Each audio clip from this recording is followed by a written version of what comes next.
Isle of the Dead by Roger Zelazny. Copyright 1969 by Roger Zelazny. Narrated by Steve Grad. This book was originally created for audio cassette playback. Any announcements concerning cassettes do not apply to this recording. This version contains markers allowing direct access to major portions of the book. Roger Zelazny's first fiction sale was to a literary cavalcade in 1954. He was still in his teens at the time. When he was in his 20s, he turned his talents to science fiction, which he had always loved, and he promptly established himself as the most unusual and promising of the newer American SF writers, analog. One of the most solid talents to show up in the field in years, Galaxy. One of the outstanding science fiction writers of the decade, fantasy and science fiction. It is centuries in the future, and Francis Sandow is the only man alive who was born as long ago as the 20th century. His body is kept young and in perfect health by advanced scientific methods. He has amassed such a fortune that he can own entire planets, and he has become a god. No, not a god of Earth, but one of the pantheon of the alien Peians. He is Shimbo of Darktree, Shrugger of Thunders. Yet he doesn't believe that his personality has merged with the ancient consciousness of Shimbo, that he really can call down the skies upon his enemies. The time comes, however, when Francis Sandow must use these powers against the most dangerous antagonist in the universe, another Peian god, Shimbo's own enemy, Belian, and Belian has no doubt whatever of his own powers. Roger Zelazny's previous works include This Immortal, Ace, which won a Hugo as Best SF Novel of 1965, The Dream Master, Ace, winner of the SF Writers of America's Nebula Award for Best Novella in 1966, The Doors of His Face, The Lamps of His Mouth, fantasy and science fiction, and part of the Ace collection for Tomorrow, Nebula winner as Best Novelette the same year. Author's dedication to Banks Mebane. Chapter 1. Life is a thing, if you'll excuse a quick dab of philosophy before you know what kind of picture I'm painting. That reminds me quite a bit of the beaches around Tokyo Bay. Now, it's been centuries since I've seen that bay and those beaches, so I could be off a bit. But I'm told that it hasn't changed much, except for the condoms, from the way that I remember it.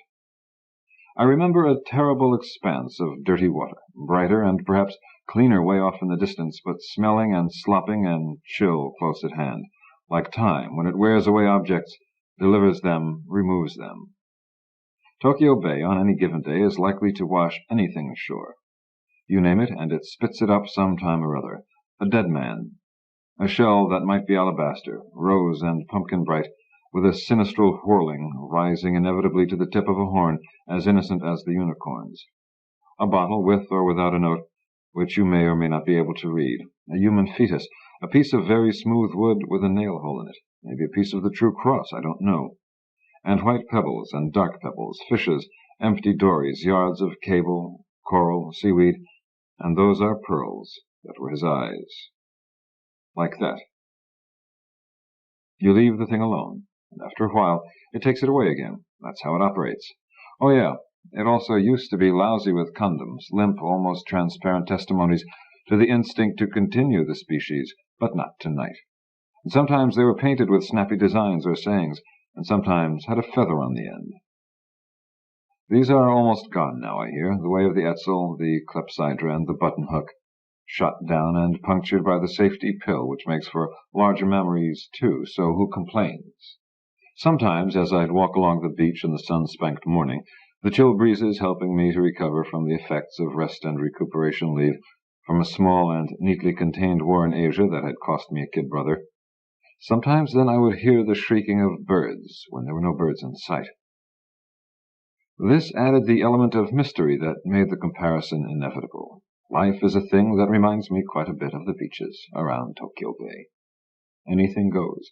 Strange and unique things are being washed up all the time. I'm one of them, and so are you.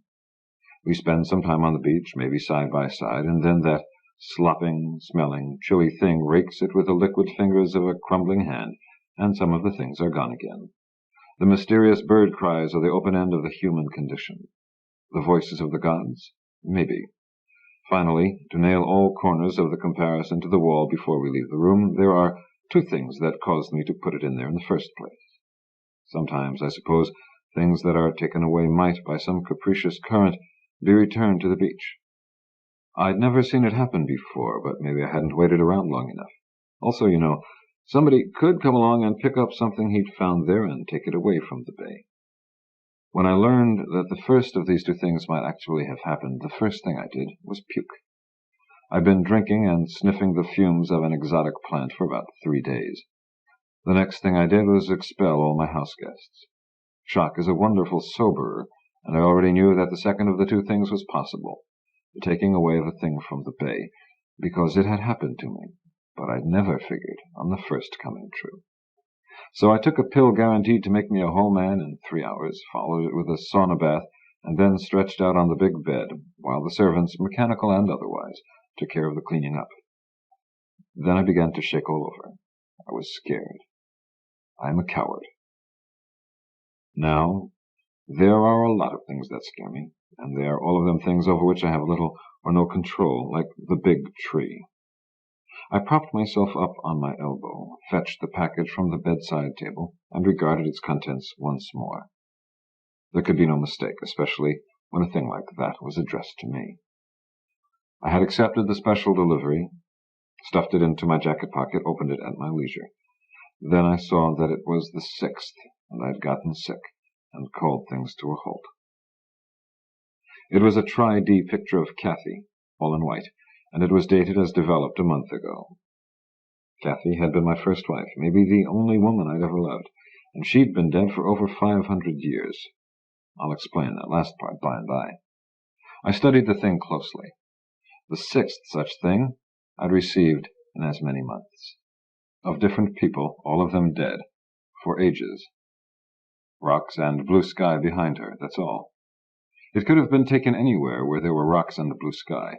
It could easily have been a fake, for there are people around who can fake almost anything these days. But who was there around, now, who'd know enough to send it to me? And why? There was no note, just that picture, the same as with all the others, my friends, my enemies. And the whole thing made me think of the beaches around Tokyo Bay, and maybe the Book of Revelations, too. I drew a blanket over myself and lay there in the artificial twilight I had turned on at midday. I had been comfortable, so comfortable all these years. Now something I had thought scabbed over, flaked away, scarred smoothly and forgotten, had broken, and I bled. If there was only the barest chance that I held a truth in my shaking hand. I put it aside. After a time I dozed, and I forget what thing out of sleep's mad rooms came to make me sweat so. Better forgotten, I'm sure. I showered when I awoke, put on fresh clothing, ate quickly, and took a carafe of coffee with me into my study. I used to call it an office when I worked, but around 35 years ago the habit wore off. I went through the past month's pruned and pre-sorted correspondence, and found the items I was looking for amid the requests for money from some oddball charities and some oddball individuals who hinted at bombs if I didn't come across. 4 invitations to lecture, one to undertake what once might have been an interesting job, a load of periodicals, a letter from a long-lost descendant of an obnoxious in-law from my 3rd marriage suggesting a visit by him, with me, here. 3 solicitations from artists wanting a patron, 31 notices that lawsuits had been commenced against me, and letters from various of my attorneys stating that 31 actions against me had been quashed. The first of the important ones was a letter from Marling of Megapay. It said, roughly, Earth-son, I greet you by the 27 names that still remain, praying the while that you have cast more jewels into the darkness and given them to glow with the colors of life. I fear that the time of the life of the most ancient and dark green body I am privileged to wear moves now toward an ending early next year. It has been long since these yellow and failing eyes have seen my stranger son. Let it be before the ending of the 5th season that he comes to me, for all my cares will be with me then, and his hand upon my shoulder would lighten their burden. Respects. The next missive was from the Deep Shaft Mining and Processing Company, which everyone knows to be a front organization for Earth's Central Intelligence Department, asking me if I might be interested in purchasing some used but in good condition off-world mining equipment located at sites from which the cost of transport would be prohibitive to the present owners. What it really said, in a code I'd been taught years before when I'd done a contract job for the federal government of Earth, was sans officialese and roughly, "What's the matter? Aren't you loyal to the home planet? We've been asking you for nearly 20 years to come to Earth and consult with us on a matter vital to planetary security. You have consistently ignored these requests. This is an urgent request, and it requires your immediate cooperation on a matter of the gravest importance. We trust," and etc. The third one said, in English, "I do not want it to seem as if I am trying to presume on something long gone by, but I am in serious trouble, and you are the only person I can think of who might be able to help me. If you can possibly make it in the near future, please come see me on Aldebaran 5. I'm still at the old address, although the place has changed quite a bit. Sincerely, Ruth." 3 appeals to the humanity of Francis Sandow, which, if any of them, had anything to do with the pictures in my pocket. The orgy I had called short had been a sort of going-away party. By now all of my guests were on their ways off my world. When I had started it as an efficient means of getting them loaded and shipped away, I had known where I was going. The arrival of Kathy's picture, though, was making me think. All 3 parties involved in the correspondence knew who Kathy had been. Ruth might once have had access to a picture of her, from which some talented person might work. Marling could have created the thing. Central Intelligence could have dug up old documents and had it forged in their labs. Or none of these. It was strange that there was no accompanying message, if somebody wanted something. I had to honor Marling's request, or I'd never be able to live with myself. That had been first on my agenda. But now I had, through the 5th season, Northern Hemisphere Megapay, which was still over a year away, so I could afford some other stops in between. Which ones would they be? Central Intelligence had no real claim on my services, and Earth no dominion over me. While I was willing to help Earth if I could, the issue couldn't be so terribly vital if it had been around for the full 20 years they've been pestering me. After all, the planet was still in existence, and according to the best information I had on the matter, was functioning as normally and poorly as usual. And for that matter, if I was as important to them as they made out in all their letters, they could have come and seen me. But Ruth? Ruth was another matter. We had lived together for almost a year before we'd realized we were cutting each other to ribbons, and it just wasn't going to work out. We parted as friends, remained friends. She meant something to me. I was surprised she was still alive after all this time. But if she needed my help, it was hers. So that was it. I'd go see Ruth quickly and try to bail her out of whatever jam she was in. Then I'd go to Megapay, and somewhere along the line I might pick up a lead as to who, what, when, where, why, and how I had received the pictures. If not, then I'd go to Earth and try intelligence. Maybe a favor for a favor would be in order. I drank my coffee and smoked. Then, for the first time in almost 5 years, I called my port and ordered the readying of Model T, my jump buggy, for the distance hopping.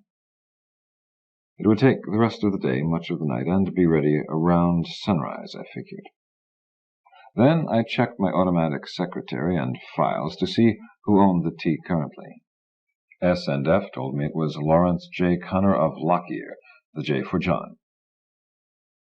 So I ordered the necessary identification papers, and they fell from the tube and into my padded-in basket about 15 seconds later. I studied Connor's description, then called for my barber on wheels to turn my hair from dark brown to blonde, lighten my suntan, toss on a few freckles, haze my eyes 3 shades darker, and lay on some new fingerprints. I have a whole roster of fictitious people, backgrounds, complete and verifiable when you're away from their homes, people who have purchased the tea from one another over the years, and others who will do so in the future. They are all of them around 5 feet 10 inches in height, and weigh in at about 160. They are all individuals I am capable of becoming with a bit of cosmetic and the memorization of a few facts. When I travel, I don't like the idea of doing it in a vessel registered in the name of Francis Sandow, of Home Free, or, as some refer to it, Sandow's World. While I'm quite willing to make the sacrifice and live with it, this is one of the drawbacks involved in being one of the 100 wealthiest men in the galaxy. I think I am 87th as of the last balance sheet, but I could be 88th or 86th. Somebody always wants something from you, and it's always blood or money, neither of which I'm willing to spend too freely. I'm lazy and I scare easily, and I just want to hang on to what I've got of both. If I had any sense of competition at all, I suppose I'd be busy trying to be 87th, 86th, or 85th, whichever. I don't care, though. I never did much, really, except maybe a little at first, and then the novelty quickly wore off. Anything over your first billion becomes metaphysical. I used to think of all the vicious things I was probably financing without realizing it. Then I came up with my big tree philosophy and decided, the hell with the whole bit. There is a big tree as old as human society, because that's what it is, and the sum total of its leaves, attached to all its branches and twigs, represents the amount of money that exists. There are names written on these leaves, and some fall off and new ones grow on, so that in a few seasons all the names have been changed. But the tree stays pretty much the same, bigger, yes, and carrying on the same life functions as always in pretty much the same way, too. I once went through a time when I tried to cut out all the rot I could find in the tree. I found that as soon as I cut out a section in one place, it would occur somewhere else, and I had to sleep sometime. Hell, you can't even give money away properly these days, and the tree is too big to bend like a bonsai in a bucket and so alter its growth.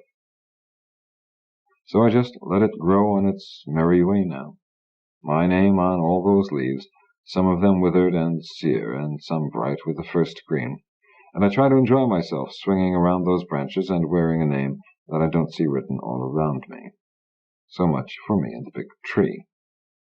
The story of how I came to own so much greenery might provoke an even funnier, more elaborate, and less botanical metaphor. If so, let's make it later. Too many. And look what happened to poor Johnny Dunn. He started thinking he wasn't an island, and he's out there at the bottom of Tokyo Bay now, and it doesn't diminish me one bit. I began briefing S&F on everything my staff should do and not do in my absence. After many playbacks and much mind-racking, I think I covered everything. I reviewed my last will and testament, saw nothing I wanted changed. I shifted certain papers to destruct boxes and left orders that they be activated if this or that happened. I sent an alert to one of my representatives on Aldebaran 5 to let him know that if a man named Lawrence J. for John Connor happened to pass that way and needed anything, it was his, and an emergency ID code in case I had to be identified as me.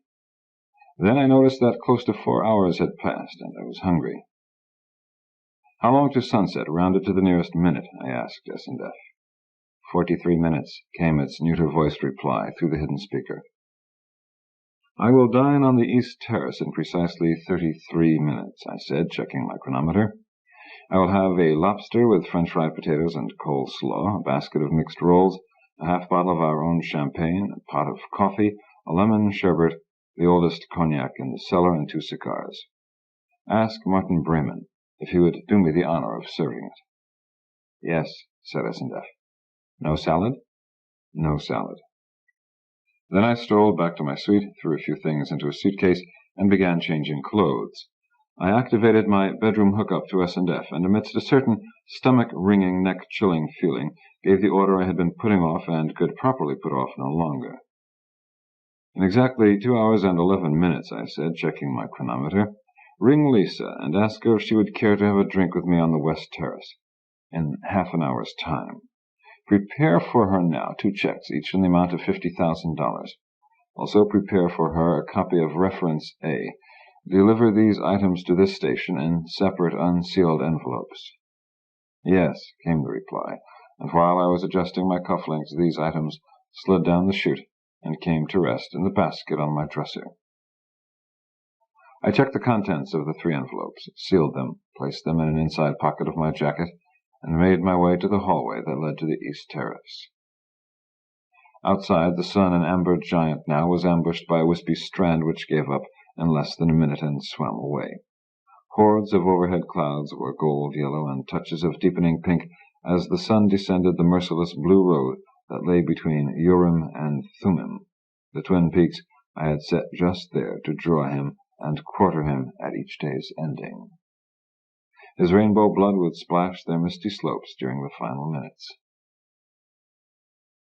I seated myself at my table beneath the elm tree. The overhead force projector came on at the weight of my body upon the chair, keeping leaves, insects, bird droppings, and dust from descending upon me from above. After a few minutes, Martin Brayman appeared, pushing a covered cart before him. "Good evening, sir." "Good evening, Martin. How go things with you?" "Just fine, Mr. Sandow. And yourself?" "I'm going away," I said. "Ah?" He laid the setting before me, uncovered the cart, and began to serve the meal. "Yes," I said, "maybe for quite some time." I sampled my champagne and nodded approval. "So I wanted to say something you're probably already aware of before I go. That is, you prepare the best meals I've ever eaten." "Thank you, Mr. Sandow." His naturally ruddy face deepened a shade or two, and he fought the corners of his mouth into a straight line as he dropped his dark eyes. "I've enjoyed our association. So if you'd care to take a year's vacation, full salary and all expenses, of course, plus a slush fund for buying any recipes you might be interested in trying, I'll call the bursar's office before I go and set things up." "When will you be leaving, sir?" "Early tomorrow morning." "I see, sir. Yes. Thank you. That sounds very pleasant." "And find some more recipes for yourself while you're at it." "I'll keep one eye open, sir." It must be a funny feeling, preparing meals the taste of which you can't even guess at. "Oh, no, sir," he protested. "The tastes are completely reliable, and while I'll admit I've often speculated as to the taste of some of your meals, the closest situation is, I suppose, that of being a chemist who does not really wish to taste all of his experiments, if you know what I mean, sir." He held the basket of rolls in one hand, the pot of coffee in his other hand, the dish of coleslaw in his other hand, and his other hand rested on the cart's handle. He was a Rigelian, whose name was something like Martin. He learned his English from a German cook, who'd helped him pick an English equivalent for Martin. A Rigelian chef, with a good taster or two from the subject race, prepares the greatest meals in the galaxy. They're quite dispassionate about it, too.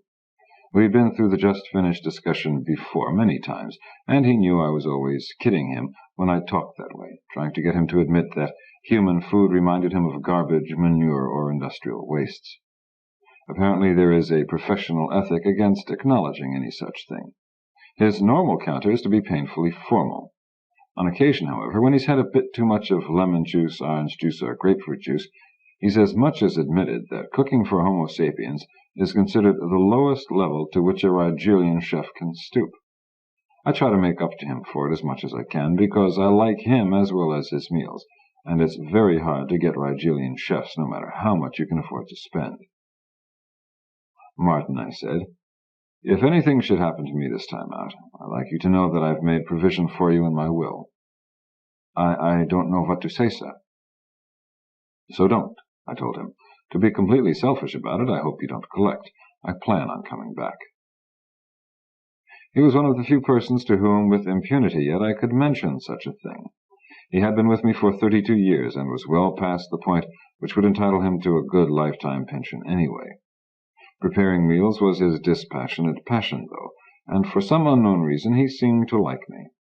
He'd make out quite a bit better if I dropped dead that minute, but not enough to really make it worth his while to lace my coleslaw with Mortanian butterfly venom. "Look at that sunset, will you?" I decided. He watched for a minute or two, then said, "You certainly do them a brown, sir." "Thank you. You may leave the cognac and cigars now and retire. I'll be here a while." He placed them on the table, drew himself up to his full 8 feet of height, bowed, and said, "Best of luck on your journey, sir, and good evening." "Sleep well," I said. "Thank you," and he slithered away into the twilight. When the cool night breezes slipped about me and the toading gales in their distant wallows began a Bach cantata, my orange moon, Florida, came up where the sun had gone down. The night-blooming dander roses spilled their perfumes upon the indigo air. The stars came on like aluminum confetti. The ruby-shrouded candles sputtered on my table. The lobster was warm and buttery in my mouth, and the champagne cold as the heart of an iceberg. I felt a certain sadness and the desire to say, I will be back to this moment of time. So I finished the lobster, the champagne, the sherbet, and I lit a cigar before I poured a snifter of cognac, which I have been told is a barbaric practice. I toasted everything in sight to make up for it, and then poured a cup of coffee. When I had finished, I rose and took a walk around that big, complex building, my home. I moved up to the bar on the west terrace and sat there with a cognac in front of me. After a time, I lit my second cigar. Then she appeared in the archway, automatically falling into a perfumed pose. Lisa wore a soft, silky blue thing that foamed about her in the light of the terrace, all sparkles and haze. She had on white gloves and a diamond choker. She was ash blonde, the angles and curves of her pale pink lips drawn up so that there was a circle between them, and she tilted her head far to one side, one eye closed, the other squinting. Well met by moonlight, she said, and the circle broke into a smile, sudden and dewy, and I had timed it so that the second moon, pure white, was rising then in the west. Her voice reminded me of a recording stuck on a passage at Middle C. They don't record things on discs that stick that way anymore, but even if no one else remembers, I do. Hello, I said. What are you drinking? Scotch and soda, she said, as always. Lovely night. I looked into her two blue eyes and smiled. Yes. As I punched out her order, and the drink was made and delivered. It is. You've changed. You're lighter. Yes. You're up to no good, I hope. Probably. I passed it to her. It's been, 5 months now? A bit more. Your contract was for a year. That's right. I passed her an envelope and... This cancels it, I said. What do you mean? She asked, the smile freezing, diminishing, gone. Whatever I say, always, I said. You mean I'm dismissed? I'm afraid so, I told her. And here's a similar amount to prove to you that it isn't what you think. I passed her the second envelope. What is it, then? She asked. I've got to go away. No sense to your wilting here in the meantime. I might be gone quite a while. I'll wait. No. Then I'll go with you. Even if it means you might die along with me if things go bad. I hoped she'd say yes, but after all this time I think I know something about people. That's why reference A was handy. It's possible this time around, I said. Sometimes a guy like me has to take a few risks. Will you give me a reference? She asked.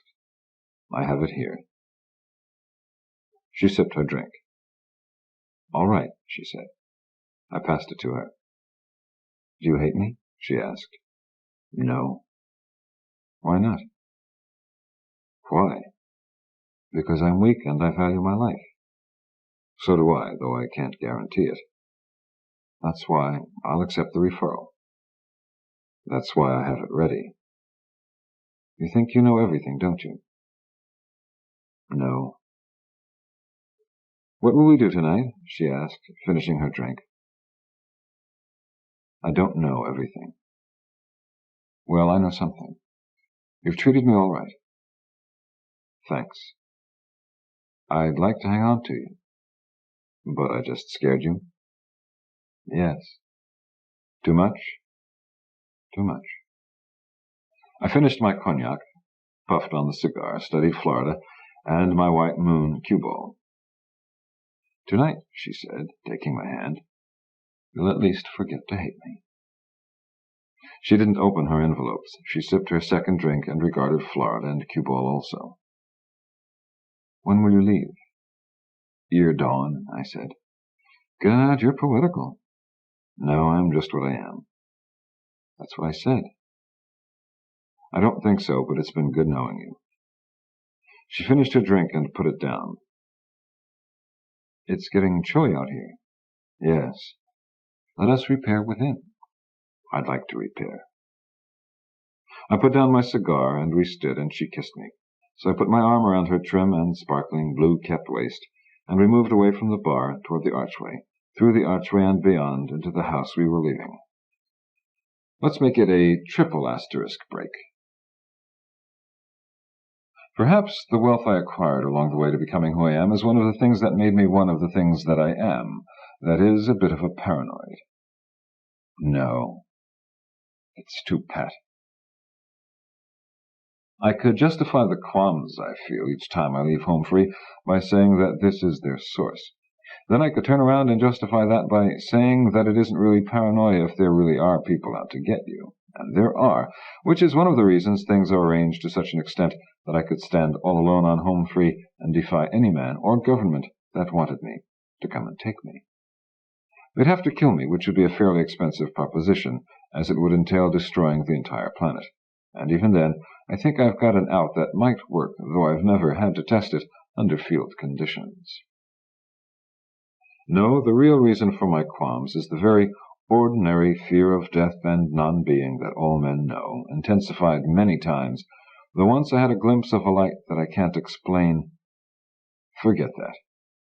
There's me and maybe a few sequoia trees that came onto the scene in the 20th century and have managed to make it up until now, the 32nd. Lacking the passivity of the plant kingdom, I learned after a time that the longer one exists, the more strongly one becomes infected with a sense of mortality. Corollary to this, survival, once a thing I thought of primarily in Darwinian terms as a pastime of the lower classes and phyla, threatens to become a preoccupation. It is a much subtler jungle now than it was in the days of my youth, with something like 1,500 inhabited worlds, each with its own ways of killing men, ways readily exportable when you can travel between the worlds in no time at all. 17 other intelligent races, 4 of whom I consider smarter than men, and 7 or 8 who are just as stupid, each with its own ways of killing men. Multitudes of machines to serve us, numerous and ordinary as the automobile was when I was a kid, each with its own ways of killing men. New diseases, new weapons, new poisons, and new mean animals, new objects of hatred, greed, lust, and addiction, each with its own ways of killing men. And many, many, many new places to die. I've seen and met a lot of these things, and because of my somewhat unusual occupation, there may be only 26 people in the galaxy who know more about them than I do. So I'm scared, even though no one's shooting at me just now, the way they were a couple weeks before I got sent to Japan for rest and recuperation and found Tokyo Bay, say 1,200 years ago. That's close. That's life. I left in the dead of pre-dawn night without purposely saying goodbye to anybody, because that's the way I figure I have to be. I did wave back at a shadowy figure in the operations building who had waved at me after I'd parked my buggy and had begun walking across the field. But then I was a shadowy figure too. I reached the dock where the Model T sat squat, boarded her, stowed my gear, spent half an hour checking systems. Then I went outside to inspect the phase projectors. I lit a cigarette. In the east the sky was yellow. A rumble of thunder came out of the dark mountains to the west. There were some clouds above me, and the stars still clung to sky's faded cloak, less like confetti than dewdrops now.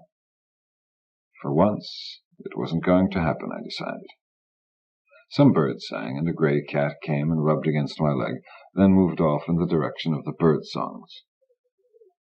The breeze shifted so that it came up from the south, filtered through the forest that began at the far end of the field. It bore the morning damp smells of life and growth. The sky was pink as I took my last puff, and the mountains seemed to shiver within their shimmering as I turned and crushed it out. A large blue bird floated toward me and landed on my shoulder. I stroked its plumage and sent it on its way. I took a step toward the vehicle. My toe struck a projecting bolt in a dock plate, and I stumbled. I caught hold of a strut and saved myself from a complete fall. I landed on one knee, and before I could get up, a small black bear was licking my face. I scratched his ears and patted his head, then slapped him on the rump as I rose. He turned and moved off toward the wood. I tried to take another step, then realized that my sleeve was caught in the place where the strut I had grabbed crossed over another one. By the time I disentangled myself, there was another bird upon my shoulder, and a dark cloud of them flapping across the field from the direction of the forest. Above the noise of their cries, I heard more thunder. It was happening. I made a dash for the ship, almost stumbling over a green rabbit who sat on her haunches before the hatch, nose twitching, pink, myopic eyes staring in my direction. A big glass snake slithered toward me across the dock, transparent and gleaming. I forgot to duck my head, banged it on the upper hatch plate, and reeled back. My ankle was seized by a blonde monkey who winked a blue eye at me, so I patted her head and pulled free. She was stronger than she looked. I passed through the hatch, and it jammed when I tried to close it. By the time I'd worked it free, the purple parrots were calling my name, and the snake was trying to come aboard. I found a power pull and used it. "All right, goddammit," I cried. "I'm going. Goodbye. I'll be back." The lightnings flashed, and the thunders rolled, and a storm began in the mountains and raced toward me. I worked the hatch free. "Clear the field," I yelled, and slammed it.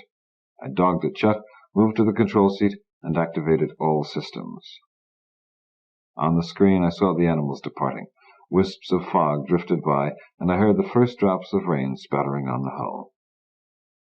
I raised the ship, and the storm broke about me. I got above it, left the atmosphere, accelerated, achieved orbit, and set my course.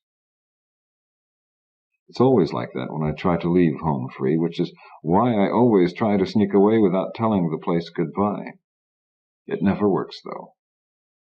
Anyway, it's nice to know that somewhere you are wanted. At the proper moment, I broke orbit and raced away from the home-free system. For several hours I was queasy and my hands tended to shake. I smoked too many cigarettes and my throat began to feel dry. Back at home free I had been in charge of everything. Now, though, I was entering the big arena once again. For a moment I actually contemplated turning back. Then I thought of Kathy and Marling and Ruth and Nick the long-dead dwarf and my brother Chuck, and I continued on to Phase Point, hating myself. It happened suddenly, just after I had entered Phase and the ship was piloting itself. I began laughing, and a feeling of recklessness came over me, just like in the old days. What did it matter if I died? What was I living for that was so damned important? Eating fancy meals? Spending my nights with contract courtesans? Nuts. Sooner or later, Tokyo Bay gets us all, and it would get me one day, too. I knew, despite everything. Better to be swept away in the pursuit of something halfway noble than to vegetate until someone finally figured a way to kill me in bed. And this, too, was a phase. I began to chant a litany in a language older than mankind. It was the first time in many years that I had done so, for it was the first time in many years that I had felt fit to. The light in the cabin seemed to grow dim, though I was sure it burnt as brightly as ever. The little dials on the console before me receded, became sparks, became the glowing eyes of animals peering at me from out a dark wood. My voice now sounded like the voice of another, coming by some acoustical trick from a point far before me. Within myself, I followed it forward. Then other voices joined in. Soon my own ceased, but the others continued, faint, high-pitched, fading and swelling as though borne by some unfelt wind. They touched lightly at my ears, not really beckoning. I couldn't make out any words, but they were singing. The eyes were all around me, neither advancing nor receding, and in the distance there was a very pale glow, as of sunset on a day filled with milk clouds. I realized then that I was asleep and dreaming, and that I could awaken if I wished. I didn't, though. I moved on into the west. At length, beneath a dream-pale sky, I came to the edge of a cliff and could go no farther. There was water that I could not cross over, pale and sparkling, wraiths of mist folding and unfolding slowly above it. And out, far out from where I stood, one arm half extended, crag piled upon cold terrace, rocky buttresses all about, fog-dimmed pinnacles indicating a sky that I could not see, the whole stark as a sand-blasted iceberg of ebony. I beheld the source of the singing, and a chilliness clutched at my neck, and perhaps the hair rose upon it. I saw the shades of the dead, drifting like the mists or standing half hid by the dark rocks of that place. and I knew that they were the dead, for among them I saw Nick the Dwarf gesturing obscenely, and I saw the telepath Mike Shandon, who had almost toppled an empire, my empire, the man I had slain with my own hands. And there was my old enemy Dango the Knife, and Kortkur Bodgis, the man with a computer mind, and Lady Carl of Algol, whom I had loved and hated. Then I called upon that which I hoped I could still call upon. There came a rumble of thunder, and the sky grew as bright and blue as a pool of azure mercury. I saw her standing there for a moment, out across those waters in that dark place, Cathy, all in white, and our eyes met and her mouth opened, and I heard my name spoken, but nothing more. For the next clap of thunder brought with it total darkness, and laid it upon that isle and the one who had stood upon the cliff, one arm half extended. Me, I guess. When I awoke, I had a rough idea of what it had meant, a rough idea only, and I couldn't understand it worth a damn, though I tried to analyze it. I had once created Berklin's Isle of the Dead to satisfy the whim of a board of unseen clients, strains of Rachmaninoff dancing like phantom sugar plums through my head. It had been a rough piece of work, especially since I am a creature who thinks in a mostly pictorial format. Whenever I think of death, which is often, there are two pictures that take turns filling my mind. One is the Valley of Shadows, a big, dark valley beginning between two massive prows of grey stone, with a greensward that starts out twilit and just gets darker and darker as you stare farther and farther into it, until finally you are staring into the blackness of interstellar space itself, sans stars, comets, meteors, anything. And the other is that mad painting by Berklin, The Isle of the Dead, of the place I had just viewed in the land of dream. Of the two places, the Isle of the Dead is far more sinister. The valley seems to hold a certain promise of peace. This, however, may be because I never designed and built a valley of shadows, sweating over every nuance and overtone of that emotion-wringing landscape. But in the midst of an otherwise Eden, I had raised up an Isle of the Dead one time, and it had burnt itself into my consciousness to such an extent that not only could I never wholly forget it, but I had become a part of it as surely as it was a part of me. Now this part of myself had just addressed me in the only way that it could, in response to a sort of prayer. It was warning me, I felt, and it was also giving me a clue that might make sense as time went on. Symbols, by their very nature, conceal as well as indicate. Damn them. Cathy had seen me, within the fabric of my vision, which meant that there might be a chance. I turned on the screen and regarded the spirals of light moving in both clockwise and counterclockwise directions about a point directly before me. These were the stars, visible only in this fashion, there on the underside of space. As I hung there and the universe moved about me, I felt the decades' layers of fat that padded my soul's midsection catch fire and begin to burn. The man I had worked so hard at becoming died then, I hope, and I felt that Shimbo of Dark Tree Tower, Shrugger of Thunders, still lived. I watched the spinning stars, grateful, sad, and proud, as only a man who has outlived his destiny and realized he might yet forge himself another can be. After a time, the whirlpool in the sky sucked me down to sleep's dark center, dreamless and cool, soft and still, like the Valley of Shadows, perhaps.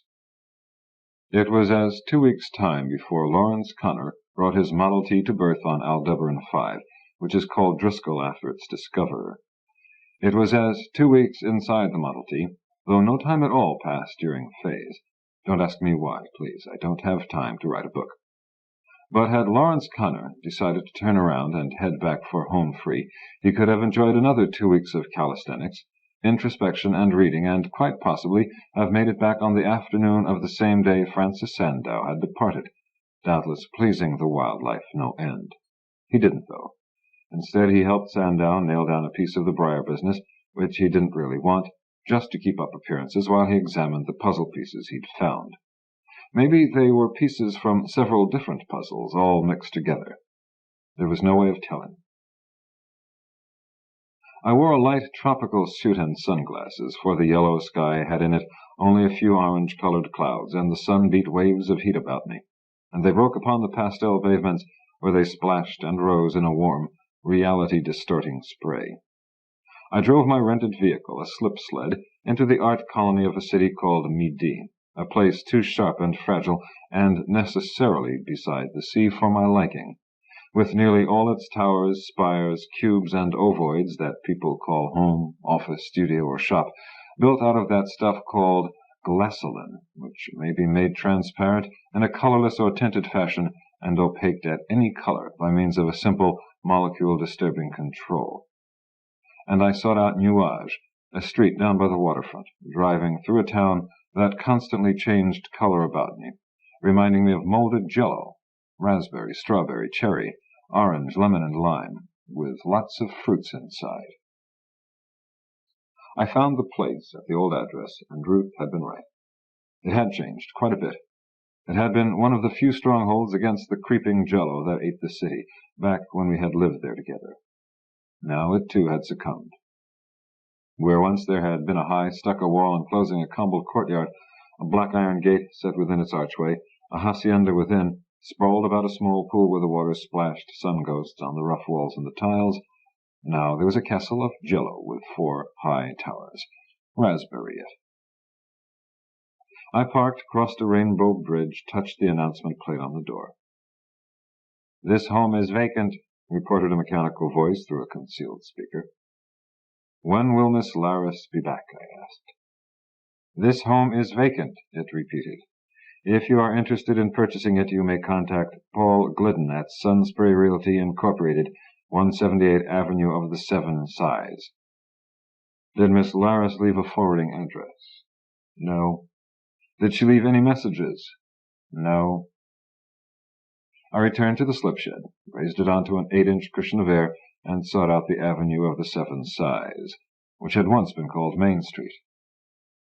He was fat and lacking in hair, except for a pair of gray eyebrows about 2 inches apart, each thin enough to have been drawn on with a single pencil stroke. High up there over the eyes, slate gray and serious. Higher still, above the pink catenary mouth that probably even smiled when he slept. There, under the small upturned thing he breathed through, which looked even smaller and more turned up because of the dollops of dough, his cheeks, that threatened to rise even further and engulf it completely, along with all the rest of his features, leaving him a smooth, suffocating lump, save for the tiny pierced ears with the sapphires in them, turning as ruddy as the wide-sleeved shirt that covered his northern hemisphere.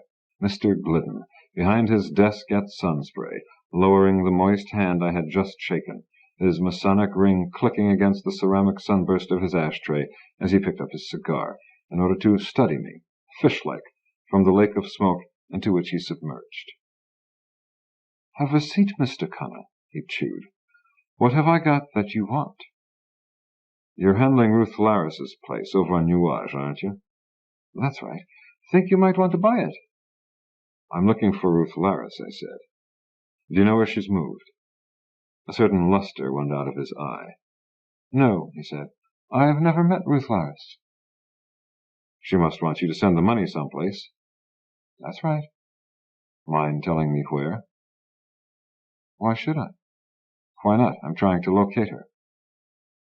"I'm to deposit in her account at a bank." "Here in town?" "That is correct. Artists' Trust." "But she didn't make the arrangements with you?" "No, her attorney did." "Mind telling me who he is?" He shrugged, down there in the pool. "Why not?" he said. "Andre Dubois at Benson, Carling & Wu, 8 blocks north of here." "Thanks." "You're not interested in the property, then, I take it?" "On the contrary," I said. "I'll buy the place if I can take possession this afternoon, and if I can discuss the deal with her attorney. How does 52,000 sound?" Suddenly he was out of his pool. "Where may I call you, Mr. Connor?" "I'll be staying at the Spectrum." "After 5?" "After 5 is fine." So what to do? First, I checked in at the Spectrum. Second, using the proper code, I contacted my man on Driscoll to arrange for the necessary quantity of cash to be available to Lawrence Connor for the purchase. Third, I drove down to the religious district, parked the sled, got out, began walking. I walked past shrines and temples dedicated to everybody, from Zoroaster to Jesus Christ. I slowed when I came to the Peian section. After a time I found it. All there was above the ground was an entranceway, a green place about the size of a one-car garage. I passed within and descended a narrow stairway. I reached a small, candlelit foyer and moved on through a low arch. I entered a dark shrine containing a central altar decked out in a deep green, tiers of pews all about it. There were hundreds of stained glassite plates on all 5 walls, depicting the Peian deities. Maybe I shouldn't have gone there that day.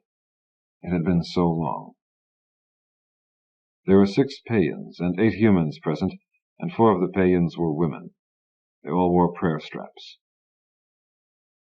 Peians are about 7 feet tall and green as grass. Their heads look like funnels, flat on top, their necks like the necks of funnels.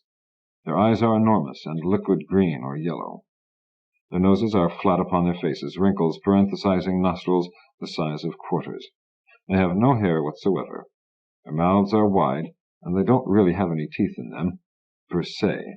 Like, I guess, the best example is an elasma branch. They are constantly swallowing their skins.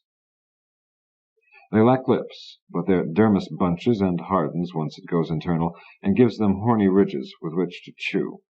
After that they digest it as it moves on and is replaced by fresh matter. However this may sound to someone who has never met a Peian, they are lovely to look at, more graceful than cats, older than mankind, and wise, very.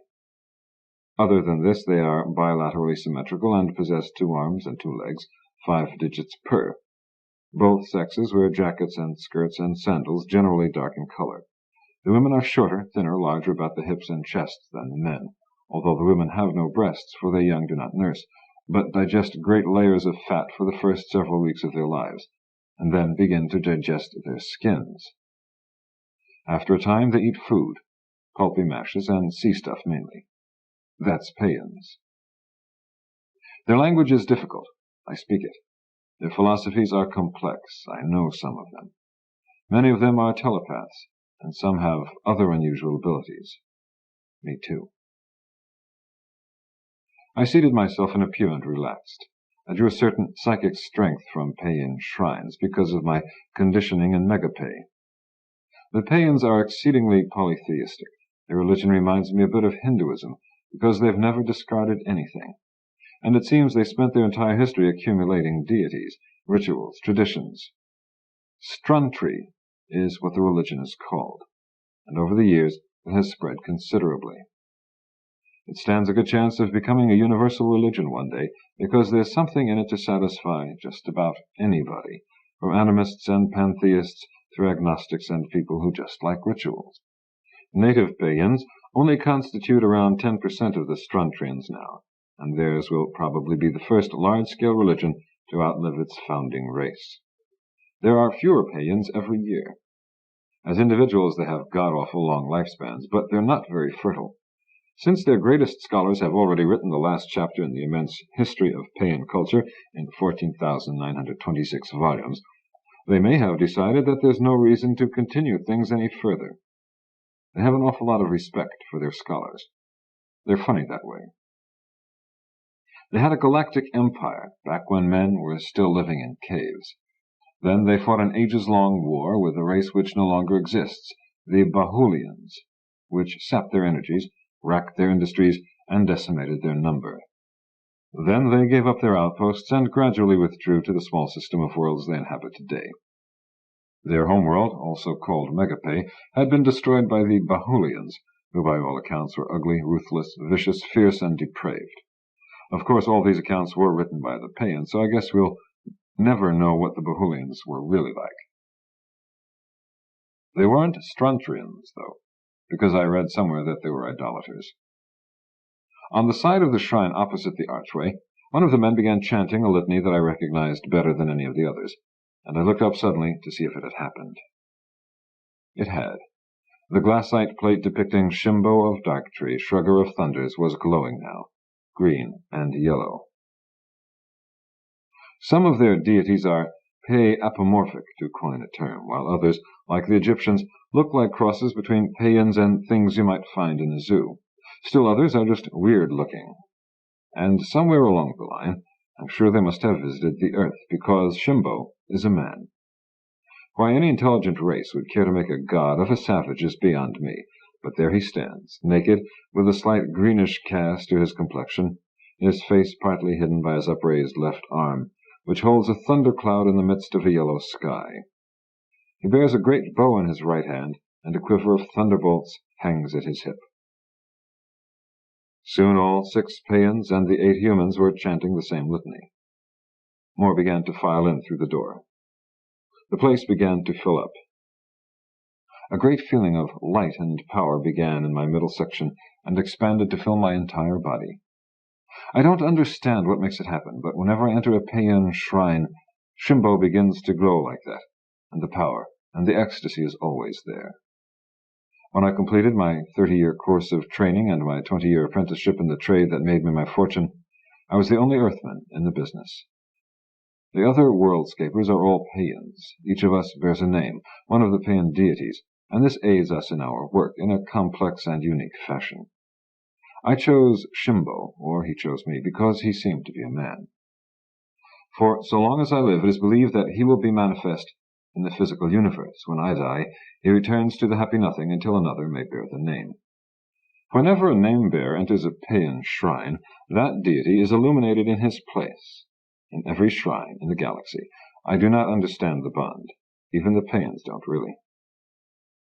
I had thought that Shimbo had long since forsaken me because of what I had done with the power and with my life.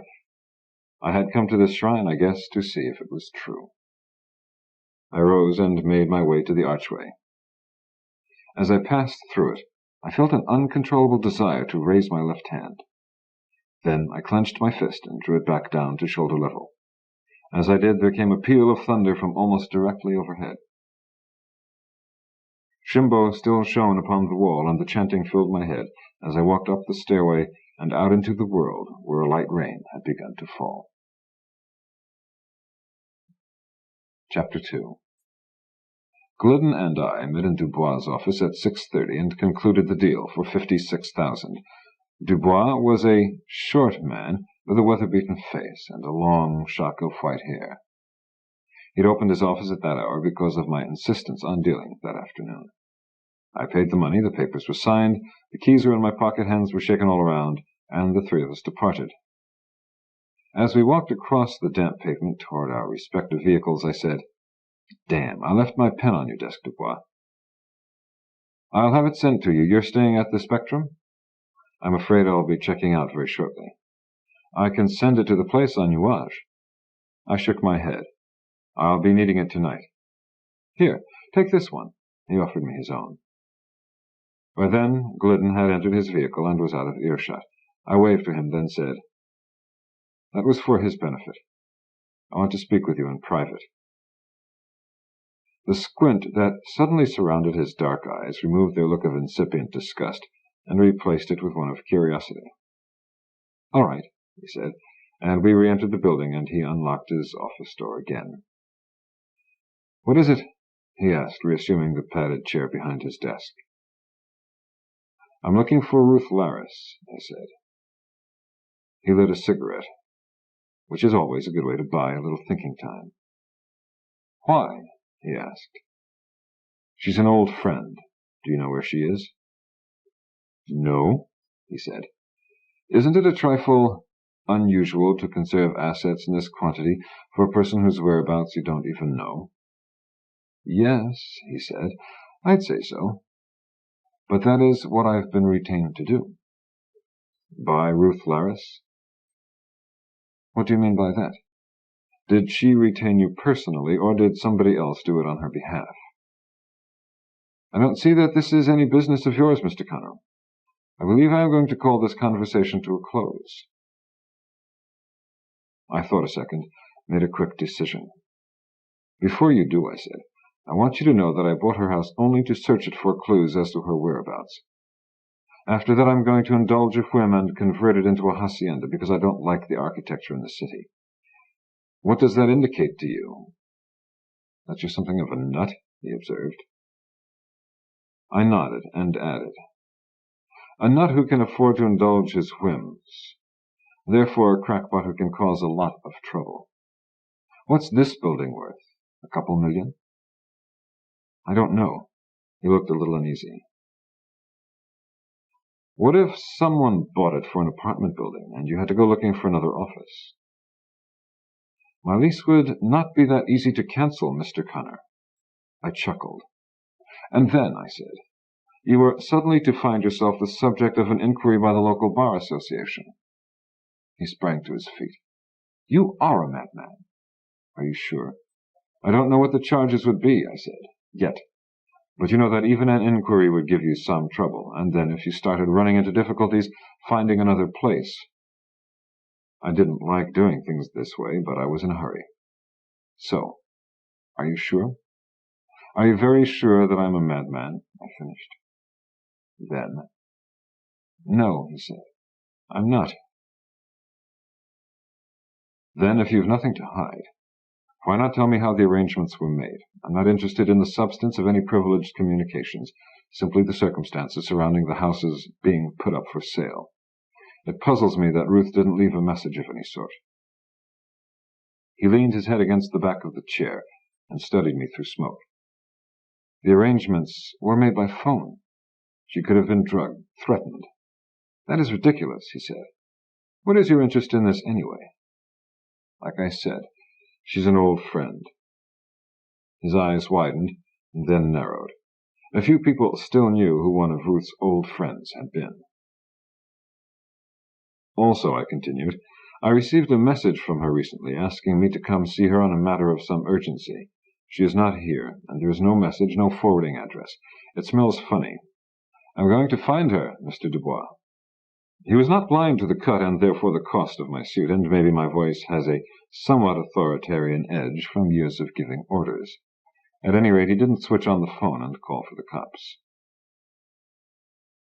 All the arrangements were made over the phone and through the mails, he said. I honestly do not know where she is presently. She simply said that she was leaving town and wanted me to dispose of the place and everything in it, the money to be deposited in her account at Artists' Trust. So I agreed to handle the matter and turned it over to Sunspray. He looked away, looked back. Now, she did leave a message with me, to be delivered to someone other than yourself should he call here for it. If not, I am to transmit it to that individual after 30 days have elapsed from the time I received it. May I inquire as to the identity of that individual? That, sir, is privileged. Switch on the phone, I said, and call 73737373 in Glencoe, reversing the charges. Make it person-to-person to Domenic Malisti, the director of Our Thing Enterprises on this planet. Identify yourself. Say to him, Ba Ba, Black Sheep, and ask him to identify Lawrence John Connor for you. Dubois did this, and when he hung up, he rose to his feet, crossed the office, opened a small wall safe, removed an envelope, and handed it to me. It was sealed, and across the face of it lay the name Francis Sandow, typewritten. Thank you, I said, and tore it open. I fought down my feelings as I regarded the 3 items the envelope contained. There was another picture of Kathy, different pose, slightly different background. A picture of Ruth, older and a bit heavier, but still attractive, and a note. The note was written in Peian. Its salutation named me, and was followed by a small sign which is used in holy texts to designate Shimbo, shrugger of thunderers. It was signed Green Green, and followed by the ideogram for Belian, who was not one of the 27 names which lived. I was perplexed. Very few know the identities of the name-bearers, and Belian is the traditional enemy of Shimbo. He is the fire god who lives under the earth. He and Shimbo take turns hacking one another up between resurrections. I read the note. It said, If you want your women, seek them on the Isle of the Dead. Bajus, Dango, Shandon, and the dwarf are also waiting. Back on Home Free there were Tri-Ds of Bajus, Dango, Shandon, Nick, Lady Carl, who might qualify as one of my women, and Kathy. Those were the 6 pictures I'd received. Now he'd taken Ruth. Who? I did not know Green Green from anywhere that I could recall, but of course I knew the Isle of the Dead. "Thank you," I said again. "Is something wrong, Mr. Sandow?" "Yes," I said, "but I'll set it right. Don't worry, you're not involved. Forget my name." "Yes, Mr. Connell." "Good evening." "Good evening." I entered the place on Nuage. I walked through the foyer, the various living rooms. I found her bedroom and searched it. She had left the place completely furnished. She'd also left several closets and dressers full of clothing, and all sorts of little personal items that you just don't leave behind when you move. It was a funny feeling walking through that place which had replaced the other place, and every now and then seeing something familiar, an antique clock, a painted screen, an inlaid cigarette box, reminding me how life redistributes what once was meaningful amidst the always to be foreign, killing its personal magic, save in a memory you carry of the time and the place where once it stood, until you meet it again. It troubles you briefly, surrealistically, and then that magic, too, dies away as, punctured by the encounter, emotions you had forgotten are drained from the pictures inside your head. At least it happened to me that way, as I searched for clues as to what might have occurred. As the hours passed, and one by one each item in the place was passed through the sieve of my scrutiny, the realization which had come upon me in Dubois' office, the thing that had ridden with me from home free since the day the first picture had arrived, completed its circuit. Brain to intestines to brain. I seated myself and lit a cigarette. This was the room where the photo of Ruth had been taken. Hers hadn't been the rocks and blue sky setting of the others. I had searched, though, and found nothing. No evidence of violence, no clue as to the identity of my enemy. I said the words aloud. My enemy.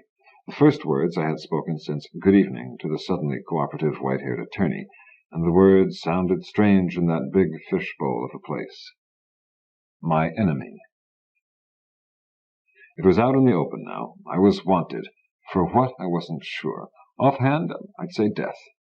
It would have been helpful if I could have known which of my many enemies was behind it. I searched my mind.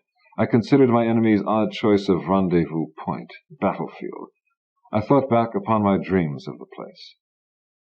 It was a foolish place for anyone to lure me if he wished to harm me, unless he knew nothing whatsoever concerning my power once I set foot upon any world I've made.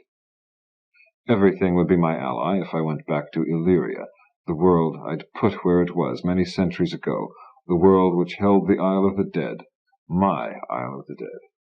And I would go back. I knew that. Ruth and the possibility of Cathy. These required my return to that strange Eden I'd once laid out. Ruth and Cathy. Two images which I did not like to juxtapose, but had to. They had never existed simultaneously for me, and I did not like the feeling now. I'd go, and whoever had baited the trap in this fashion would be sorry for a brief time only. And then he would dwell upon the Isle of the Dead forever. I crushed out my cigarette, locked the ruddy castle gate, and drove back to the Spectrum. I was suddenly hungry. I dressed for dinner and descended to the lobby. I noticed a decent-looking little restaurant off to the left. Unfortunately, it had just closed a few minutes before, so I inquired at the desk after a good eating place that was still open. "Bartol Towers, on the bay," said the night clerk, smothering a yawn. "They'll be open for several hours yet." So I took his direction on how to get there, and went out and nailed down a piece of the briar business. Ridiculous is a better word than strange, but then everybody lives in the shade of the big tree, remember? I drove over, and I left the slip sled to be parked by a uniform which I see wherever I go, a smiling face above it, opening before me doors which I can open for myself, handing me a towel I don't want, snatching at a briefcase I don't care to check, right hand held at waist level and ready to turn palm up at the first glint of metal or the crinkling of the proper type paper, large pockets to hold these items. It has followed me for over 1,000 years, and it's not really the uniform that I resent. It's that damned smile, which is turned on by one thing only. My car went from here to there, and was dropped between a pair of painted lines. Because we are all tourists. At one time, tips were given only for things you logically would want to have done efficiently and promptly, and they served to supplement a lower pay scale for certain classes of employment. This was understood, accepted. It was tourism back in the century of my birth, cluing in the underdeveloped countries to the fact that all tourists are marks. That set the precedent, which then spread to all countries, even back to the tourist's own, of the benefits which might be gained by those who wear uniforms and render the undesired and the unrequested with a smile. This is the army that conquered the world. After their quiet revolution in the 20th century, we all became tourists the minute we set foot outside our front doors. Second-class citizens, to be ruthlessly exploited by the smiling legions who had taken over, slyly, completely. Now, in every city into which I venture, uniforms rush upon me, dust dandruff from my collar, press a brochure into my hand, recite the latest weather report, pray for my soul, throw walk shields over nearby puddles, wipe off my windshield, hold an umbrella over my head on sunny or rainy days, or shine an ultra-infra flashlight before me on cloudy ones, pick lint from my belly button, scrub my back, shave my neck, zip up my fly, shine my shoes, and smile, all before I can protest. Right hand held at waist level. What a goddamn happy place the universe would be if everyone wore uniforms that glinted and crinkled. Then we'd all have to smile at each other. I took the elevator up to the 60th floor, where the big place was. Then I realized that I should have called ahead from the hotel for a reservation. It was crowded. I'd forgotten that the following day was a holiday on Driscoll. The hostess took my name and told me 15 or 20 minutes, so I went into one of a pair of bars and ordered a beer. I looked about me as I sipped, and across the little foyer and the matching bar on the other side, hovering in the gloom, I saw a fat face that looked somewhat familiar. I slipped on a pair of special glasses which act like telescopes, and I studied the face now in profile. The nose and the ears were the same. The hair was the wrong color and the complexion darker, but that's easily done. I got up and started to walk that way when a waiter stopped me and told me that I couldn't carry a drink out of the place. When I told him I was going to the other bar, he offered to carry the drink for me, smiling, right hand, at waist level. I figured it would be cheaper to buy another one, so I told him he could drink it for me, too. He was alone, a tiny glass of something bright before him. I folded my glasses and tucked them away as I approached his table, and in a fake falsetto said, "May I join you, Mr. Boehner?"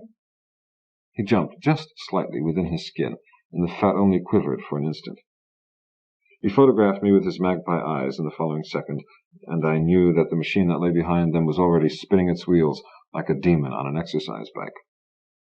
"You must be mistaken," he began, and smiled then, and followed that with a frown. "No, I am," he corrected himself. "But then it's been a long time, Frank, and we've both changed." "Into our traveling clothes, yes," I said in my normal voice, seating myself across from him. He caught the attention of a waiter as easily as if he'd had a lariat, and he asked me, "What are you drinking?" "Beer," I said, "any brand." The waiter overheard me, nodded, departed. "Have you eaten?" "No, I was waiting for a table across the way there when I spotted you." "I've already eaten," he said. "If I hadn't indulged a sudden desire for an after-dinner drink on my way out, I might have missed you." "Strange," I said. Then, green. "What?" "Vert, grün. "I'm afraid I don't follow you. Is that some kind of code phrase I'm supposed to recognize?" I shrugged. "Call it a prayer for the confoundment of my enemies. What's new?" "Now that you're here," he said, "I've got to talk with you, of course. May I join you?" "Surely." So when they called for Larry Connor, we moved to a table in one of the countless dining rooms that filled that floor of the tower. We'd have had a pleasant view of the bay on a clear night, but the sky was overcast, and an occasional buoy light and an unpleasantly rapid searchlight were all that shone above the dark swells of the ocean. Boehner decided that he had a bit of an appetite left and ordered a full meal. He shoveled away a mound of spaghetti and a mess of bloody-looking sausages before I'd half finished my steak, and he moved on to shortcake, cheesecake, and coffee.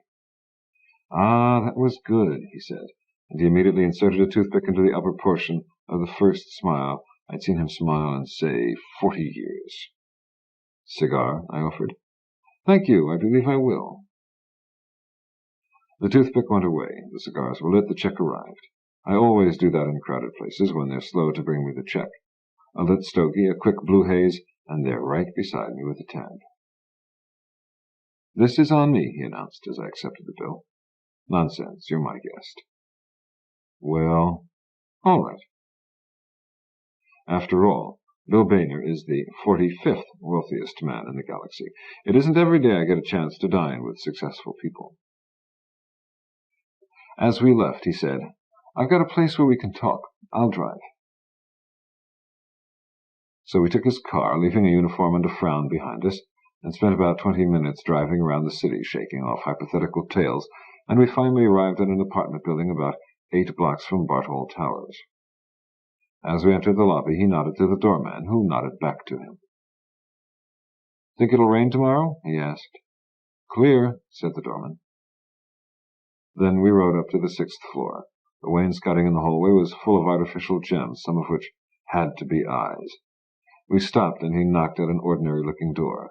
3, pause, 2, pause, 2. He'd change it tomorrow, I knew. A dour-faced young man in a dark suit answered the door, nodded, and departed when Boehner gestured over his shoulder with a thumb.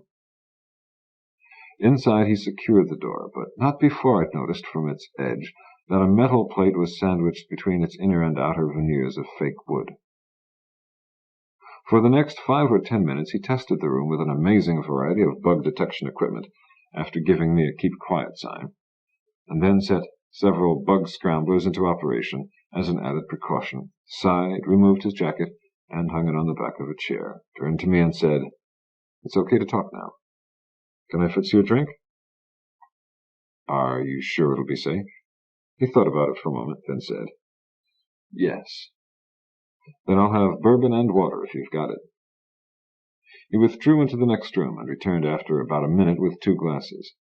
His was probably filled with tea if he was planning on talking any kind of business with me. I couldn't have cared less. So what's up? I asked him. Damn it, the stories they tell about you are true, aren't they? How'd you find out? I shrugged. But you're not going to move in on me on this one, not the way you did on those vegan mining franchises. I don't know what you're talking about, I said. 6 years ago. I laughed. Listen, I told him, I don't pay much attention to what my money does, so long as it's there when I want it. I trust various people to handle it for me. If I got a good deal in the vegan system 6 years ago, it's because some good man in my employ lined it up. I don't run around shepherding money the way you do. I've delegated all that. Sure, Frank, he said. So you're incognito on Driscoll, and you arranged to run into me the night before I deal. Who'd you buy on my staff? Nobody, believe me. He looked hurt. I tell you, he said. I won't hurt him. I'll just transfer him somewhere where he won't do any more harm. I'm really not here on business, I said, and I ran into you by pure chance. Well, you're not going to grab the whole thing this time, whatever you've got up your sleeve, he said. I'm not even in the running, honest. Damn it, he said, everything was going so smoothly. And his right fist smashed against his left palm. I haven't even seen the product, I said.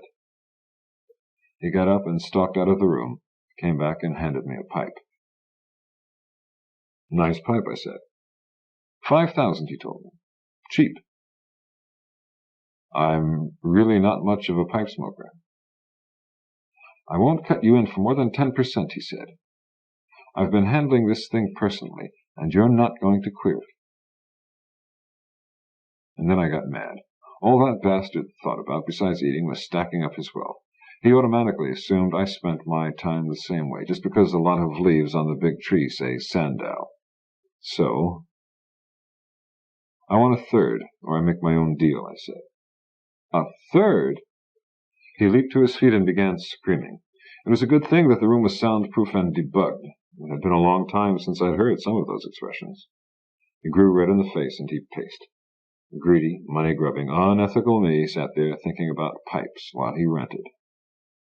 A guy with a memory like mine has many odd facts in his head. Back in my youth on Earth, the best pipes were made either of meerschaum or briar. Clay pipes draw awfully hot, and wooden ones crack or burn out quickly. Corncobs are dangerous. In the latter part of the 20th century, possibly because of a generation growing up in the shadow of a Surgeon General's report on respiratory diseases, pipe smoking had undergone something of a renaissance.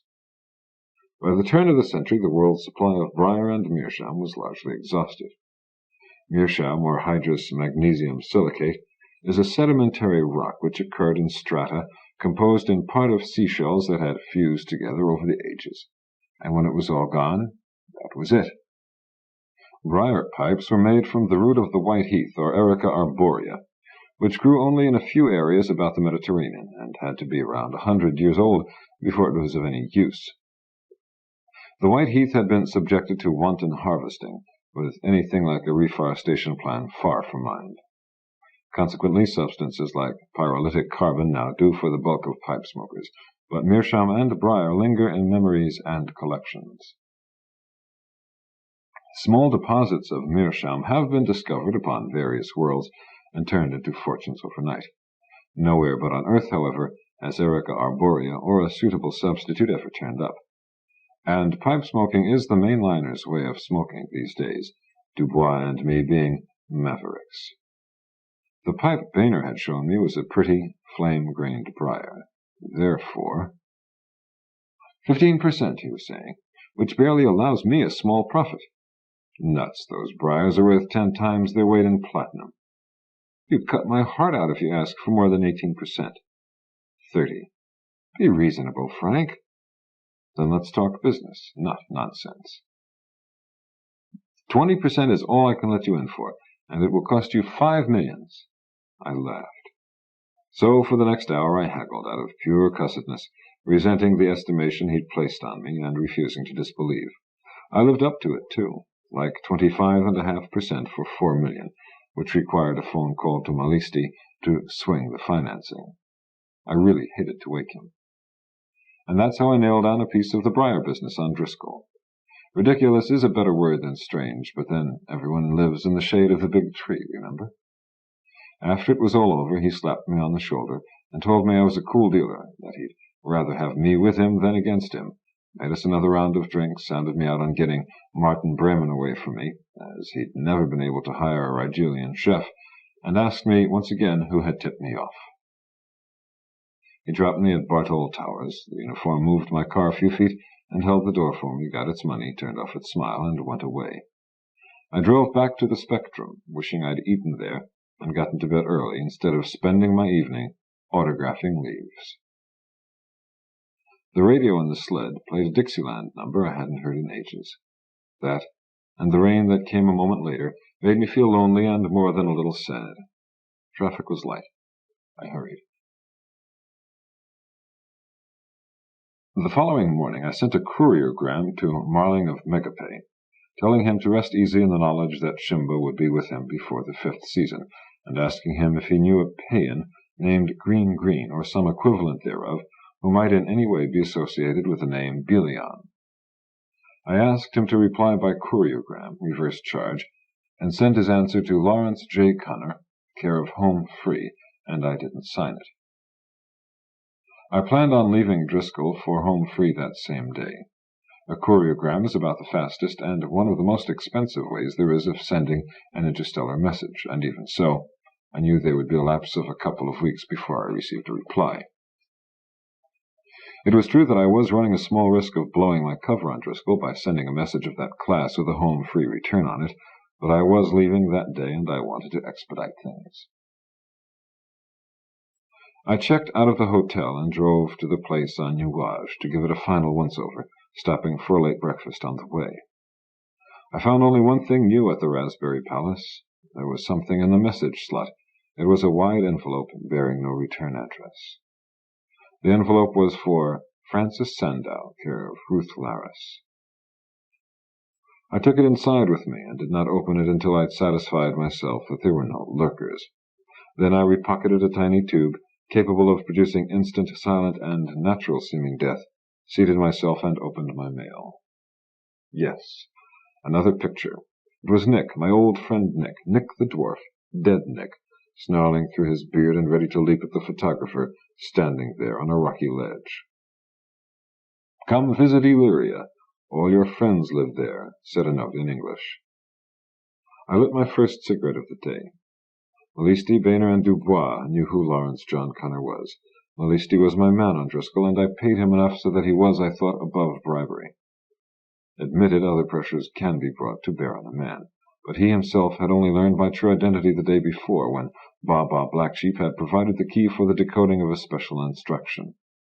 Not much time had passed in which to apply pressure. Boehner had nothing, really, to gain by bugging me. We were partners in a joint venture which represented one of those drops in those buckets people talk about. That was all. Our fortunes were such that, even if our interests did conflict on occasion, it was a very impersonal thing. He was out. Dubois didn't impress me as the sort to give away my name either, not after the way I had spoken in his office concerning my willingness to resort to extreme means to obtain what I wanted. Nobody at Home Free had known where I was going, except for S&F, whose memory of the fact I'd erased prior to my departure. I considered an alternative.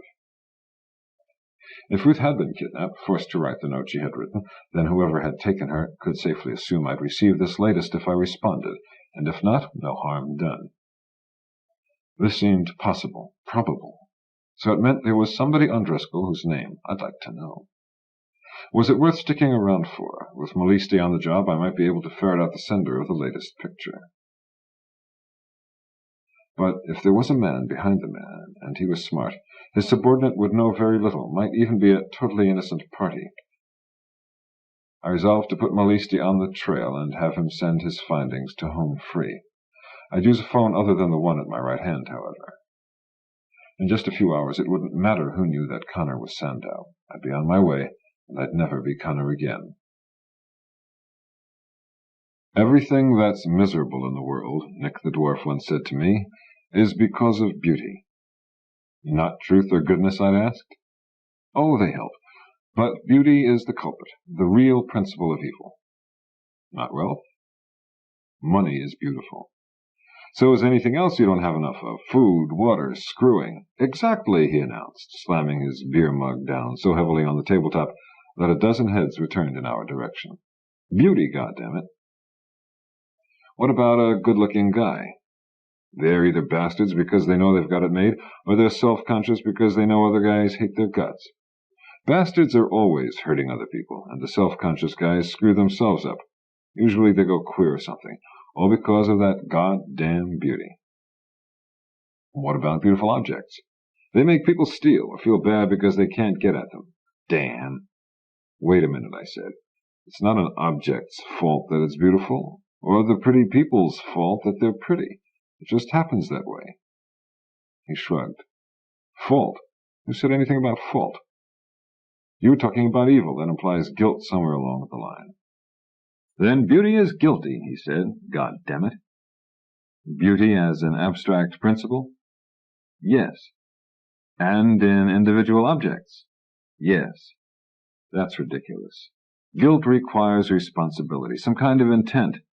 Beauty's responsible. Have another beer. He did, and belched again. Take a look at that good-looking guy over at the bar, he said. That guy trying to pick up the broad in the green dress. Somebody's going to bust him one in the nose sometime. It wouldn't have to happen if he was ugly. Nick later proved his point by busting the guy one in the nose, because he'd called him Shorty. So maybe there was something to what he said. Nick was around 4 feet tall. He had the shoulders and arms of a powerful athlete. He could beat anybody I knew at wrist wrestling. He had a normal-sized head, too, full of blond hair and beard, with a couple blue eyes above a busted nose that turned off to the right, and a mean smile that usually revealed only half a dozen of his yellow-stained teeth. He was all gnarled below the waist. He'd come from a family lousy with professional soldiers. His father had been a general, and all of his brothers and sisters, except for one, were officers in something or other. Nick had grown up in an environment alive with the martial arts. Any weapon you cared to name, he could operate it. He could fence, shoot, ride, set explosive charges, break boards and necks with his hands, live off the land, and fail any physical examination in the galaxy because he was a dwarf. I'd hired him as a game hunter to kill off my experiments that went bad. He hated beautiful things and things that were bigger than he was. What I think is beautiful and what you think is beautiful, I said, might disgust a Rigelian, and vice versa. Therefore, beauty is a relative thing, so you can't condemn it as an abstract principle if— Crap, he said. So they hurt, rape, steal, and screw themselves up over different things. It's still because beauty sits there, demanding violation. Then how can you blame an individual object? We do business with Rigelians, don't we? Yes. Then it can be translated. Enough said. Then the good-looking guy at the bar who had been trying to pick up the broad in the green dress passed by on his way to the men's room and called Nick shorty when he asked him to move his chair out of the way. That ended our evening in that bar. Nick swore he'd die with his boots on some exotic safari, but he found his Kilimanjaro in a hospital on Earth, where they'd cured everything that was bothering him, except for the galloping pneumonia he'd picked up in the hospital. That had been roughly 250 years ago. I'd been a pallbearer. I mashed out my cigarette and made my way back to the slip sled. Whatever was rotten in Midi, I'd find it out later. It was time to go. The dead are too much with us. For 2 weeks I puzzled over what I'd found, and I kept myself fit. When I entered the Home Free system, my life was further complicated by the fact that Home Free had picked up an additional satellite. Not a natural one, either. "What the hell!" exclamation I sent ahead in code. "Visitor," came the reply. "Landing permission requested. Stop. Denied. Stop. Still circling. Stop. Says he's an Earth intelligence man. Stop." "Let him land," I said. "Half an hour after I'm down. Stop." There came the acknowledgement, and I swung into a tight orbit and pushed the Model T down and around and down. After a frolic with the beasts, I repaired to my home for a shower, shucked my Connor face, then dressed for dinner.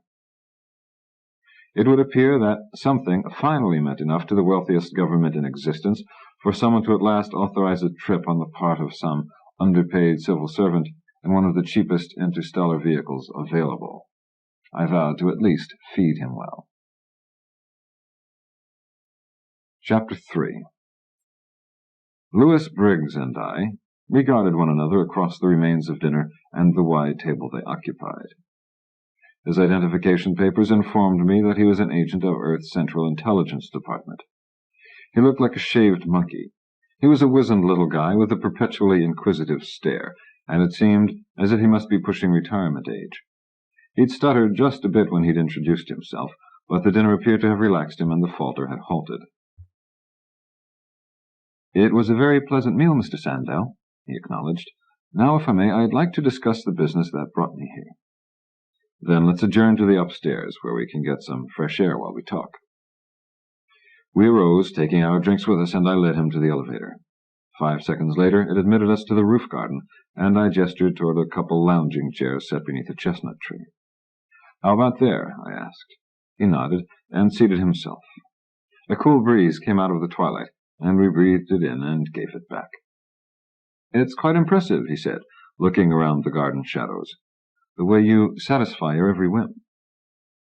"This particular whim in which we're relaxing," I said, "is landscaped to make this place virtually undetectable by means of aerial reconnaissance." "Oh, the thought hadn't occurred to me." I offered him a cigar, which he declined, so I lit it for myself and asked him, "So what is it you want of me?" "Will you consent to accompany me back to Earth and talk to my chief?" he asked. "No," I said. "I've answered that question a dozen times in as many letters. Earth grates on my nerves. It gives me a big pain these days. That's why I live out here. Earth is overcrowded, bureaucratic, unhealthy, and suffering from too many mass psychoses to bother classifying. Whatever your chief wants to say, you can say for him, and I'll answer you, and you can take it back to him." "Normally," he said, "these matters are handled at the division level." "Sorry about that," I replied, "but I'll foot the bill for a coded couriergram from here if it comes to that." "The reply would cost the department too much," he said. "Our budget, you know." "For Christ's sake, I'll pay it both ways, then. Anything to stop cluttering my incoming basket with what is still strangely referred to as surface carrier mail." "God, no!" A tone of panic clung to his words. "It's never been done before, and the man-hours involved in determining how to bill you would be prohibitive." Inwardly I wept for thee, Mother Earth, and the prodigies that had been wrought upon thee. The government is born, it flourishes, strong as its nationalism and great its frontiers. Then comes a time of solidification, division of labor unto specialization, and the layers of management and chains of command. Yes, and Max Weber spoke of this. He saw bureaucracy in the necessary evolution of all institutions, and he saw that it was good. He saw that it was necessary and good. While it may be necessary, put a comma after that word, and after the last one add God and an exclamation point. For there comes a time in the history of all bureaucracies when they must inevitably parody their own functions. Look what the breakup of the big Austro-Hungarian machine did to poor Kafka, or the Russian one to Gogol. It drove them out of their cotton-picking minds, poor bastards, and now I was looking at a man who had survived an infinitely more inscrutable one until the end of his days was in sight. This indicated to me that he was slightly below average intelligence, emotionally handicapped, insecure, or morally suspect, or else he was an iron-willed masochist. For these neuter machines, combining as they do the worst of both father-image and mother-image, that is, the security of the womb and the authority of an omniscient leader, always manage to attract the nebbish. And this is why, Mother Earth, I wept inwardly for thee at that moment of the immense parade called Time. The clowns are passing, and everybody knows that inside, somewhere, their hearts are broken. Then tell me what you would like of me, and I'll answer you now, I said. He reached into his inside pocket and withdrew a sealed envelope bearing various security stamps, which I didn't bother examining too closely even when he handed it to me. Should you not consent to accompany me back to Earth, I was instructed to deliver this to you. If I had agreed to go along, what would you have done with it? Returned it to my chief, he said. So that he could hand it to me? Probably, he said. I tore it open and withdrew a single sheet of paper. I held it close and squinted through the dim light. It was a list of 6 names. I kept my face under control as I read them. They were all names of people I had loved or hated, and they were each of them, somewhere, the subject of a moldering obituary. Also, they had all figured prominently in some recent photography I had been called upon to witness. I puffed smoke, refolded the list, replaced it in the envelope, and dropped it on the table between us. What does it signify? I asked after a time. They are all potentially alive, he said. I request that you destroy the list at your earliest convenience. Okay, I said. And why are they potentially alive? Because their recall tapes were stolen. How? We don't know. Why? We don't know that either. And you came to me because you are the only link we could find. You knew all of them well. My first reaction was disbelief, but I concealed it and said nothing. Recall tapes are the one thing in the universe which I had always considered inviolate, unreachable, for the 30 days of their existence, and then they were gone forever. I tried to get hold of one once and failed. Their guardians were incorruptible, their vaults impenetrable. And this was part of another reason why I don't visit Earth much anymore. I don't like the idea of wearing a recall plate, even temporarily. Persons born there have them implanted at birth, and they are required by law to wear them for as long as they remain on Earth. Persons moving to Earth for purposes of residing there are required to have them installed. Even a visitor must bear one for the duration of his stay. What they do is monitor the electromagnetic matrix of the nervous system. They record the shifting patterns of a man's being, and each is as unique as a fingerprint. Their one function is to transmit that final pattern at the moment of death. Death is the trigger, the shot is the psyche, the target's a machine. It's an enormous machine, and it records that transmission on a strip of tape you can hold in the palm of your hand. All that a man ever was or hoped to be, weighing less than an ounce. After 30 days, the tape is destroyed. That's it. In a small and classified number of cases over the past several centuries, however, that wasn't it. The purpose for the whole strange and costly setup is this. There are some individuals who, dying suddenly on the planet Earth at crucial points in significant lives, depart this lachrymose valley with information vital to the economy/technology/national interest of Earth. The whole recall system is there for the purpose of retrieving such data. Even the mighty machine is not sufficiently sophisticated to draw this information from the recorded matrix, however. That is why every wearer of the plate has a frozen tissue culture somewhere. This culture is associated with a tape and held for 30 days subsequent to death, and both are normally destroyed together. Should recall be necessary, an entire new body is grown from the culture in an AGT, that's an accelerated growth tank, and this body duplicates the original in all things, save that its brain is a tabula rasa. On this clean plate, then, is superimposed the recorded matrix, so that the recalled individual possesses every thought and memory which existed in the original up until the moment of death. He is then in a position to supply the information which the entire World Congress has deemed to be of sufficient value to warrant recall. An ironclad security setup guards the entire system, which is housed in a quarter-mile square fortress in Dallas. "Do you think I stole the tapes?" I asked. He crossed and uncrossed his legs, looked away. "You'll admit there's a pattern, and that it seems somehow related to you?" "Yes, but I didn't do it." "You admit that you were investigated and charged at one time for attempting to bribe a government official in order to obtain the tape for your first wife, Catherine?" "It's a matter of public record, so I can't deny it. But the charges were dismissed," I said. "True, because you could afford a lot of bad publicity and good lawyers, and you hadn't succeeded in obtaining the tape anyway. It was later stolen, though, and it was years before we discovered that it hadn't been destroyed on the scheduled date. There was no way of linking it to you, or of obtaining jurisdiction in the place you were then residing.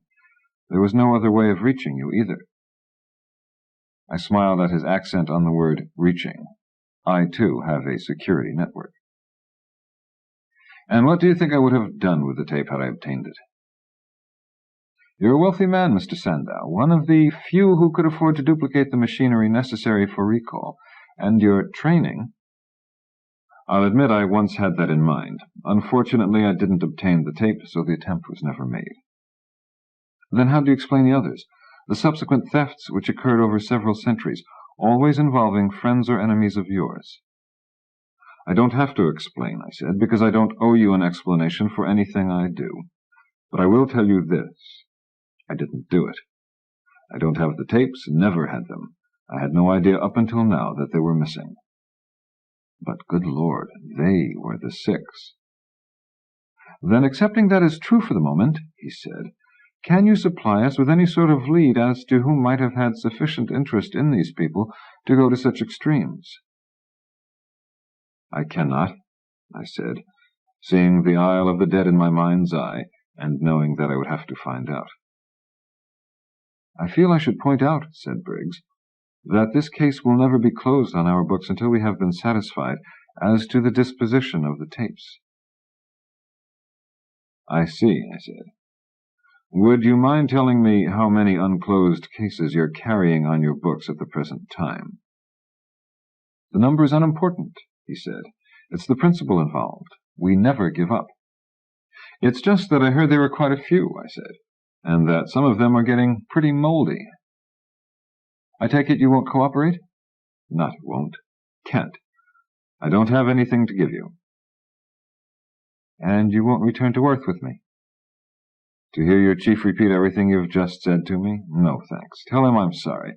Tell him I'd help if I could, but I don't see any way I can." "All right. I guess I'll be leaving then. Thanks for the dinner." He rose. "You might as well stay overnight," I said, "and get a decent night's sleep in a comfortable bed before you shove off." He shook his head. "Thanks, but I can't. I'm on per diem, and I have to account for all the time I spend on a job."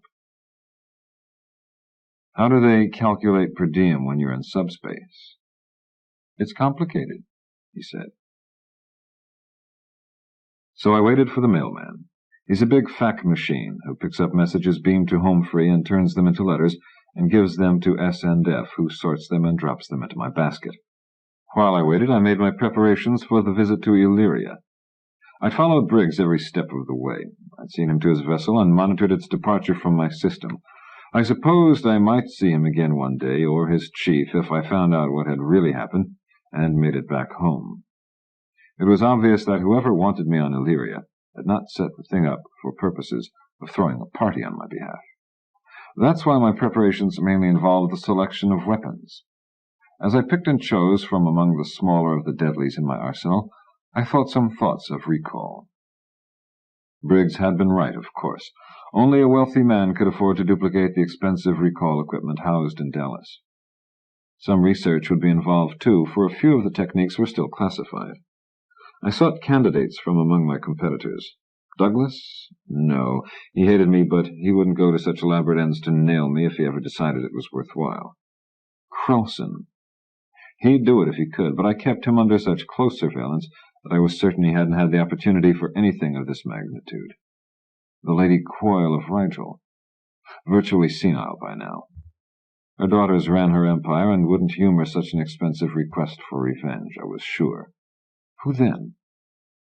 I checked my records, and they didn't show recent transactions, so I sent a couriergram to the Central Registration Unit for that stellar district. Before the answer came back, however, I received Marling's reply to my message from Driscoll. "Come to Megapay immediately," it said.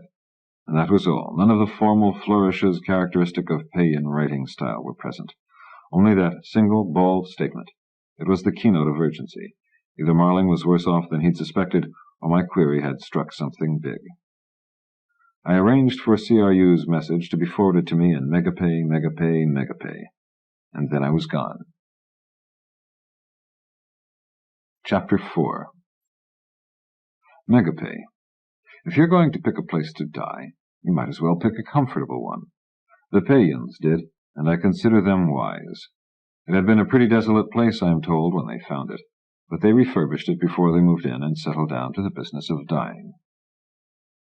Megapay's around 7,000 miles through the middle, with 2 big continents in the northern hemisphere and 3 small ones to the south. The larger of the northern ones looks like a tall teapot tilted to pour, the handle broken at the top, and the other resembles an ivy leaf from which some hungry caterpillar took a big northwestern bite. These 2 are about 800 miles apart, and the bottom of the ivy leaf dips about 5 degrees into the tropic zone. The teapot is around the size of Europe. The 3 continents in the southern hemisphere look like continents, that is to say, irregular chunks of green and gray surrounded by a cobalt sea, and they don't remind me of anything else. Then there's lots of little islands and a few fairly large ones scattered all about the globe. The ice caps are small and keep pretty much to themselves. The temperature is pleasant, as the ecliptic and the equator are fairly close. The continents all possess bright beaches and peaceful mountains, and any pleasant habitation you care to imagine somewhere in between. The Peians had wanted it that way. There are no large cities, and the city of Megapay on the continent of Megapay, there on Megapay, is therefore not a large city. Megapay the continent is the chumped ivy leaf. Megapay the city lies on the sea in the middle of the chump. No 2 habitations within the city are nearer than a mile from one another. I orbited twice, because I wanted to look down and admire that handiwork. I still couldn't spot a single feature which I'd have cared to change. They were my masters when it came to the old art, always would be. Memories poured back of the gone, happy days before I'd become rich and famous and hated. The population of the entire world was less than 1 million. I could probably lose myself down there, as once I had, and dwell on Megapay for the rest of my days. I knew I wouldn't. Not yet, anyhow, but sometimes it's pleasant to daydream. On my second pass I entered the atmosphere, and after a time the winds sang about me, and the sky changed from indigo to violet to a deep, pure azure, with little wisps of cirrus hovering there between being and nothingness. The stretch on which I landed was practically Marling's backyard. I secured the ship and walked toward his tower, carrying a small suitcase. It was about a mile's distance. As I walked the familiar trail shaded by broadleaf trees, I whistled once lightly, and a bird call mimicked my note. I could smell the sea, though I could not yet view it. All was as it had been years before, in the days when I had set myself the impossible task and gone forth to wrestle the gods, hoping only for forgetfulness, finding something far different. Memories, like stained slides, suddenly became illuminated as I encountered successively an enormous mossed-over boulder, a giant parton tree, a cribble, an almost lavender greyhound-like creature the size of a small horse, with long lashes and a crown of rosy quills, which bounded quickly away, a yellow sail, when the sea came into view, then Marling's pier down in the cove, and finally the tower itself, entire, mauve, serene, severe, and high, above the splashing, below the sunward skies, clean as a tooth, and far, far older than I. I ran the last 100 yards and banged upon the grillwork that covered the arched way into the small courtyard. After perhaps 2 minutes, a strange young Peian came and stood and regarded me from the other side. I spoke to him in Peian. I said, "My name is Francis Sandow, and I have come to see Dra Marling." At this the Peian unlatched the gate and held it open. Not until I had entered, for such is their custom, did he answer. "You are welcome, Dra Sandow. Dra Marling will see you after the tidal bell has rung. Let me show you to a place of rest and bring you refreshment." I thanked him and followed him up the winding stair. I ate a light meal in the chamber to which he had conducted me. I still had more than an hour until the turning of the tide, so I lit a cigarette and stared out over the ocean through that wide, low window beside the bed, my elbows upon the sill that was harder than intermetallized plastic, and grey. Strange to live like this, you say. A race capable of damn near anything? A man named Marling capable of building worlds? Maybe. Marling could have been wealthier than Boehner and I put together and multiplied by 10 had he chosen.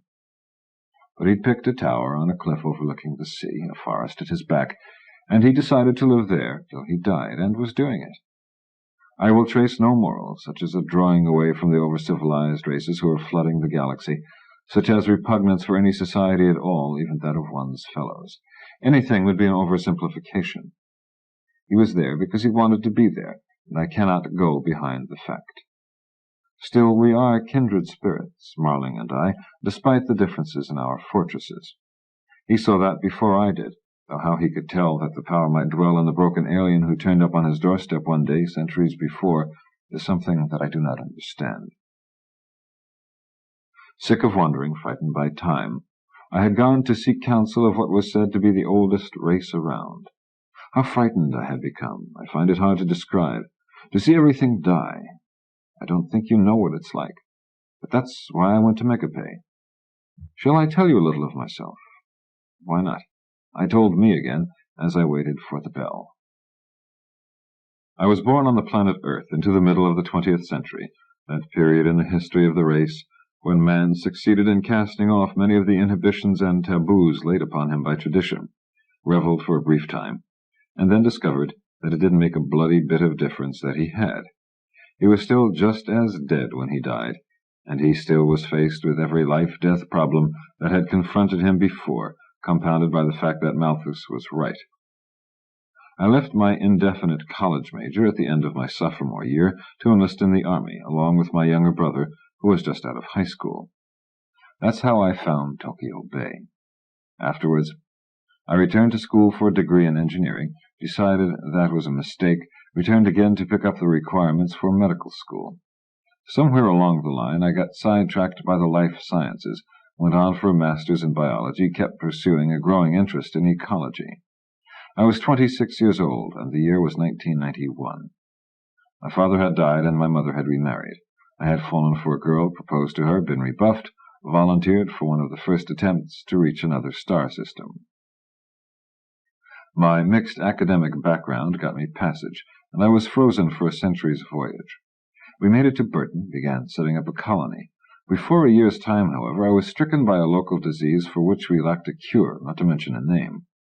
I was then refrozen in my cold bunker to await some eventual therapy. 22 years later, I came around. There had been 8 more shiploads of colonists, and a new world lay about me. 4 more shiploads arrived that same year, and only 2 would remain. The other 2 were going on to a more distant system, to join an even newer colony.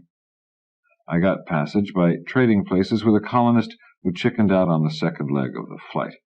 It was a once-in-a-lifetime opportunity, or so I thought, and since I could no longer recall the face, let alone the name, of the girl who had caused me to make the initial move, My desire to go on was predicated, I am certain, solely upon curiosity and the fact that the environment in which I then found myself had already been somewhat tamed, and I had had no part in its taming.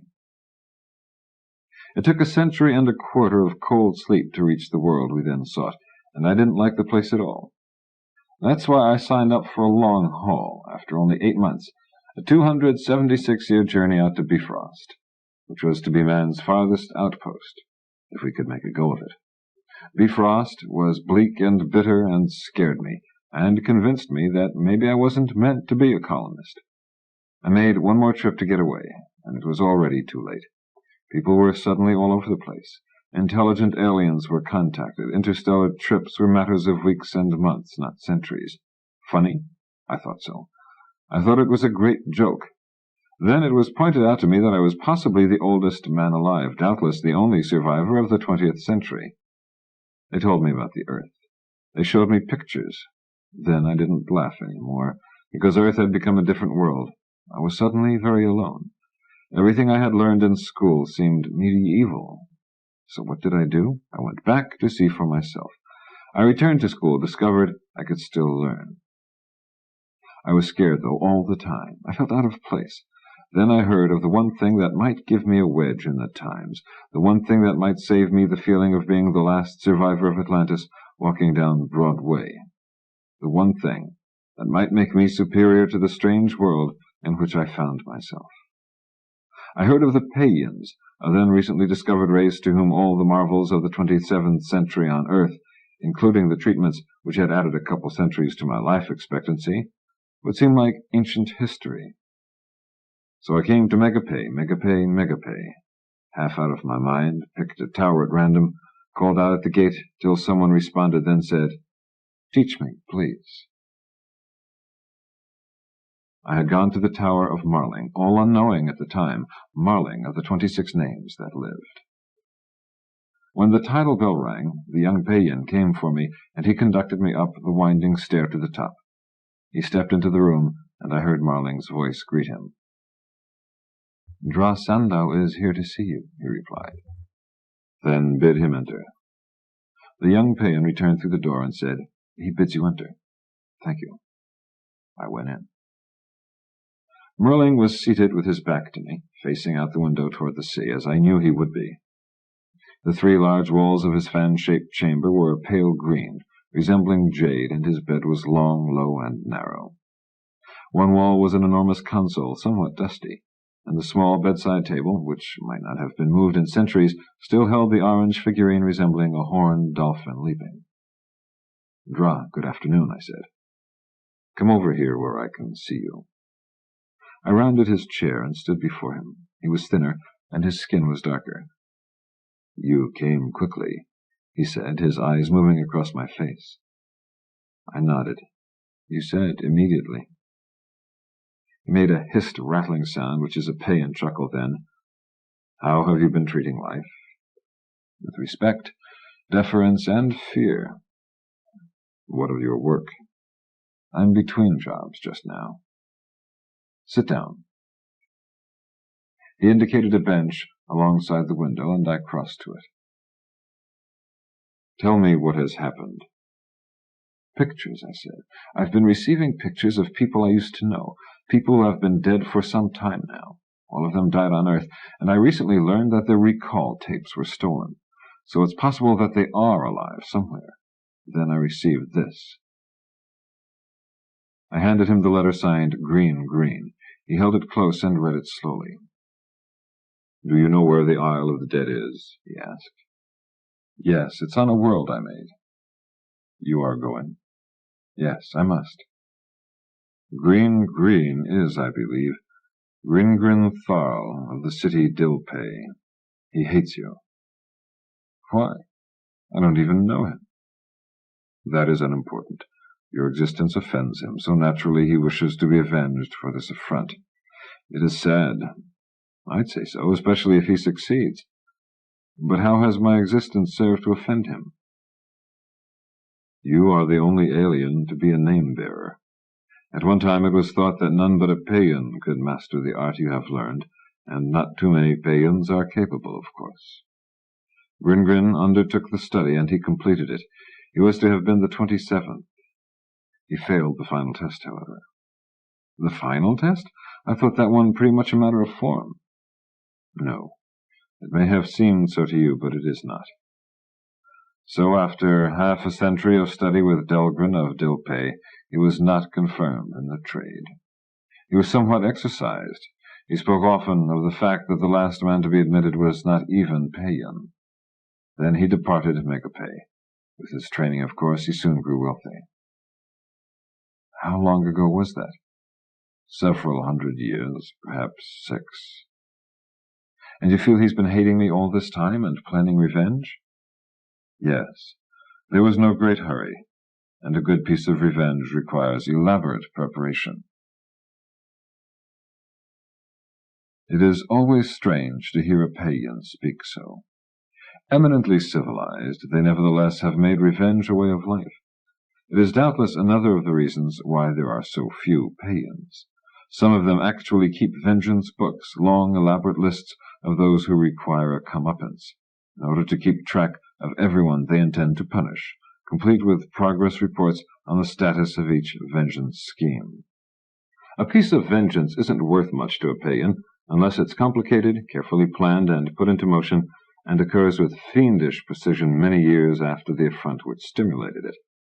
It was explained to me that the fun of it is really in the planning and the anticipation. The actual death, madness, disfigurement, or humiliation which results is quite secondary to this. Marling once confided in me that he had had 3 going which had lasted over 1,000 years apiece, and that's no record. It's a way of life, really. It comforts one, providing a cheering object of contemplation when all other things are going poorly. It renders a certain satisfaction as the factors line themselves up, one by one, little triumphs, as it were, leading up to the time of fulfillment. And there is an aesthetic pleasure to be had, some even say a mystical experience, when the situation occurs and the carefully wrought boom is lowered. Children are taught the system at an early age, for full familiarity with it is necessary for attaining advanced old age. I had to learn it in a hurry, and was still weak on some of the finer points. "Have you any suggestions?" I asked. "Since it is useless to flee the vengeance of a Peian," he told me, "I would recommend your locating him immediately and challenging him to a walk through the night of the soul. I will provide you with some fresh gluten roots before you leave." "Thank you. I'm not real up on that, you know." "It is easy, and one of you will die, thus solving your problems. So if he accepts, you will have nothing to worry about. Should you die, you will be avenged by my estate." "Thank you, Dra. It is nothing. What of Belian with respect to Grin?" "He is there." "How so?" "They have made their own terms, those two." "And?" "That is all I know." "Will he see fit to walk with me, do you think?" "I do not know." "Then let us regard the waters in their rising," he said, and I turned and did so until he spoke again, perhaps half an hour later. "This is all," he said. "There is no more?" "No." The sky darkened until there were no sails. I could hear the sea, smell it, and there was its black, rolling, star-flecked bulk in the distance. I knew that soon an unseen bird would shriek, and one did. For a long while I stood in a pertinent corner of my mind, examining things I had left there a long time ago and forgotten, and some things which I had never fully understood. My big tree toppled, the Valley of Shadows faded, and the Isle of the Dead was only a hunk of rock dropped into the middle of the bay and sinking without a ripple. I was alone. I was absolutely alone. I knew what the next words that I would hear would be, and then, some time later, I heard them. "Journeying with me this night," he said. "Dra?" "Nothing." "Then, must it be this night?" I said. "Nothing." "Where then will dwell Loramel of the many hands?" "In the happy nothing, to come again, as always." "What of your debts, your enemies?" "All of them paid." "You had spoken of next year in the 5th season." "That now is changed." "I see." We will spend the night in converse, Earth-Sun, that I may give you my final secrets before sunrise. Sit down. And I did, at his feet, as in days far away through the smoke of memory seen, and younger, younger by far. He began to speak, and I closed my eyes, listened. He knew what he was doing, knew what he wanted. This didn't keep me from being frightened as well as saddened, however. He had chosen me to be his guide, the last living thing that he would see. It was the highest honor he could pay a man, and I was not worthy of it. I hadn't used what he had given me as well as I might have. I'd screwed up a lot of things I shouldn't have. I knew he knew it, too. But it didn't matter. I was the one, which made him the only person in the whole galaxy able to remind me of my own father, dead these 1,000+ years. He had forgiven me my trespasses. The fear and the sadness. Why now? Why had he chosen this time? Because there might not be any other. In Marling's estimation, I was obviously off on a venture from which I would probably not be returning. This, therefore, would have to be our final encounter. Every man, I will go with thee and be thy guide, and thy most need to go by thy side. A good line for fear, though knowledge spoke it. They've a lot in common when you stop to consider it. And so the fear.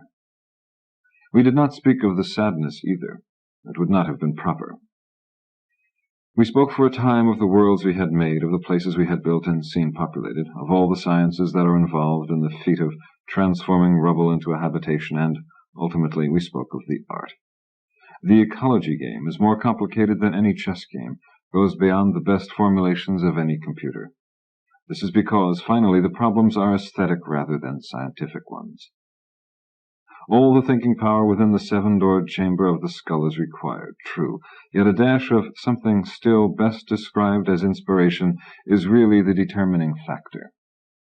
We dwelled upon these inspirations, many of which now existed, and the night sea wind rose up so shrill and cold that I had to secure the windows against it and kindle a small fire, which blazed then like a holy thing in that oxygen-rich place. I can remember none of the words that were spoken that night. Only there, preserved within me, are the soundless pictures we shared, memory now, glazed over with distance and time. This is all, as he'd said, and after a while there was dawn. He fetched me the gluten roots when the faint false dawn occurred, sat for a time, and then we made the final preparations. About 3 hours later I summoned the servants and ordered them to hire mourners and to send a party ahead into the mountains to open the family burial crypt. Using Marling's equipment, I sent formal messages to the other 25 names which lived, and to those he'd specified among friends, acquaintances, and relatives that he wished to be present. Then I prepared the ancient and dark green body he had worn, found my way down to the kitchen for breakfast, lit a cigar, and walked by the bright seaside where purple and yellow sails once more cut the horizon, found me a small tidal pool, sat down beside it, smoked. I was numb. That's the easiest way to put it. I had been there before, the place from which I had just returned, and as before I came away with a certain indecipherable scribbling upon my soul. I wished now for the sadness or the fear again, anything. But I felt nothing, not even anger. This would come later, though, I knew. But for the moment, I was too young or too old. Why did the day bloom so bright and the sea sparkle so before me? Why did the air burn salt and pleasant within me, and the life cries of the wood come like music into my ears? Nature is not so sympathetic as the poets would have you believe. Only other people sometimes care when you close your doors and do not open them again. I would stay in Megape, Megape, Megape, and listen to the litany of Loramel of the many hands, while the 1,000-year-old flutes covered it like a sheet, a statue. Then Shimbo would walk into the mountains once again, in procession with the others, and I, Francis Sandow, would see the opening of the cavern and grey charcoal black the closing of the crypt. I would stay a few days more to help order my master's affairs, and then depart upon my own journey. If it ended the same way, well, that's life. So much for night thoughts at mid-morning. I rose up and returned to the tower to wait. In the days that followed, Shimbo walked again. I remember the thunder as in a dream. There was thunder and flutes, and the fiery hieroglyphs of lightnings above the mountains beneath the clouds. This time nature wept, for Shimbo dragged the bell-pull. I recall the green and grey procession winding its way through the forest to the place where the timber broke and the dirt gave way to stone. As I walked, behind the creaking cart, the headgear of a name-bearer upon me, the singed shawl of mourning about my shoulders, I bore in my hands the mask of Lorrimel, a strip of dark cloth across the eyes. No more would his light burn in the shrines, unless another was given the name. I understand that it did burn for a moment, though, at the time of his passing in every shrine in the universe. Then the last door was closed, grey, charcoal, black. A strange dream, is it not? After it was all over, I sat in the tower for a week, as was expected of me. I fasted, and my thoughts were my own. During that week, a message came in from the Central Registration Unit via Home Free. I didn't read it until week's end, and when I did, I learned that Illyria was now owned by the Green Development Company. Before the day was over, I was able to ascertain locally that the Green Development Company was Grin Tharl, formerly of Dilpay, ex-student of Delgren of Dilpay, who bore the name Cleiss, out of whose mouth proceedeth rainbows. I called Delgren and made arrangements to see him the following afternoon. Then I broke my fast and I slept for a long, long time. There were no dreams that I can recall. Malisti had uncovered no one, nothing on Driscoll. Delgren of Dilpay was of very little assistance, as he had not seen his former pupil for centuries. He hinted that he might be planning a surprise for Grin should he ever return to Megapay. I wondered if the feeling and the plans were mutual. Whatever, these things no longer mattered. My time on Megapay had come to an end. I boosted the Model T into the sky and kept going until space and time ended for a space and a time. I continued. I anesthetized and cut open the middle finger of my left hand, implanted a laser crystal and some piezoelectric webbing, closed the incision and kept the hand in a healant unit for 4 hours. There was no scar. It would sting like hell and cost me some skin if I used it, but if I were to extend that finger, clench the others, and turn my palm upward, the beam it emitted would cut through a 2-foot slab of granite. I packed rations, medical supplies, food, gluten root in a light knapsack, which I cached near the port. I would not need a compass or maps, of course, but some fire sticks, a sheet of flimsy, a hand torch, and some night specs seemed advisable. I laid out everything I could think of, including my plans. I decided not to descend in the Model T, but to orbit and ride in on a non-metallic drift sled, and give myself an Illyrian week on the surface. I would instruct the T to descend at the end of that time and hover above the strongest power pull nexus, and then return once every day after that. I slept, I ate, I waited, I hated. Then one day there came a humming sound rising to a whine. Then silence. The stars fell like fiery sleet, then froze all about me. Ahead there hung one bright one. I ascertained Illyria's position and moved toward a rendezvous. A couple lifetimes or days later, I regarded it, a little green opal of a world, with flashing seas and countless bays, inlets, lakes, fjords. Lush vegetation on the 3 tropical continents, cool woodlands, and numerous lakes on the 4 temperate ones. No really high mountains, but lots of hills. 9 small deserts, for variety's sake. 1 humpbacked river, half again the length of the Mississippi. A system of oceanic currents I was really proud of, and a 500-mile land bridge mountain range I had raised between 2 continents, just because geologists hate them as much as anthropologists love them. I watched a storm system develop near the equator, move northward, disperse its wet burden over the ocean. One by one, as I drew nearer, the 3 moons, Flopsus, Mopsus, and Cottontalis, partly eclipsed the world. I set the Model T into an enormous elliptical orbit, beyond the farthest moon, and hopefully also beyond the range of any detection devices. Then I set to work figuring the problem of the descents, my initial one and those later ones by the vessel itself. Then I checked my current position, set an alarm, and took a nap. When I awoke, I visited the latrine, checked the drift sled, went over my gear. I took an ultrasonic shower and dressed myself in black shirt and trousers, of a water-repellent synthetic the name of which I can never remember, even though I own the company. I put on what I call combat boots, but what everyone else calls hiking boots these days, and bloused the trousers up inside. Then I clasped on a soft leather belt with a dark two-piece buckle, which could become the handles for the strangling wire that tore loose through the center seam. I hung a pistol belt over that to hold a laser handgun at my right hip, and I hooked a row of small grenades along the back. I wore a pendant around my neck with a spit bomb inside, and on my right wrist I strapped a chrono set for Illyria and gimmick to spray paragas from 9 o'clock when the stem was pulled.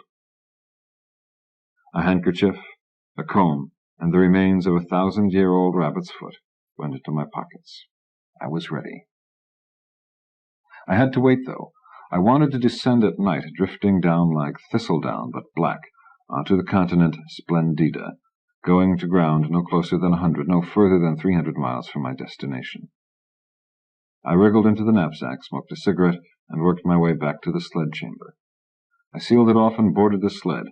I pulled shut the half-bubble, locked it about me, felt a tiny jet of air just above my head, a small wave of warmth just about my feet. I pushed the button that raised the hatch. The wall opened, and I stared down at the crescent moon my world had become. The tea would launch me at the proper moment. The sled would break itself at the right time. I had only to control the drift once I'd entered the atmosphere. The sled and I together would weigh only a few pounds because of the anti-grav elements in the hull. It had rudders, ailerons, stabilizers, also sails and chutes. It's less like a glider than one assumes on first hearing of it. It's more like a sailboat for use on a three-dimensional ocean. And I waited in it and looked down at the wave of night washing day from Illyria. Mopsus moved into view. Cottontalis moved out of it. My right ankle began to itch. As I was scratching it, a blue light came on above my head. As I fastened my belts, it went out, and the red one came on. As I relaxed, the buzzer sounded and the red light went out, and a mule kicked me in the backside, and there were stars all about, dark Illyria before me, and no hatch to frame them. Then, drifting, not down, but ahead, not falling, just moving, and even that undetectable when I closed my eyes. The world was a pit, a dark hole. Slowly it grew. The warmth had filled the capsule. The only sounds were my heart, my breath, the air jet. When I turned my head, I could not see the Model T. Good. It had been years since I'd used a drift sled for purposes other than recreation, and each time I had, like now, my mind skipped back to a pre-dawn sky, and the rocking of the sea, and the smell of sweat, and the bitter aftertaste of Dramamine in my throat, and the first thud of artillery fire as the landing vehicle neared the beach. Then, as now, I'd wiped my palms on my knees, reached into my left side pocket, and touched the dead bunny's foot there. Funny. My brother had had one, too. He would have enjoyed the drift sled. He'd liked airplanes and gliders and boats. He'd liked water skiing and skin diving and acrobatics and aerobatics. That's why he'd gone airborne, which is probably why he got it, too. You can only expect so much from one lousy rabbit's foot. The stars blazed like the love of God, cold and distant, as soon as I dropped the black spot on the bubble and blocked out the light of the sun. Mopsus caught the light, though, and cast it down into the pit. She held the middle orbit. Flopsus was nearest the planet, but was on the other side just then. The three made for generally tranquil seas, and once in a score or so of years they put on a magnificent tidal display when all of them were in conjunction. Isles of coral would appear in sudden deserts of purple and orange, as the waters rolled back, humped up, became a green mountain, moved round the world. And stones and bones and fishes and driftwood would lie like the footprints of Proteus, and the winds would follow, and the temperature shifts, the inversions, the fields in the clouds, the cathedrals in the sky. And then the rains would come, and the wet mountains would break themselves upon the land, as the fairy cities shattered and the magic isles returned to the depths, and Proteus, God knows where, would laugh like thunder, as with each bright flash Neptune's white-hot trident dipped, sizzled, dipped, sizzled. Afterwards you'd rub your eyes. Now Illyria was moonbeams over cheesecloth. Somewhere in her sleep a cat-like creature would stir soon. She would awaken, stretch, rise, and begin to prowl. After a time she would stare at the sky for a moment, at the moon, beyond the moon. Then a murmur would run through the valleys, and the leaves would move upon the trees. They would feel it. Born of my nervous system, fractioned from my own DNA, shaped in the initial cell by the unassisted power of my mind, they would feel it, all of them. Anticipation. Yes, my children, I am coming, for Belian has dared to walk among you. Drifting. If only it had been a man there on Illyria waiting for me, it would have been easy. As it was, I felt that my armaments were mainly trappings. If it had only been a man, though, I wouldn't even have bothered with them. But Green was not a man. He was not even a Peian, which in itself is a frightening thing to be. Rather, he was something more than either. He bore a name, albeit improperly, and name-bearers can influence living things, even the elements about them, when they raise up and merge with the shadow that lies behind the name. I am not getting theological. I've heard some scientific-sounding explanations for everything involved, if you'll buy voluntary schizophrenia along with the God complex and extrasensory faculties. Take them one at a time, and bear in mind the number of years' training a worldscaper undergoes, and the number of candidates who complete it. I had the edge on Green, I felt, because it was my world he'd chosen for the encounter. How long he'd had to fool around with it, of course, was a thing I didn't know, and a thing that worried me. What changes had he effected? He'd chosen the perfect bait. How perfect was the trap? How much of an edge did he think he had? Whatever. He couldn't be sure of anything, not against another name. Nor, of course, could I. Did you ever witness the combat of Beta splendens, the Siamese fighting fish? It's not like a cockfight or a dogfight or a cobra-mongoose match or anything else in the world but itself. You place two males in the same bowl. They move together quickly, unfurling their brilliant fins like red, blue, green shadows, expanding their branchial membranes. This gives the illusion of their suddenly blooming into something larger than they had been. Then they approach one another slowly, remain side by side for perhaps a quarter of a minute, drifting. Then they move, so fast that the eye can't even follow what is happening. Then, slow and peaceful again, they drift. Then, suddenly, the colored whirligig. Then drifting, then movement. This pattern continues. The colored shadow fins, and even this may be misleading. After a time, a reddish haze will surround them. Another flurry. They slow.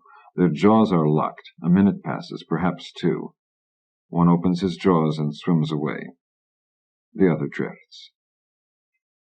This is how I saw what was to come. I passed the moon. The dark bulk of the world grew before me, occluding stars.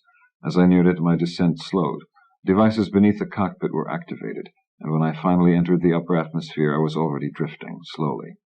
The impression of moonlight on 100 lakes, coins at a dark pool's bottom. I monitored for artificial light, detected none. Flopsus appeared upon the horizon, adding her light to her sister's. After perhaps half an hour, I could make out the more prominent features of the continent. I combined these with memory and feeling, and began to steer the sled. Like the falling of a leaf on a still day, tacking, side-slipping, I headed for the ground.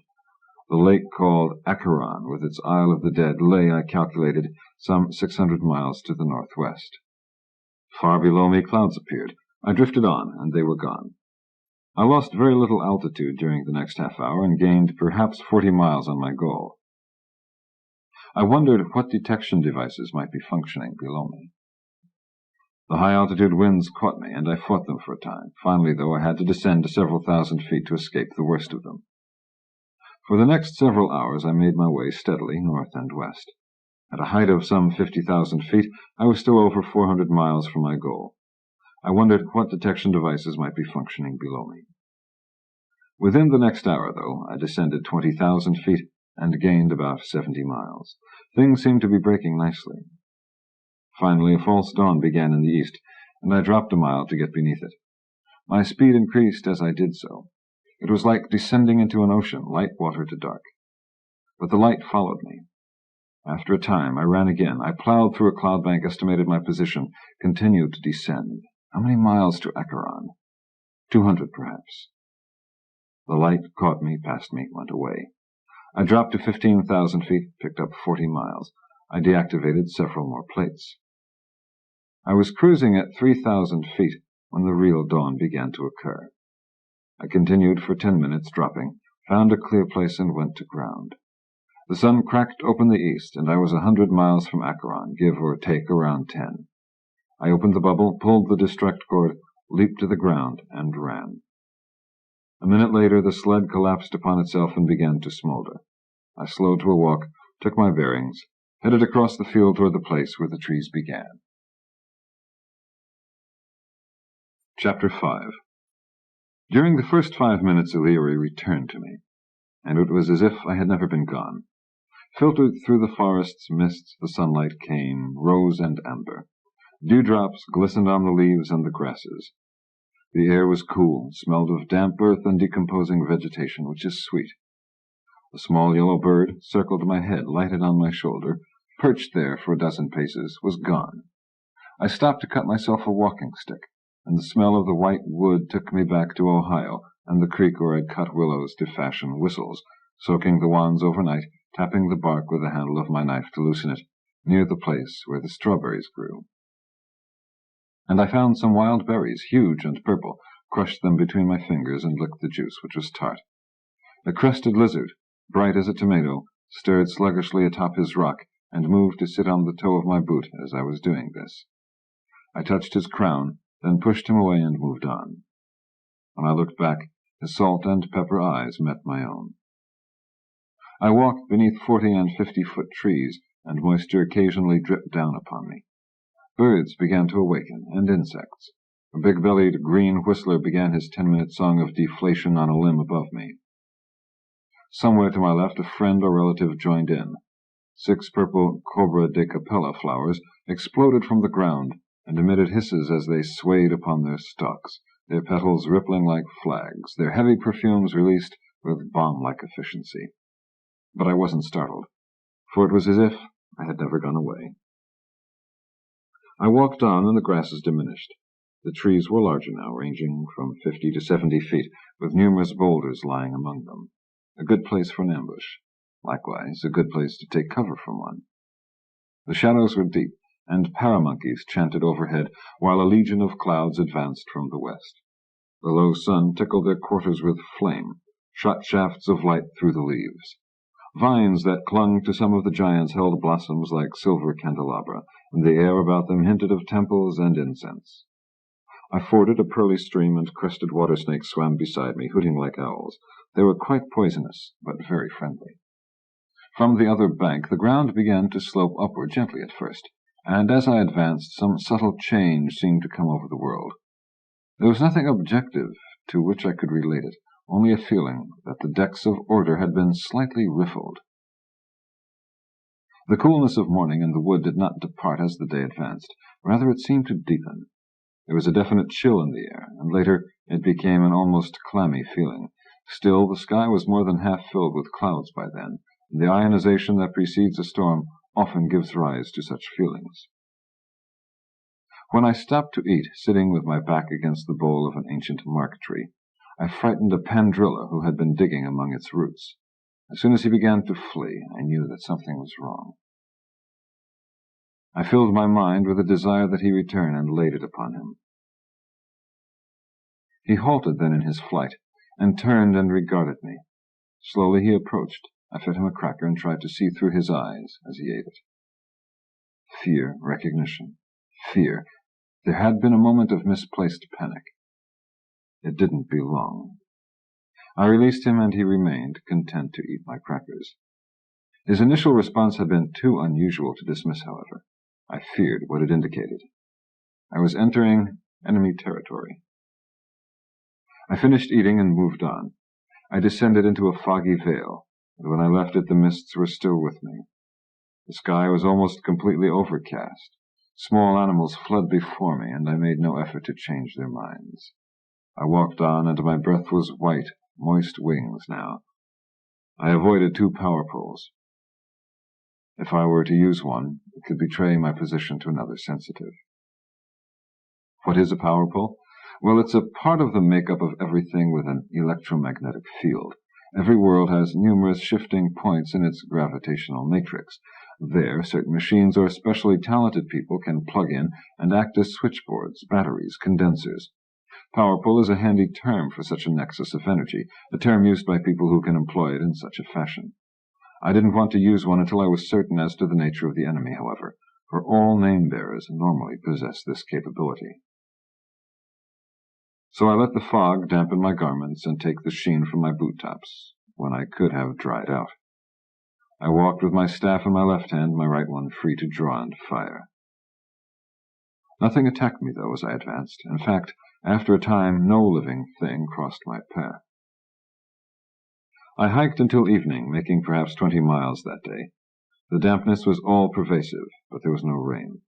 I located a small cave in the foothills I was then negotiating, cast my flimsy, a 10-by-10 sheet of tough plastic material, 3 molecules in thickness, for insulation against the dirt and some of the dampness, ate a dry meal, and slept, my gun near my hand. The morning was as bleak as the night and the day before, and the fog had thickened. I suspected an intent behind it, and I moved cautiously. It struck me as just a bit too melodramatic. If he thought he was going to shake me up with shadow, mist, chill, and the alienation of a few of my creatures, he was wrong. Discomfort just irritates me, makes me angry, and fixes my determination to get at its source and deal with it as quickly as possible. I slopped my way through much of the second day, topped the hills, and began my downward trek.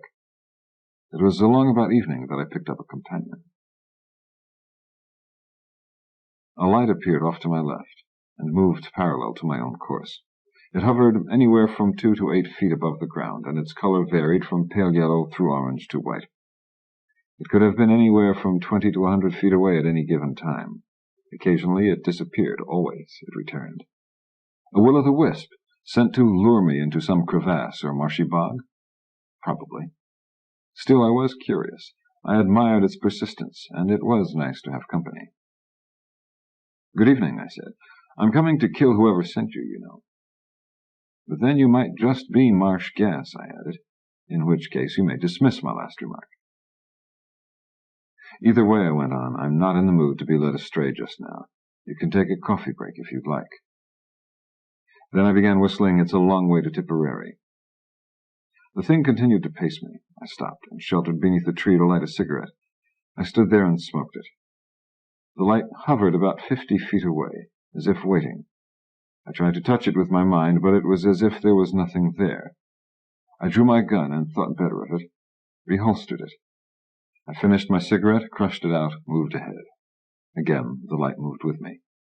About an hour later, I made camp in a small clearing. I wrapped myself in my flimsy, my back against a rock. I built a small fire and heated some soup I'd brought along. The light wouldn't carry far on a night like this. The will-o'-the-wisp hovered just outside the circle of firelight. "Care for a cup of coffee?" I asked it. There was no reply, which was a good thing. I had only 1 cup with me.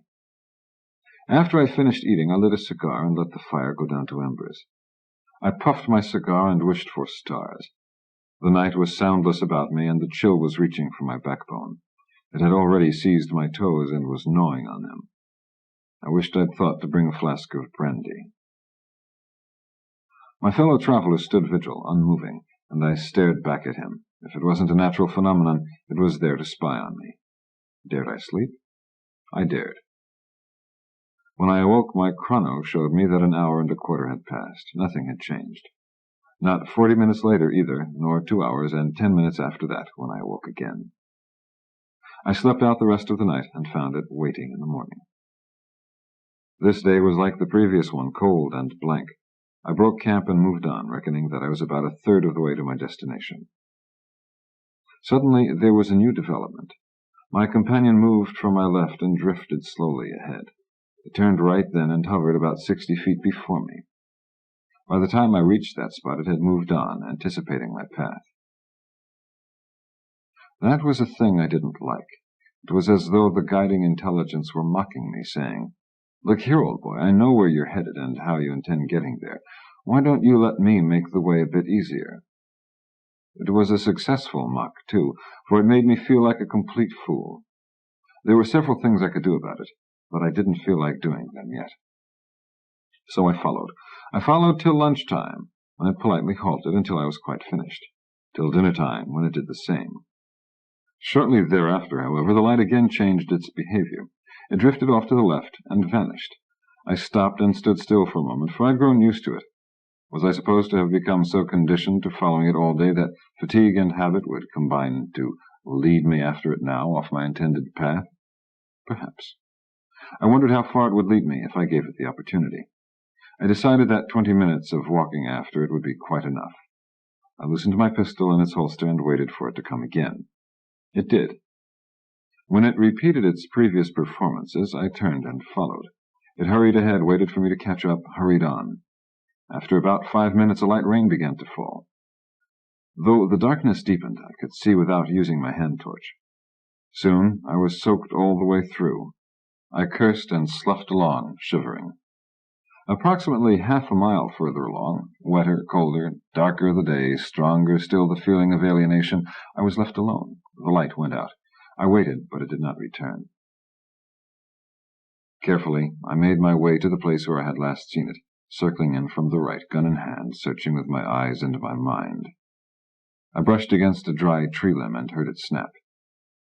"Stop, for the love of God, don't!" I threw myself to the ground and rolled. The cry had come from right beside me. I covered that area from a distance of 12 feet. Cry? Had it been a truly physical sound or something within my mind? I wasn't certain. I waited. Then, so softly that I wasn't certain how I was hearing it, there came to me a sound of sobbing.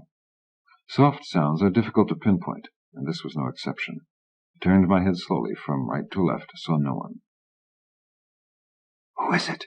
I asked in a shrill whisper, for these too are without direction. No answer, but the sobbing continued. Reaching out with my mind, I felt pain and confusion, nothing more. "Who is it?" I repeated. There was silence then.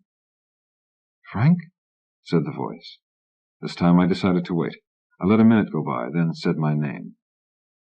"Help me," came the reply. "Who are you? Where are you?" "Here." And the answers came into my mind, and the nape of my neck crawled and my hand tightened on the pistol. Dango! The capel knife! I knew then what had happened, but I didn't have guts enough to turn on my torch and take a good look. I didn't need to, though. My will-o'-the-wisp chose that moment to return. It drifted past me, rose higher, higher, brightness increasing in intensity to a level far beyond anything it had exhibited earlier. It hovered at a height of 15 or 20 feet and blazed like a flare. Below it stood Dango. He had no choice but to stand. He was rooted to the spot.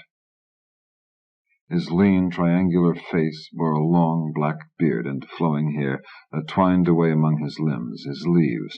His eyes were dark and sunken and wretched. The bark that was a part of him bore insect holes, bird droppings, and char marks of numerous small fires about the base. I saw then that blood dripped from the limb I had broken as I passed him by. I rose slowly. "Dango," I said.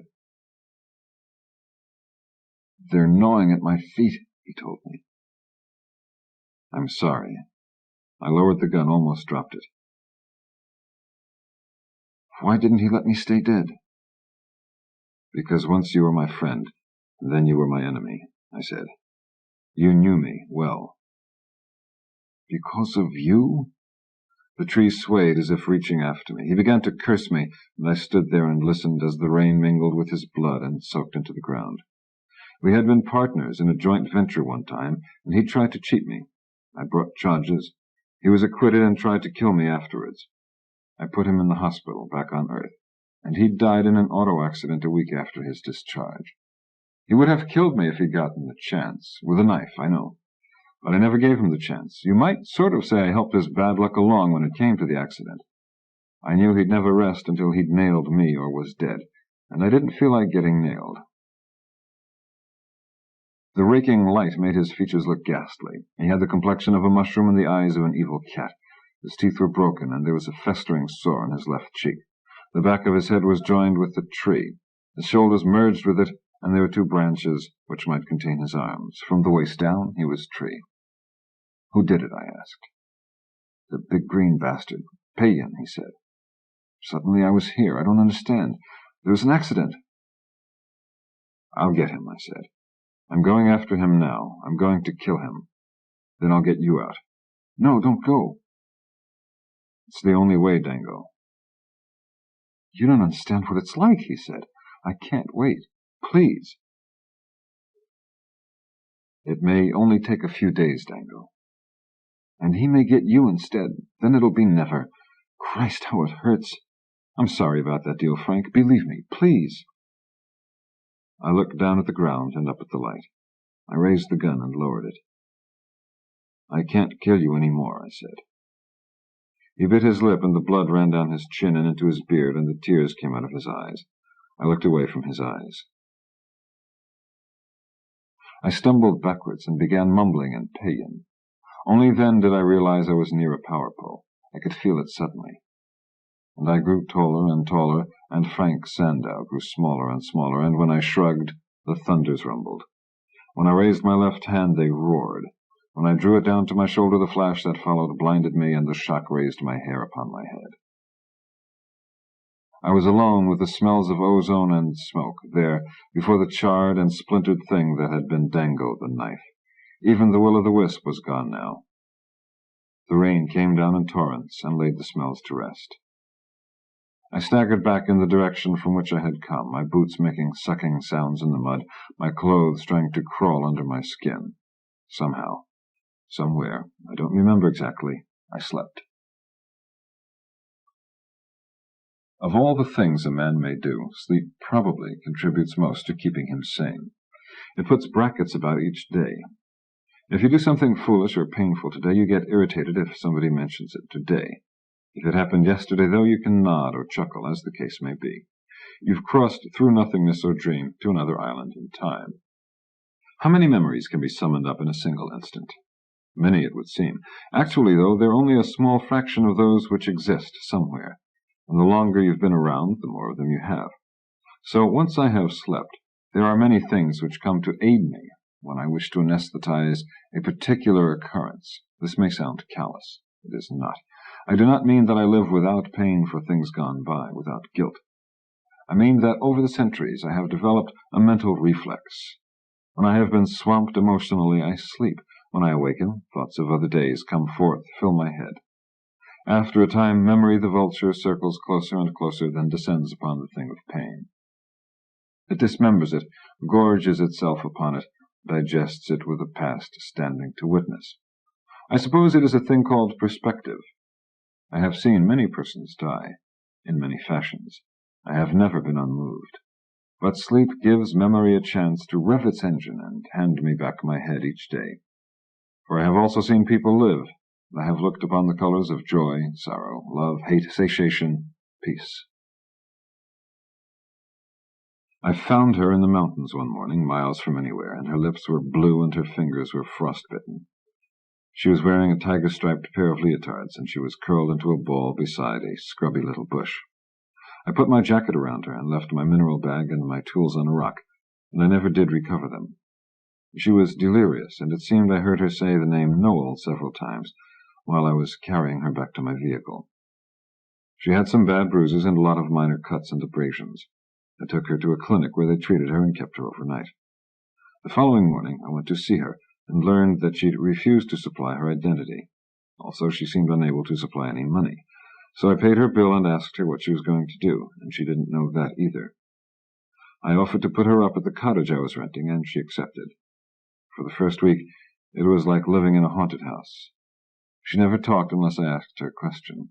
She prepared meals for me and kept the place clean, and spent the rest of the time in her room with the door closed. The second week, she heard me picking at an old mandolin, the first time I touched the thing in months, and she came out and sat across the living room from me and listened. So I kept playing, for hours longer than I'd intended, just to keep her there, because it was the only thing in over a week that had evoked any sort of response. When I laid it aside, she asked me if she could try it, and I nodded. She crossed the room, picked it up, bent over, and began to play. She was far from a virtuoso, but then so was I. I listened and brought her a cup of coffee, said good night, and that was it. The next day, though, she was a different person. She'd combed the tangles out of her dark hair and trimmed it. Much of the puffiness was gone from beneath her pale eyes. She talked to me at breakfast about everything from the weather, the news reports, my mineral collection, music, antiques, to exotic fishes. Everything excepting herself. I took her places after that. Restaurants, shows, the beach, everywhere but the mountains. About 4 months went by like this. Then one day I realized I was beginning to fall in love with her. Of course I didn't mention it, though she must have seen it. Hell, I didn't really know anything about her, and I felt awkward. She might have a husband and 6 kids somewhere.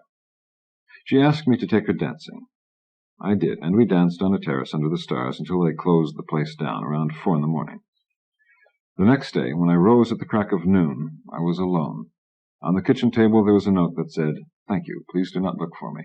I have to go back now. I love you." It was, of course, unsigned, and that's all I know about the girl without a name. When I was around 15 years old, I found a baby starling beneath a tree while I was mowing the lawn in our backyard. Both its legs were broken.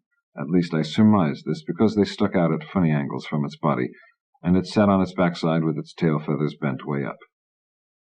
When I crossed its field of vision, it threw its head back and opened its beak. I bent down and saw that there were ants all over it, so I picked it up and brushed them off. Then I looked for a place to put it. I decided on a bushel basket lined with freshly cut grass. I set the thing on our picnic table on the patio under the maple trees, tried an eyedropper to get some milk down its throat, but it just seemed to choke on it. I went back to mowing the lawn. Later that day I looked in on it, and there were 5 or 6 big black beetles down in the grass with it. Disgusted, I threw them out. The next morning, when I went out with milk and an eyedropper, there were more beetles. I cleaned house once again. Later that day I saw a huge, dark bird perched on the edge of the basket. She went down inside, and after a moment flew away. I kept watching, and she returned 3 times within the half hour. Then I went out and looked into the basket and saw more beetles. I realized that she'd been hunting them, bringing them to it, trying to feed it. It wasn't able to eat, however, so she just left them there in the basket. That night a cat found it. There were only a few feathers and some blood among the beetles when I went out with my eyedropper and some milk the next morning. There is a place. It is a place where broken rocks ring a red sun. Several centuries ago we discovered a race of arthropod-like creatures called Huilas, with whom we could not deal. They rejected friendly overtures on the parts of every known intelligent race. Also, they slew our emissaries and sent their remains back to us, missing a few pieces here and there. When first we contacted them, they possessed vehicles for travel within their own solar system. Shortly thereafter, they developed interstellar travel. Wherever they went, they killed and they stole and then beat it back home. Perhaps they didn't realize the size of the interstellar community at that time, or perhaps they didn't care. They guessed right if they thought it would take an awfully long time to reach an accord when it came to declaring war on them. There is actually very little precedent for interstellar war. The Peians are about the only ones who remember any. So the attacks failed. What remained of our forces were withdrawn, and we began to bombard the planet. The Huilas were, however, further along technologically than we'd initially thought. They had a near-perfect defense system against missiles. So we withdrew and tried to contain them. They didn't stop their raids, though. Then the names were contacted, and 3 worldscapers, Sangring of Grad, Karth Ting of Morday, and I, were chosen by a lot to use our abilities in reverse. Later, within the system of the Huilas, beyond the orbit of their homeworld, a belt of asteroids began to collapse upon itself, forming a planetoid. Rock by rock it grew, and slowly it altered its course. We sat with our machinery beyond the orbit of the farthest planet, directing the new world's growth and its slow spiral inward. When the Huilas realized what was happening, they tried to destroy it, but it was too late. They never asked for mercy, and none of them tried to flee. They waited, and the day came. The orbits of the 2 worlds intersected, and now it is a place where broken rocks ring a red sun. I stayed drunk for a week after that. Once I collapsed in a desert while trying to walk from my damaged vehicle to a small outpost of civilization. I had been walking for 4 days without water for 2, and my throat felt like sandpaper and my feet were a million miles away. I passed out. How long I lay there I do not know, perhaps an entire day. Then what I thought to be a product of delirium came and crouched beside me. It was purplish in color, with a ruff around its neck and 3 horny knobs on its lizard-like face. It was about 4 feet in length and scaly. It had a short tail, and there were claws on each of its digits. Its eyes were dark ellipses with nictitating membranes. It carried a long, hollow reed and a small pouch. I still don't know what it was. It regarded me for a few moments, then dashed away. I rolled onto my side and watched it. It poked the reed into the ground and held its mouth over the end, then withdrew the reed, moved on, and repeated the activity. About the 11th time it did it, its cheeks began to bulge like balloons. Then it ran to my side, leaving the reed in place, and it touched my mouth with its forelimb. I guessed what it was trying to indicate, and I opened my mouth. Leaning close, slowly, carefully, so as not to waste a drop, it trickled the hot, dirty water from its mouth into my own.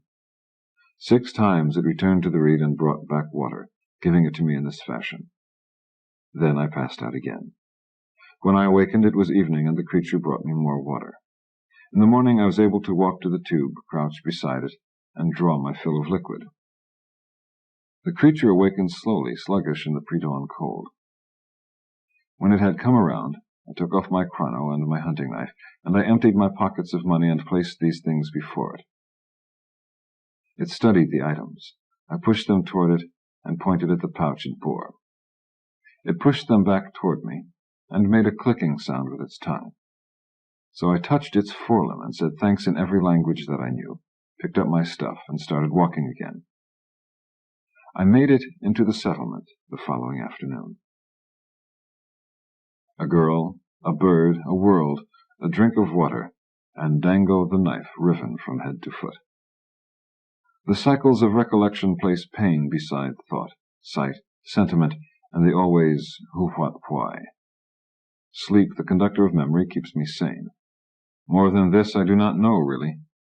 But I did not think I was callous by arising the following morning, more intent upon what lay before me than behind.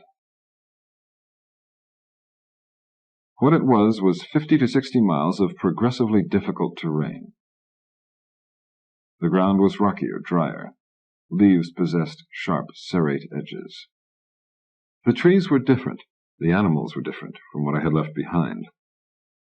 There were parodies of the things in which I had taken such pride. My midnight warblers here emitted harsh croaking sounds. The insects all had stings, and the flowers stank. There were no straight, tall trees. There were all of them twisted or squat. My gazelle-like leogas were cripples. Smaller animals snarled at me and ran. Some of the larger ones had to be stared down. My ears cracked with the increasing altitude, and the fog was still with me, but I pushed on steadily, and I made perhaps 25 miles that day. 2 more days, I figured, perhaps less, and 1 to do the job. That night I was awakened by one of the most god-awful explosions I'd heard in years. I sat up and listened to the echoes, or perhaps it was only the ringing in my ears. I sat there with my gun in my hand and waited beneath a large, old tree. In the northwest, despite the fog, I could see a light. It was a sort of generalized orange glow. It began to spread. The second explosion was not so loud as the first. Neither was the third or the fourth. By then, however, I had other things to think about. The ground was trembling beneath me. I stayed where I was and waited. The shocks increased in intensity. Judging from the sky, a quarter of the world was on fire. Since there wasn't much I could do about it at the moment, I reholstered my pistol, sat with my back against the tree, and lit a cigarette. Something seemed out of whack. Green was sure as hell going to a lot of trouble to impress me, when he should have known I wasn't that impressionable. That kind of activity could not be natural in this region, and he was the only one other than myself who was on the scene and able to do it. Why? Was he just saying, "Look, I'm tearing up your world, Sandow. What are you going to do about it?" Was he demonstrating the power of Belion with hopes of frightening me? I toyed for a moment with the notion of seeking out a power pole and unleashing the worst electrical storm he'd ever seen over the entire area, just to show him how impressed I was, but I shelved the idea quickly. I did not want to fight him from a distance. I wanted to meet him face to face and tell him what I thought of him. I wanted to confront him and show myself to him and ask him why he was being such a bloody fool, why my being a homo sap had aroused such a hatred that he'd gone to such lengths to hurt me. He obviously knew I had already arrived, was there on the world somewhere, else there would have been no will-o'-the-wisp to take me to Dango. So I betrayed nothing by what I did next. I closed my eyes and bowed my head and summoned up the power. I tried to picture him somewhere near the Isle of the Dead, a gloating Peian, watching his volcano rise, watching the ashes spew forth like black leaves, watching the lava glow and boil, watching the snakes of sulphur crawl through the heavens, and with the full power of my hatred behind it, I sent forth the message. Patience, Green Green. Patience, Grin Grin Tharl. Patience. In but a few days I will be with you for a short time. A short time only. There was no reply, but then I hadn't expected one. In the morning the going was rougher. A black snowfall of ashes descended through the mist. There was still an occasional tumbler, and animals fled past me, heading in the opposite direction. They ignored me completely, and I tried to ignore them. The entire north seemed to be on fire. If it were not that I possess a sense of absolute direction on all my worlds, I would have thought that I was heading into a sunrise. I found it quite disillusioning. Here was a Peian, almost a name, a member of the most subtle race of avengers who had ever lived. And here he was acting like a clown before the abominable Earthman. Okay, he hated me, and he wanted to get me. That was no reason to be sloppy about it, and to forget the fine old traditions of his race. The volcano was a childish display of the power I fully expected to meet eventually. I felt a bit ashamed for him, for such a crude exhibition at this point in the game. Even I, in my brief apprenticeship, had learned sufficient of the fine points of vengeance-ship to know better than that. I was beginning to see why he'd flunked his test. I chewed some chocolate as I walked, putting off lunch break until later in the afternoon. I wanted to cover sufficient ground so that I'd only have a few hours' hike in the morning. I maintained a steady pace, and the light grew and grew before me. The ashes came more densely down. The ground gave a good shake about once every hour. Around midday, a wart bear attacked me. I tried to control it, but I couldn't. I killed it, and cursed the man who had made it into what it was. The fog had let up a good deal by then, but the drifting ash more than compensated. It was a constant twilight through which I walked, coughing. I didn't make good time because of the rearrangements of the terrain, and I added another day to my hiking schedule. By the time I turned in that night, I'd covered a lot of ground, though. I knew I'd reach Acheron before noon of the following day. I found a dry spot for a campsite on a small rise with half-buried boulders jutting at odd angles about its crown. I cleaned my equipment, pitched the flimsy, kindled a fire, ate some rations. Then I smoked one of my last cigars to do my bit for air pollution, and crawled into the sack. I was dreaming when it happened. The dream eludes me now, save for the impression that it was pleasant at first, then became a nightmare. I remember tossing about on my bed of rushes, then realizing I was awake. I kept my eyes closed and shifted my weight as though moving in my sleep. My hand touched my pistol. I lay there and listened for the sounds of danger. I opened my mind to impressions. I tasted the smoke and cold ashes that had filled the air. I felt the damp chill on the ground beneath me. I got the impression of someone, something nearby. Listening, I heard the tiny click of a dislodged stone somewhere off to my right. Then silence. My finger traced the trigger's curve. I shifted the muzzle in that direction. Then, as delicately as a hummingbird invades a flower, came the touch of the tamperer in the dark house where I live, my head. "You are asleep," something seemed to say, "and you will not awaken yet. Not until I permit it. You sleep and you hear me now. This is as it should be. There is no reason to awaken. Sleep deeply and soundly as I address you. It is very important that you do so." I let it continue, for I was fully awake. I suppressed my reactions and feigned slumber while I listened for another telltale sound. After a minute of being reassured that I was asleep, I heard a sound of movement from the same direction as before. I opened my eyes then, and without moving my head I began to trace the limits of the shadows. Beside one of the rocks, perhaps 30 feet distant, was a form which had not been present when I had retired. I studied it until I detected an occasional movement. When I was certain as to its position, I flipped off the safety catch, aimed very carefully, and pulled the trigger, tracing a line of fire on the ground about 5 feet before it. Because of the angle, a shower of dust, dirt, and gravel was kicked backwards. "If you so much as take a deep breath, I'll cut you in half," I advised. Then I stood and faced him, holding the pistol steady. When I spoke in Peian, for I had seen in the light of the burning beam that it was a Peian who stood beside the rock. "Green," I said, "you are the clumsiest Peian I've ever met." "I have made a few mistakes," he acknowledged from back in the shadows. I chuckled. "I'd say so. There were extenuating circumstances involved. Excuses. You did not properly learn the lesson of the rock. It appears to rest, but it does move, imperceptibly." I shook my head. "How will your ancestors rest after a bungled piece of vengeance like this?" "Poorly, I fear, if this be the end." "Why shouldn't it be? Do you deny that you assured my presence here solely for purposes of obtaining my death?" "Why should I deny the obvious?" "Why should I fail to do the logical thing?" Think, Francis Sandow, Dras Sandow. How logical would it be? Why should I approach you in this fashion, when I might have allowed you to come to me where I held a position of power? Perhaps I rattled your nerves last evening. Do not judge me that unstable. I came to place you under my control, and failed. And failed. Why did you come? I require your services. To what end? We must leave here quickly. You possess a means of departure? Naturally. What are you afraid of? Over the years you have collected some friends and many enemies, Francis Sandow. Call me Frank. I feel as if I've known you a long time, dead man. You should not have sent that message, Frank. Now your presence here is known. Unless you help me to escape, you will face a vengeance greater than mine.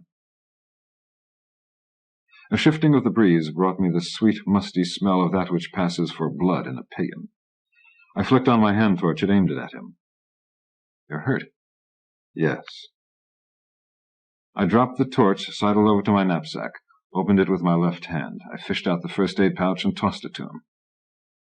"Cover your cuts," I said, picking up the light once more. "They smell bad." He unrolled a bandage and wrapped it about his gashed right shoulder and forearm. He ignored a series of smaller wounds on his chest. "You look as if you've been in a fight." "I have." "What shape is the other guy in?" "I hurt him. I was lucky. I almost killed him, in fact. Now it is too late." I saw that he wasn't carrying a weapon, so I holstered my own. I advanced and stood before him. "Delgren of Dilpay sends his greetings," I said. "I think you've managed to make his fecal roster." He snorted, chuckled. "He was to be next," he said, "after yourself." "You still haven't given me a good reason for keeping you alive." "But I've aroused your curiosity, which is keeping me alive. Getting me bandaged, even." "My patience departs, like sand through a sieve." "Then you have not learned the lesson of the rock." I lit a cigarette. "I'm in a position to choose my proverbs as I go along. You are not," I said. He finished bandaging himself, then, "I wish to propose a bargain." "Name it." "You have a vessel hidden somewhere. Take me to it. Take me with you away from this world." "In return for what?" "Your life." "You're hardly in a position to threaten me." "I am not making a threat. I am offering to save your life for the moment, if you will do the same for me." "Save me from what?" "You know that I can restore certain persons to life." "Yeah, you stole some recall tapes. How did you do it, by the way?" "Teleportation. It is my talent. I can transfer small objects from one place to another. Many years ago, when I first began studying you and plotting my vengeance, I made visits to Earth. Each time one of your friends or enemies died there, in fact. I waited then until I had accumulated sufficient funds to purchase this world, which I thought to be a fitting place for what I had in mind. It is not difficult for a worldscaper to learn to employ the tapes. My friends, my enemies, you restored them here? That is correct. Why? For you to see your loved ones suffer once again before you died yourself, and for your enemies to watch you in your pain. Why did you do what you did to the man called Dango? The man annoyed me. By setting him up as an example and warning for you, I also removed him from my presence and provided him with a maximum of pain. In this fashion he served 3 useful purposes. What was the third? My amusement, of course. I see. But why here? Why Illyria? Second to home free, which is inaccessible, is this world not your favorite creation? Yes. What better place, then? I dropped my cigarette, ground it out with my heel. You are stronger than I thought, Frank, he said after a moment, because you killed him once and he has beaten me, taken away from me a thing without price. Suddenly, I was back on home free in my roof garden, puffing a cigar, seated next to a shaved monkey named Louis Briggs. I had just opened an envelope, and I was running my eyes down a list of names. So it wasn't telepathy. It was just memory and apprehension. Mike Shandon, I said softly. Yes. I did not know him for what he was, or I would not have recalled him. It should have hit me sooner. The fact that he had recalled all of them, I mean. It should have, but it didn't. I've been too busy thinking about Cathy and blood. You stupid son of a bitch, I said. You stupid son of a bitch. Back in the century into which I had been born, like number 20, the art or craft, as the case may be, of espionage, enjoyed a better public image than either the U.S. Marine Corps or the AMA. It was, I suppose, partly a romantic escape mechanism with respect to international tensions. It got out of hand, though, as anything must if it is to leave a mark upon its times. In the long history of popular heroes, from Renaissance princes through poor boys who live clean, work hard, and marry the boss's daughters, the man with a cyanide capsule for a tooth, the lovely traitress for a mistress, and the impossible mission where sex and violence are shorthand for love and death, this man came into his own in the 7th decade of the 20th century, and is indeed remembered with a certain measure of nostalgia, like Christmas in medieval England. He was, of course, abstracted from the real thing, and spies are an even duller lot today than they were then. They collect every bit of trivia they can lay their hands on, and get it back to someone who feeds it to a data processing machine, along with thousands of other items. A minor fact is thereby obtained, someone writes an obscure memo concerning it, and the memo is filed and forgotten. As I mentioned earlier, there is very little precedent for interstellar warfare, and classical spying deals basically with military matters. When this extension of politics becomes well-nigh impossible because of logistics problems, the importance of such matters diminishes.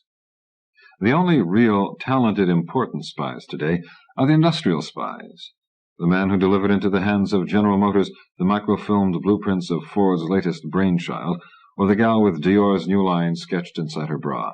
These spies received very little notice in the 20th century. Now, however, they are the only genuine items around. The tensions involved in interstellar commerce are enormous. Anything that will give you an edge, a new manufacturing process, a classified shipping schedule, may become as important as the Manhattan Project once was. If somebody has something like this and you want it, a real spy is worth his weight in meerschaum. Mike Shandon was a real spy, the best one I'd ever employed. I can never think of him without a certain twitch of envy. He was everything I once wished I could be. He was around 2 inches taller than me, and perhaps 25 pounds heavier. His eyes were the color of just polished mahogany, and his hair was black as ink. He was damnably graceful, had a sickeningly beautiful voice, and was always dressed to perfection. A farm boy from the breadbasket world, Wava, he'd had an itchy heel and expensive tastes. He'd educated himself while being rehabilitated after some antisocial acts. In my youth, you would have said he'd spent his free hours in the prison library while doing time for grand larceny. You don't say it that way anymore, but it amounts to the same thing. His rehabilitation was successful, if you judge it by the fact that it was a long time before he got caught again. Of course, he had a lot going for him. So much, in fact, that I was surprised he'd ever been tripped up, though he often said he was born to come in second. He was a telepath, and he had a damn near photographic memory. He was strong and tough and smart, and he could hold his liquor, and women fell all over him. So I think my certain twitch is not without foundation. He'd worked for me for several years before I'd actually met him. One of my recruiters had turned him up and sent him through Sandow Enterprises' Special Executive Training Group, spy school. A year later, he emerged second in his class. Subsequent to that, he distinguished himself when it came to product research, as we call it. His name kept cropping up in classified reports, so one day I decided to have dinner with him. Sincerity and good manners, that's all I remembered afterwards. He was a born con man. There are not too many human telepaths around, and telepathically obtained information is not admissible in court. Nevertheless, the ability is obviously valuable. Valuable as he might have been, however, Shandon was something of a problem. Whatever his earnings, he spent more. It was not until years after his death that I learned of his blackmail activities. The thing that tripped him up, actually, was his moonlighting. We knew there was a major security leak at SE. We didn't know how or where, and it took close to 5 years to find out.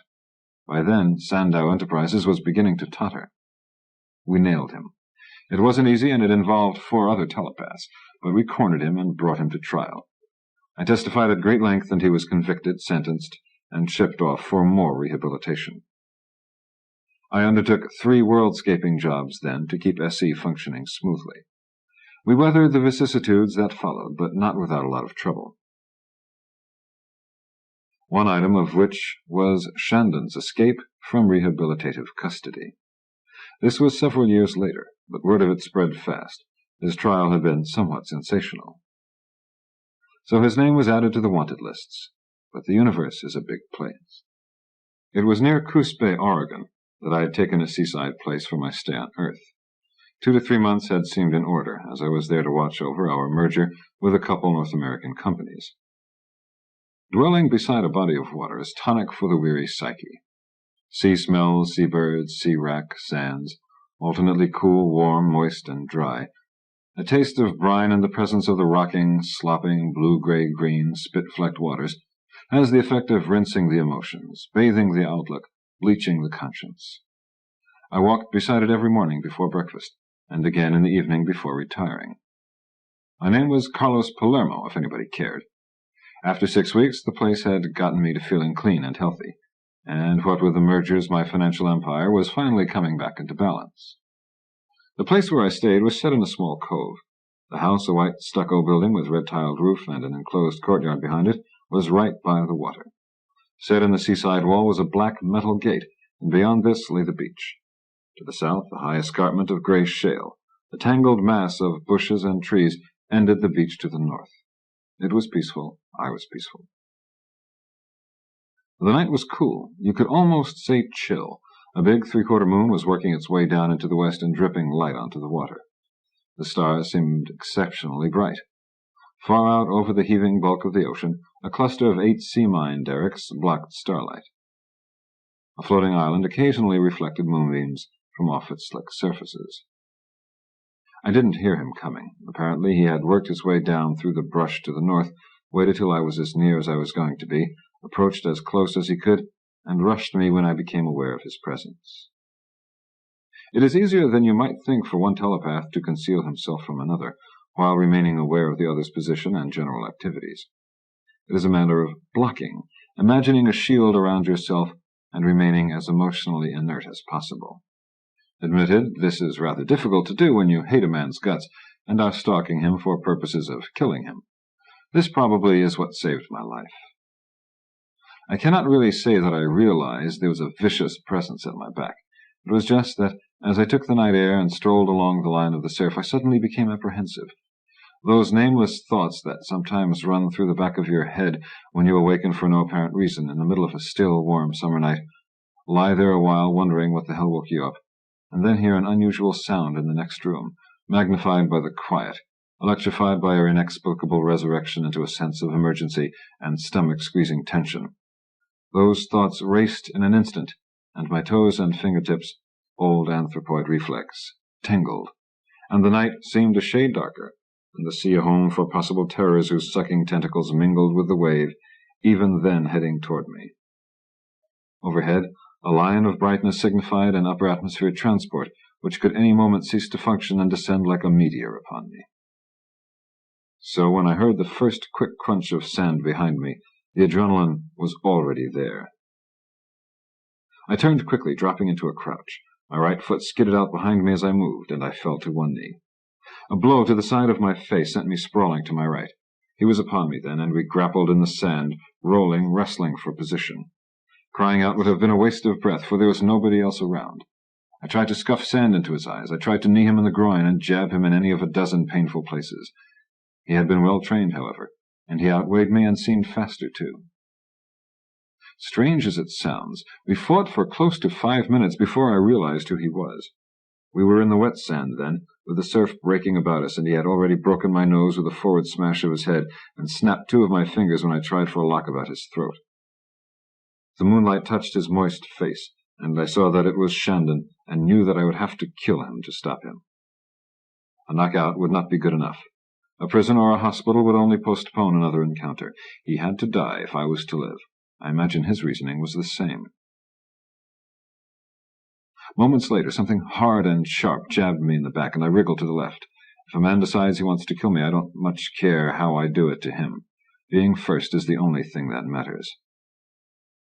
As the surf splashed about my ears and Shandon pushed my head backwards into the water, I groped with my right hand and found the rock. The first blow glanced off the forearm he had raised in defense. Telepaths have a certain advantage in a fight, because they often know what the other fellow is planning to do next. But it is a terrible thing to know and not be able to do a thing about it. My second blow smashed into his left eye socket, and he must have seen his death coming, because he howled then like a dog, right before I pulped his temple. I hit him twice again for good measure, pushed him off and rolled away, the rock slipping from my fingers and splashing beside me. I lay there for a long while, blinking back at the stars, while the surf washed me and the body of my enemy rocked gently a few feet away.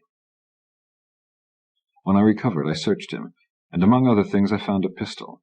It carried a full charge and was in perfect operating condition. In other words, he'd wanted to kill me with his hands.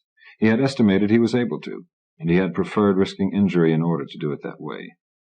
He could have nailed me from the shadows, but he had had guts enough to follow the dictates of his hate. He could have been the most dangerous man I had ever faced, if he had used his brains. For this I respected him. If it had been the other way around, I would have done it the easy way. If the reasons for any violence in which I may indulge are emotional ones, I never let those feelings dictate the means. I reported the attack, and Shandon lay dead on earth. Somewhere in Dallas he had become a strip of tape you could hold in the palm of your hand, all that he ever was or hoped to be, weighing less than an ounce. After 30 days, that too would be gone. Weeks later, on the eve of my departure, I stood on the same spot, there on the other side of the big pond from Tokyo Bay, and I knew that once you go down in it, you do not come again. The reflected stars buckled and twisted like in warp drive, and though I did not know it at the time, somewhere a green man was laughing. He had gone fishing in the bay. "You stupid son of a bitch," I said. Chapter 6. To have it all to do over again annoyed me, but more than annoyance there was a certain fear. Shandon had slipped up, selling himself to his emotions once. He would not be likely to make the same mistake again. He was a tough, dangerous man, and now he apparently had a piece of something which made him even more dangerous. Also, he had to be aware of my presence on Illyria, after my sending to Green earlier in the evening. "You have complicated my problem," I said, "so you are going to help me resolve it." "I do not understand," Green said. "You baited a trap for me, and it has grown more teeth," I told him. "But the bait is just as much an inducement now as it was before. I'm going after it, and you're coming along." He laughed. I am sorry, but my path leads in the opposite direction. I will not go back willingly, and I would be of no use to you as a prisoner. In fact, I would represent a distinct impediment. I have three choices, I said. I can kill you now, let you go your way, or allow you to accompany me. You may dismiss the first for the time being, as you are of no use to me dead. If you go your way, I will proceed as I began, on my own. If I obtain what I wish, I will return to Megape. There I will tell how you failed in your centuries-long plan of vengeance on an Earthman. I will tell how you dropped your plan and fled because another man of that same race had scared the hell out of you. If you wish then to take wives, you must seek them from among your people on other worlds, and even there the word may reach them eventually. None would call you Dra, despite your wealth. Megape would refuse your bones when you die. You will never again hear the ringing of the tidal bells, and know that they ring for you.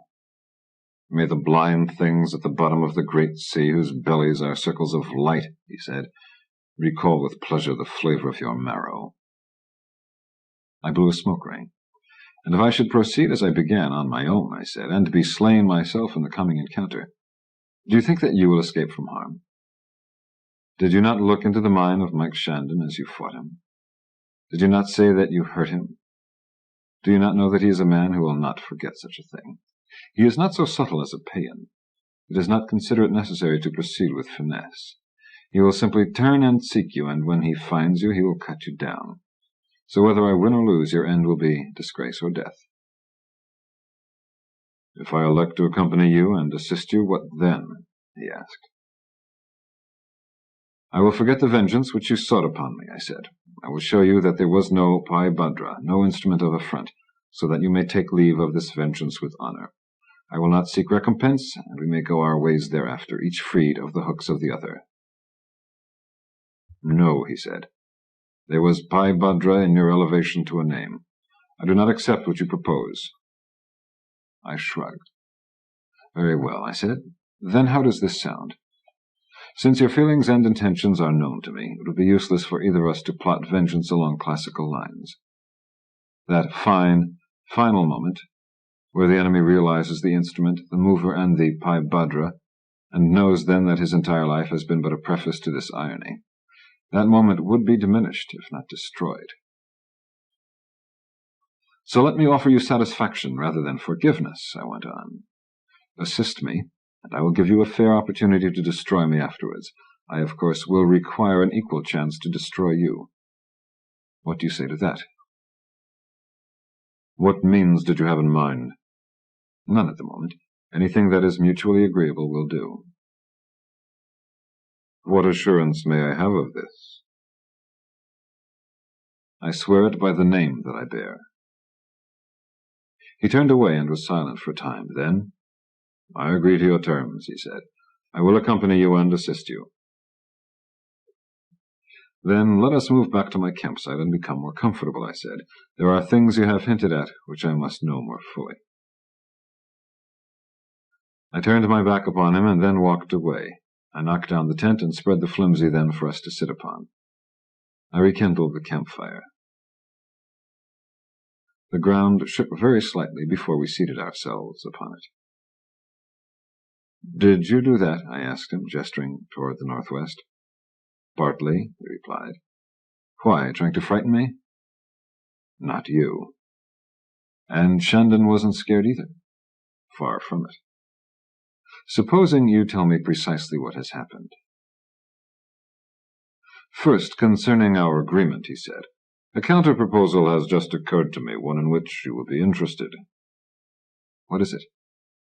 You are going there to rescue your friends, he gestured. Supposing it were possible to recover them without peril. Supposing Mike Shandon could be avoided completely. Would you not prefer to do it that way, or do you require his blood immediately? I sat there and thought about it. If I let him live, he would come after me again, sooner or later. On the other hand, if I could get what I wanted now without having to face him, I could find 1,000 safe ways of taking him out of the game afterwards. Still, I'd come to Illyria ready to face a deadly man. What difference did it make if the names and faces were changed? Still, let's hear your proposal. The people you seek, he said, are there only because I recalled them. You know how I did it. I used the tapes. These tapes are intact, and only I know where they are located. I told you how I obtained them. That which I did before I can do now. I can transport the tapes here immediately if you so bid me. Then we can depart this place, and you can recall your people as you would. Once we are aloft in your vessel, I can show you where to burn or bomb to destroy Mike Shandon without danger to ourselves. Is this not simpler and safer? We can settle our own differences later by agreement. There are 2 holes in it, I said. 1, there will be no tape for Ruth Laris. 2, I will be abandoning the others. Whether I can recall them again is unimportant if I leave them behind me now. The analogues you recall will have no memory of this. That is not the point. They exist right now. They're as real as you or I. It does not matter that they can be duplicated. They're on the Isle of the Dead, aren't they? Yes. Then if I were to destroy it to get Shandon, I'd get everybody, wouldn't I? That wouldn't necessarily follow, but I veto your proposal. That is your privilege. Have you any other suggestions? No. Good. Now that you've exhausted everything you have to change the subject, tell me what happened between you and Shandon back there. He bears a name. What? The shadow of Bilion stands behind him. That's impossible. It doesn't work that way. He's no worldscaper. Bide a moment, Frank, for I know it requires explanation. Apparently there are some things Dra Marling never saw fit to tell you. He was a revisionist, however, so it is understandable. You know, he continued, that being a name-bearer is not essential for the design and construction of worlds. Of course it is. It is a necessary psychological device to release unconscious potentials which are required to perform certain phases of the work. One has to be able to feel like a god, to act like one. Then why can I do the work? I never heard of you before you became my enemy. I've never seen any of your work, save that which stands about me here, grafted onto my own. If it is representative, then I would say that you can't do the work. You're a lousy craftsman. As you would have it, he said. Nevertheless, it is obvious that I can manipulate the necessary processes. Anybody can learn to do that. You were talking about creative design, of which I see no indication on your part. I was talking about the pantheon of Strantry. It existed before there were worldscapers, you know. I know. What of it? Revisionists, like Dra Marling and his predecessors, used the old religion in their trade. They did not take it for its own sake, but, as you say, as a psychological device. Your confirmation as the Shrugger of Thunders was merely a means of coordinating your subconscious. To a fundamentalist, this is blasphemous. You are a fundamentalist. Yes. Then why did you apprentice yourself to what you consider a sinful trade? In order to be confirmed with a name. I'm afraid you've lost me. It was the name that I wanted, not the trade. My reasons were religious, not economic. But if it is only a psychological device, that is the point. It is not. It is an authentic ceremony, and its results, personal contact with the god, are genuine. It is the ordination rite for the high priests of Strantry. Then why didn't you take holy orders rather than world engineering? Because only a name may administer the rite, and the 27 names who live are all revisionists. They would not administer the rite for the old reasons. 26, I said. 26. Dra Marling is under the mountain, and Lormel of the Many Hands dwells in the Happy Nothing. He lowered his head and was silent for a time. Then, one less, he said. I can remember when they were 43. It is sad. Yes. Why did you want a name? In order to be a priest, not a worldscaper, but the revisionists would not have one like me among them. They let me finish the training, then rejected me. Then, to insult me further, the next man they confirmed was an alien. I see. That is why you marked me for vengeance. Yes. I was hardly responsible, you know. In fact, this is the first time I've heard the story. I had always thought that denominational differences meant very little within Strantry. Now you know better. You also must understand that I bear you no personal malice. By avenging myself on you, I strike back at those who blaspheme. Why do you indulge in what worldscaping you do if you consider it immoral? Worldscaping is not immoral. It is the subjugation of the true religion to this end that I find objectionable. I do not bear a name in the orthodox sense of the term, and the work pays me well. So why should I not do it? No reason I can think of, I told him, if someone's willing to pay you to try. But what then is your connection with Belian, and Belian with Mike Shandon? Sin and retribution, I suppose. I undertook the confirmation rite myself one night, in the temple at Prilbay. You know how it is when the sacrifice is made and the words are spoken, and you move along the outer wall of the temple paying homage to each of the gods, how one tablet lights up before you, and you feel the power come into you. That is the name you will bear? Yes. It happened to me at the station of Belian. So you confirmed yourself? He confirmed me in his own name. I did not want it to be him, for he is a destroyer, not a creator. I had hoped that Kirwar of the Four Faces, father of flowers, would come to me. Each must abide by his disposition. That is true, but I had gotten mine wrongly. Belian would move me even when I did not summon him. I do not know but that he may even have moved me in my vengeance design for you, because you bear the name of his ancient enemy. I can feel my thinking changing even now as I speak of these things. Yes, it may be possible.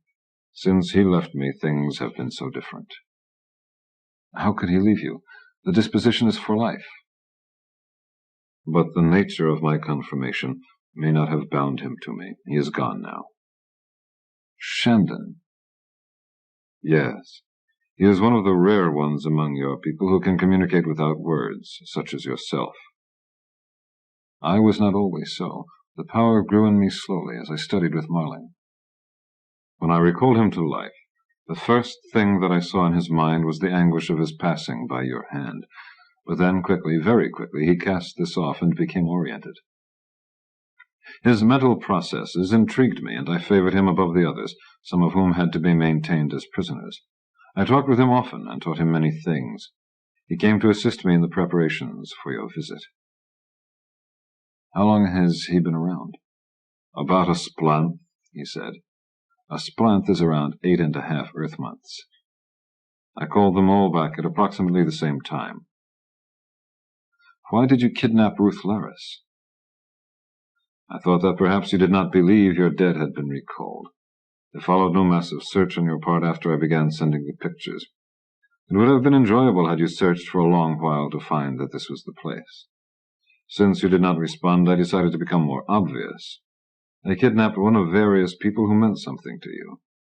Had you not responded after that, when I even took the trouble of leaving you a message, then I would have taken another, and another, until you saw fit to come looking.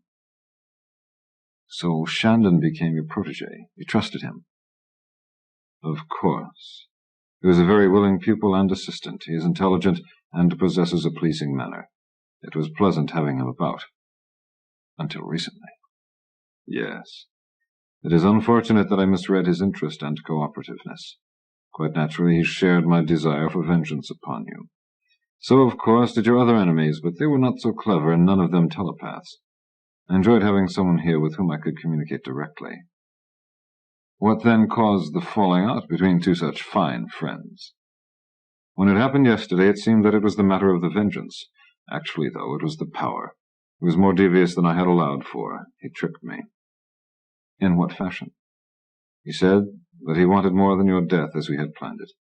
He said that he wanted personal vengeance, that he wanted to kill you himself. We argued over this. Finally, he refused to follow my orders, and I threatened to discipline him. He was silent for a moment, then continued. He struck me then. He hit me with his hands. As I defended myself, the fury grew in me, and I decided to hurt him badly before I destroyed him. I called upon the name that I had taken, and Belian heard and came to me. I reached a power pull, and standing in the shadow of Belian, I burst the ground at our feet and called up the vapors and flames that dwell at the heart of the world.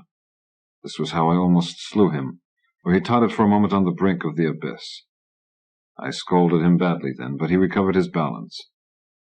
He had achieved his intention. He had forced me to summon Peian. What end did this serve? He knew my story, even as I have told it to you. He knew how I had obtained the name, and he had a plan concerning it which he had been able to conceal from me. Had I known of it, however, I would have been amused, nothing more. When I saw what he was attempting, I laughed. I, too, believed that such things could not be. But I was mistaken. He made a pact with Peian. He had aroused me to anger and placed my life in jeopardy, knowing I would summon Peian if these things occurred and I was given sufficient time.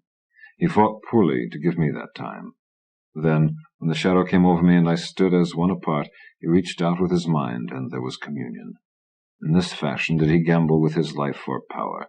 He said, had he spoken with words, "Look upon me.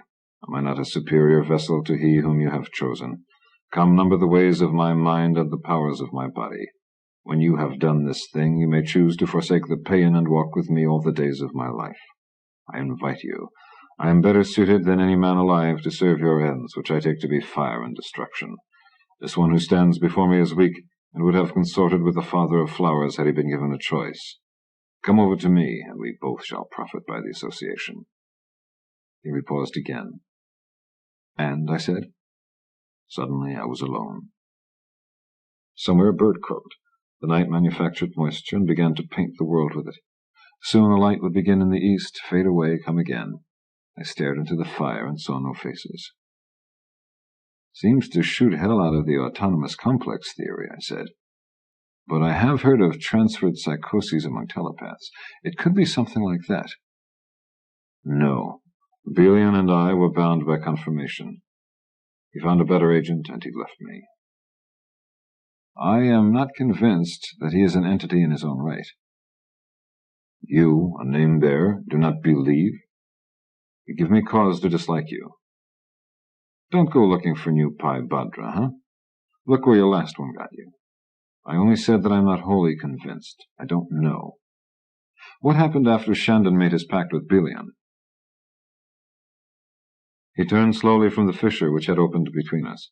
He turned his back on me, as if I no longer existed. I reached out with my mind to touch him, and Peian was there. He raised his arms, and the entire isle began to tremble. I turned and fled then. I took the boat from its mooring and headed for the shore. After a time the waters boiled about me. Then the eruptions began. I made it across to the shore, and when I looked back the volcano was already rising from the lake. I could see Shandon on the isle, his arms still upraised, the smoke and the sparks coloring the air about him. I went then in search of you. After a time I received your message." "Was he able to use the power pulls before this thing happened?" "No. He could not even detect their presence." "What of the others who have been recalled?" "They are all of them on the isle. Several of them are drugged to keep them tranquil." "I see. Perhaps you will now change your mind and do as I suggested." "No." We sat there until light came into the world about 15 minutes later. The fog was beginning to lift, but the sky was still overcast. The sun set clouds on fire. The wind came cool. I thought of my ex-spy playing with his volcano and communing with Peian. Now was the time to hit him while he was still intoxicated with his new strengths. I'd have liked to draw him away from the isle into some section of Illyria green had not corrupted, where everything that lived would be my ally. He would not respond to anything that obvious, though.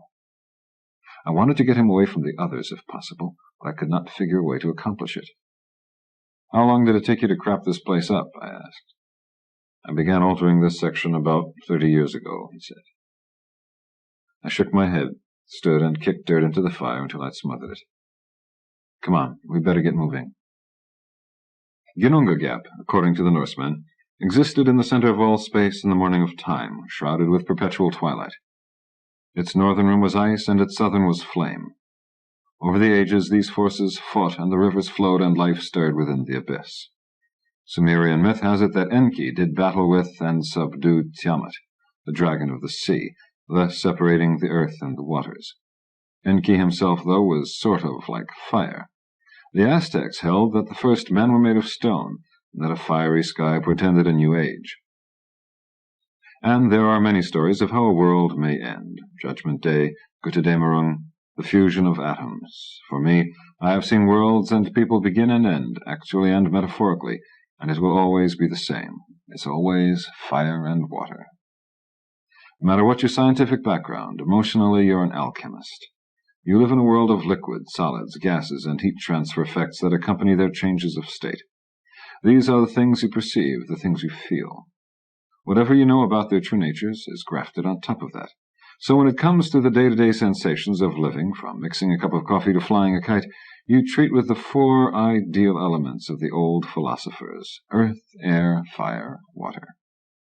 Let's face it, air isn't very glamorous, no matter how you look at it. I mean, I'd hate to be without it, but it's invisible, and so long as it behaves itself, it can be taken for granted and pretty much ignored.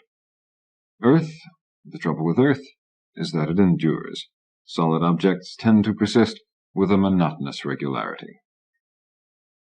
Not so fire and water, however. They're formless, colorful, and they're always doing something. While suggesting you repent, prophets very seldom predict the wrath of the gods in terms of landslides and hurricanes. No. Floods and fires are what you get for the rottenness of your ways. Primitive man was really on his way when he learned to kindle the one and had enough of the other nearby to put it out. Is it coincidence that we've filled hells with fires and oceans with monsters? I don't think so. Both principles are mobile, which is generally a sign of life. Both are mysterious and possess the power to hurt or kill. It is no wonder that intelligent creatures the universe over have reacted to them in a similar fashion. It is the alchemical response. Kathy and I had been that way. It had been a stormy, mobile, mysterious thing, full of the power to hurt, to give birth, and to give death. She had been my secretary for almost 2 years before our marriage, a small, dark girl with pretty hands who looked well in bright colors and liked to feed crumbs to the birds. I had hired her through an agency on the world Mail. In my youth, people were happy to hire an intelligent girl who could type, file, and take shorthand. What with the progressive debasement of the academic machine and the upward creep of paper requirements in an expanding competitive labor market, however, I'd hired her on advice of my personnel office, on learning she held a doctorate in secretarial science from the Institute of Mail. God, that first year was bad. She automated everything, screwed up my personal filing system, and set me 6 months behind on correspondence. After I had a 20th century typewriter reconstructed at considerable expense, and she learned to operate it, I taught her shorthand, and she became as good as a 20th century high school graduate with a business major. Business returned to normal, and I think we were the only 2 people around who could read Greg's scribbles, which was nice for confidential matters, and gave us something in common. Her a bright little flame, and me a wet blanket. I'd reduced her to tears many times that first year. Then she became indispensable, and I realized it was not just because she was a good secretary. We were married, and there were 6 happy years, 6.5 actually. She died in the fire in the Miami Stardock disaster, on her way to meet me for a conference. We'd had 2 sons, and one of them is still living. On and off, before and since, the fires have stalked me through the years. Water has been my friend. While I feel closer to the water than the fire, my worlds are born of both. Cocytus, New Indiana, St. Martin, Boone, Grad, Mercy, Illyria, and all the others came into being through a process of burning, washing, steaming, and cooling. Now I walked through the woods of Illyria, a world I'd built as a park, a resort.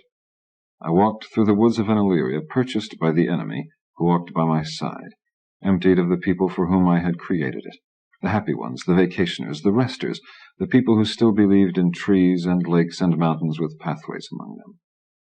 They were gone, and the trees among which I walked were twisted. The lake toward which I headed was polluted. The land had been wounded, and the fire, her blood, spurted from the mountain that loomed before, waiting, as the fire always is, waiting for me. Overhead hung the clouds, and between their matted whiteness and my dirty blackness flew the soot the fire sent, an infinite migration of funeral notices. Kathy would have liked Illyria had she seen it in another time and another place. The thought of her in this time and this place, with Shandon running the show, sickened me. I cursed softly as I walked along, and those are my thoughts on alchemy. We walked for about an hour, and Green began complaining about his shoulder and fatigue in general. I told him he could have my sympathy so long as he kept walking. This must have satisfied him, because it shut him up. An hour after that, I did let him take a break while I climbed a tree to check out the forward terrain.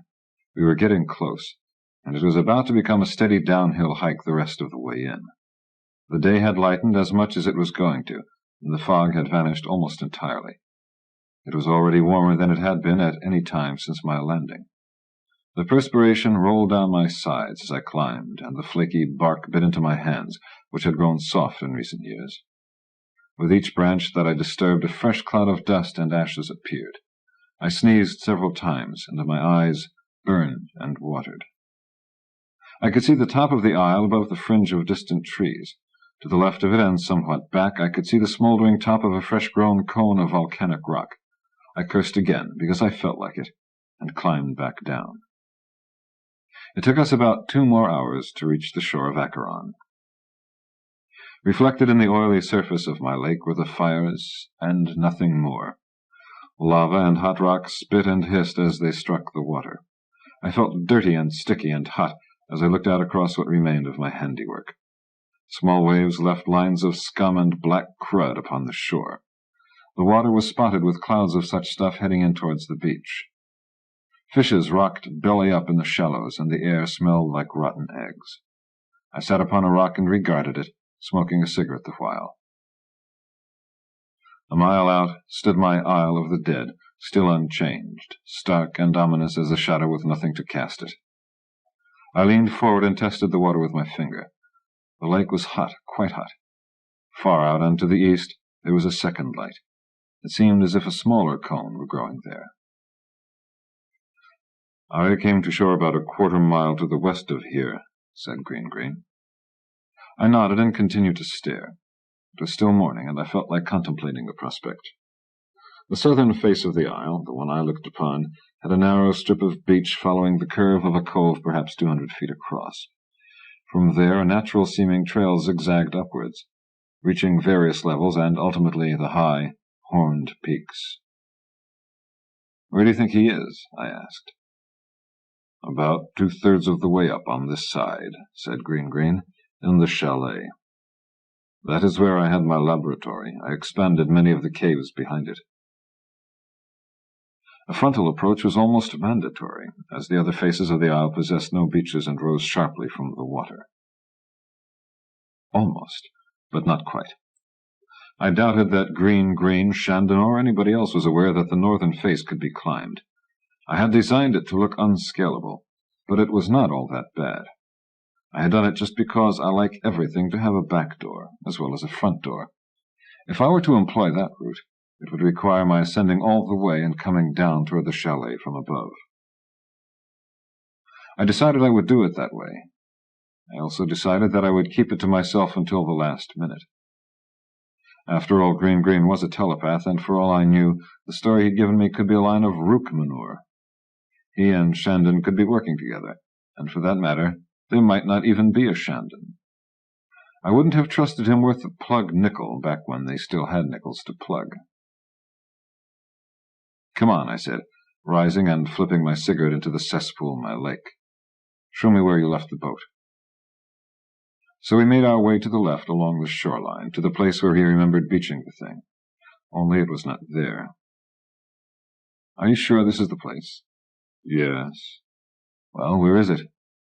"Perhaps it was loosened by one of the shocks and drifted away." "Could you swim as far as the isle, bad shoulder and all?" "I am a Peian," he replied, which meant he could damn well swim the English Channel with 2 bum shoulders, then turn around and go back again. I'd only said it to irritate him. "But we won't be able to swim to the isle," he added. "Why not?" "There are hot currents from the volcano. They are worse farther out." "Then we are going to build a raft," I said. "I'll cut the wood with my pistol, while you locate something suitable for binding it together."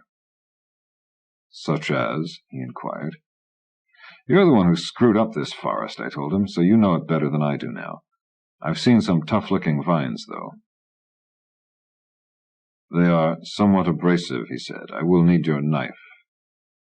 I hesitated a moment. All right. Here. Waters can come over the edge of a raft. They may be very warm. Then the waters must be cooled. How? Soon it will begin to rain. The volcanoes. There won't be that much water. He shrugged, nodded, and went off to cut vines. I felled and stripped trees, perhaps 6 inches in diameter, 10 feet in length, paying as much attention as possible to my back. Soon it began to rain. For the next several hours, a steady, cold drizzle descended from the heavens, drenching us to the skin, poking holes in Acheron, washing some of the filth from the shrubbery.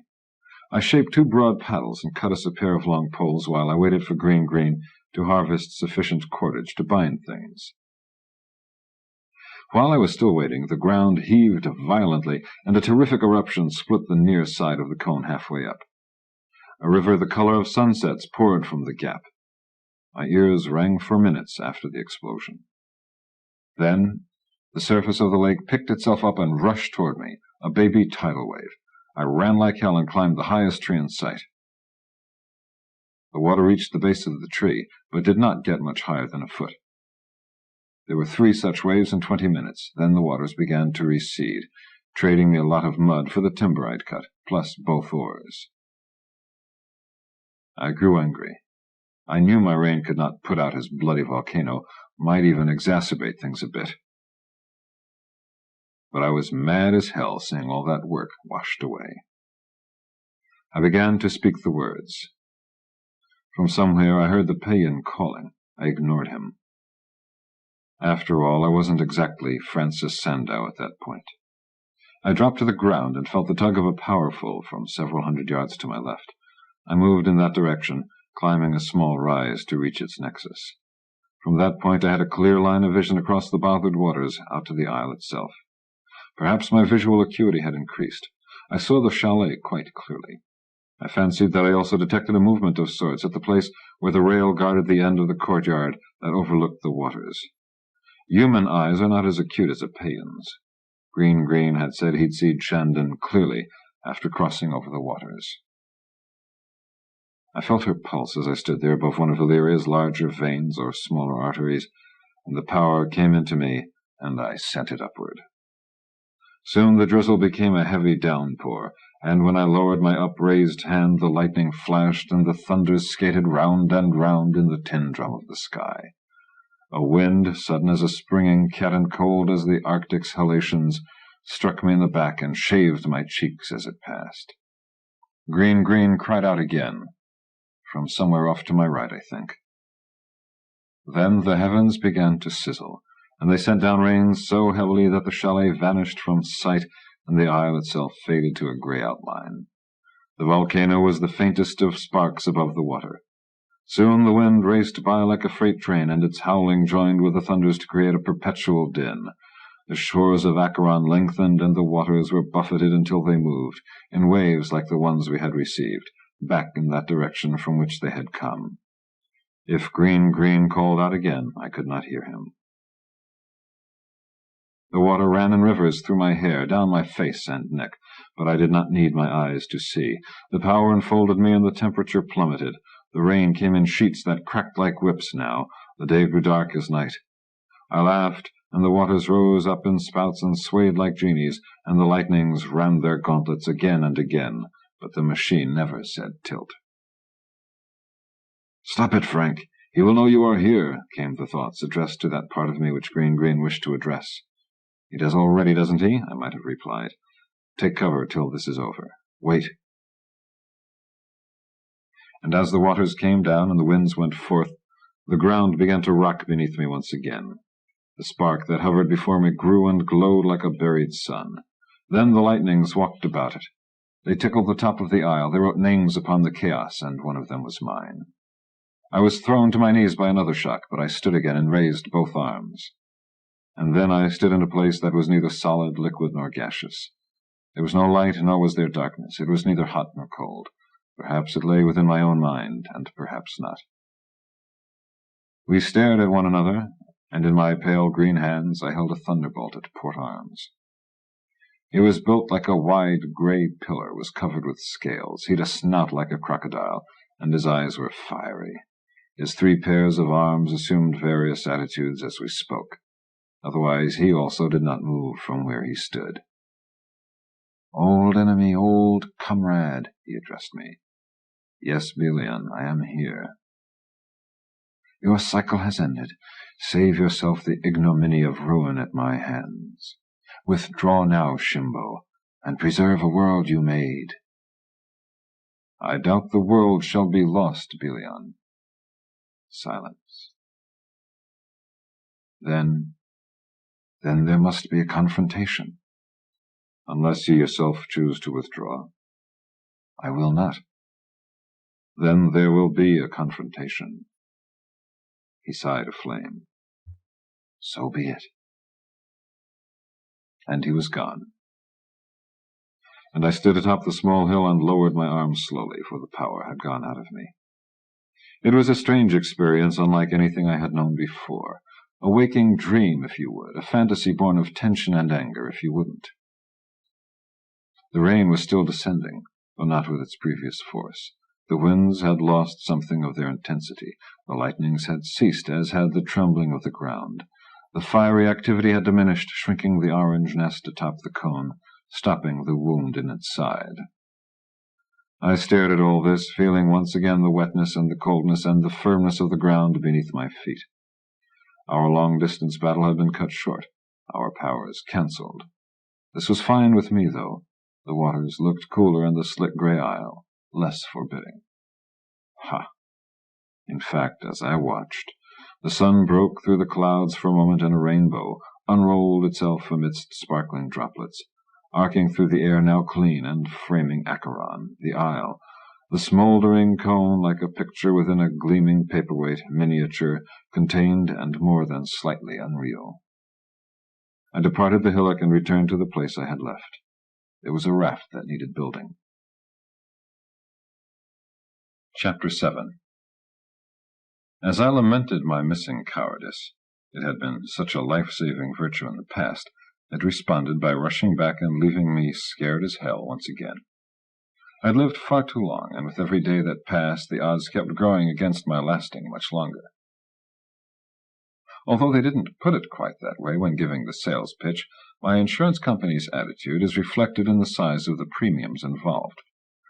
Their computer classified me along with terminal xenopath cases, according to their rates and my spies.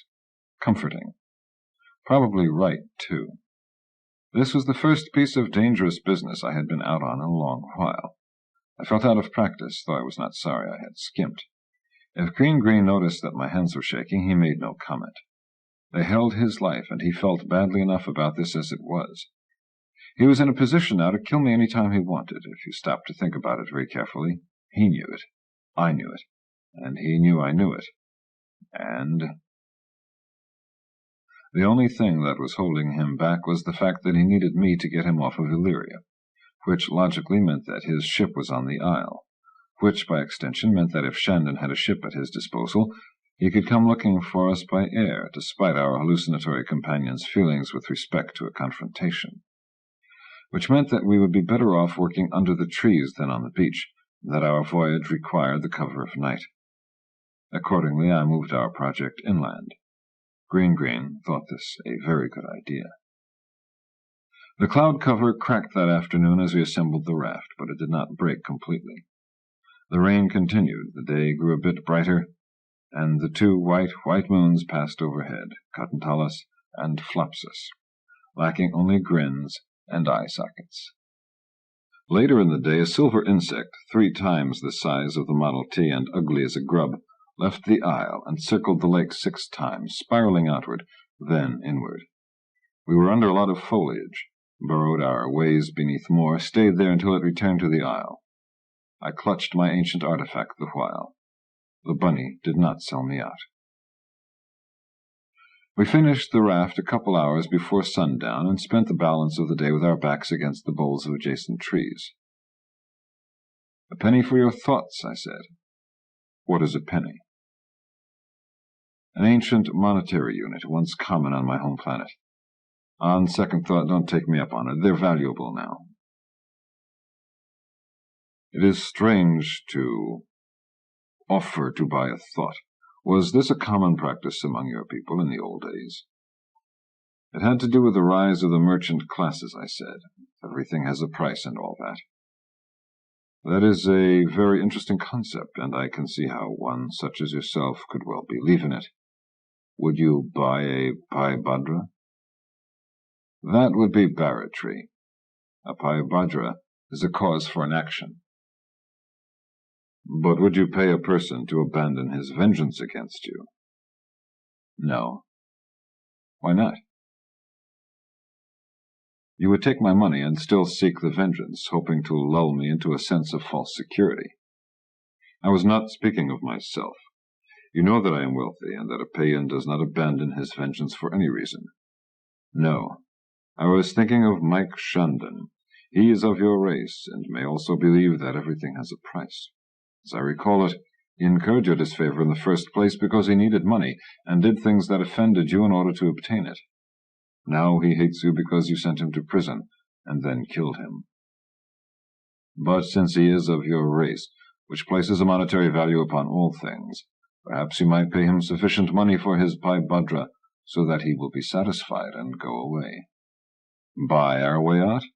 The thought hadn't occurred to me. I had come to Illyria ready to fight with the Peian menace. Now I held him in my hand, and he was no longer a menace. An Earthman had replaced him as my #1 enemy of the moment, and there was a possibility that this assessment was correct.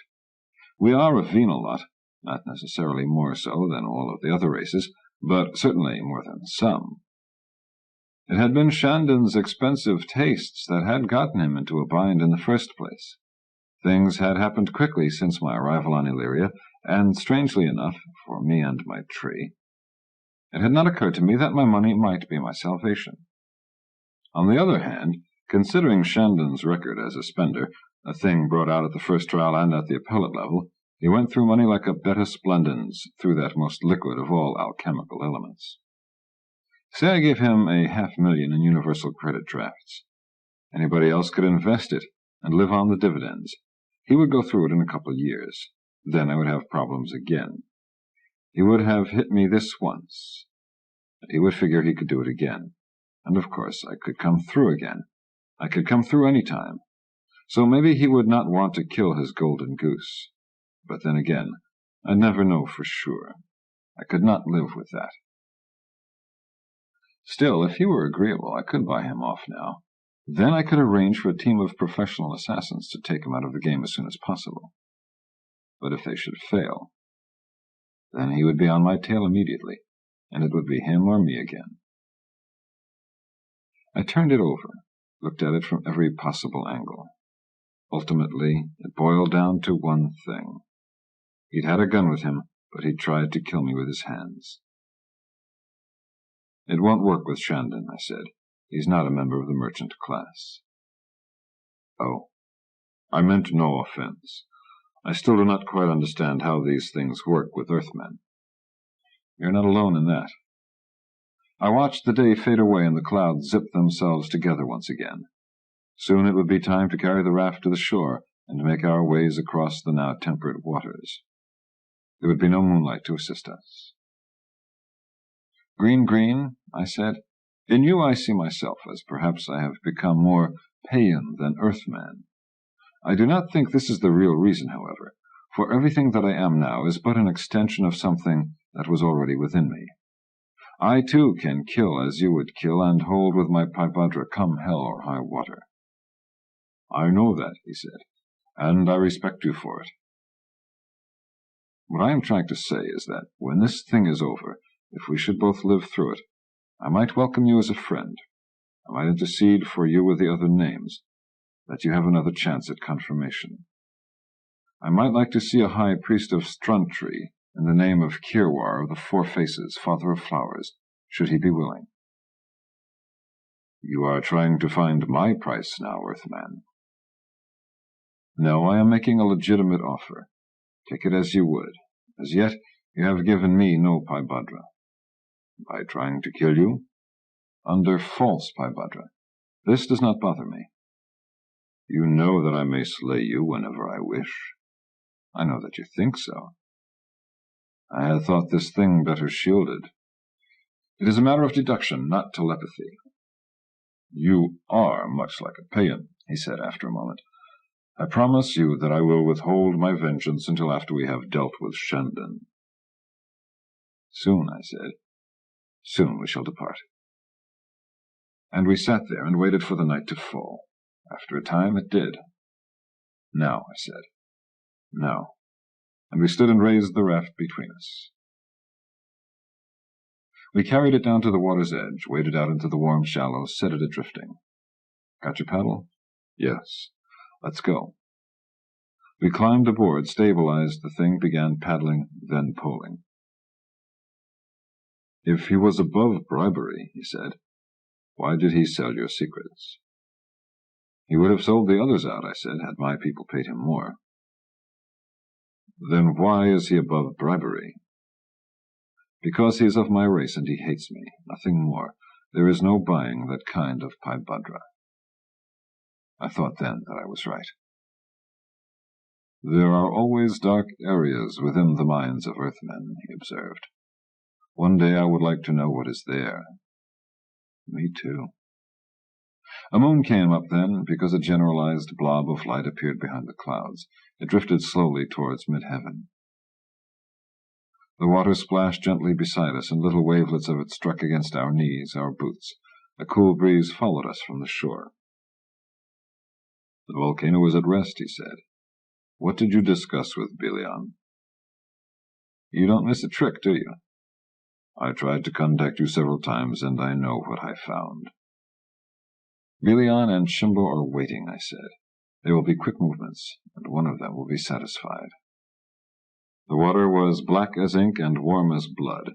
The isle was a mountain of coal against the pearl and starless night.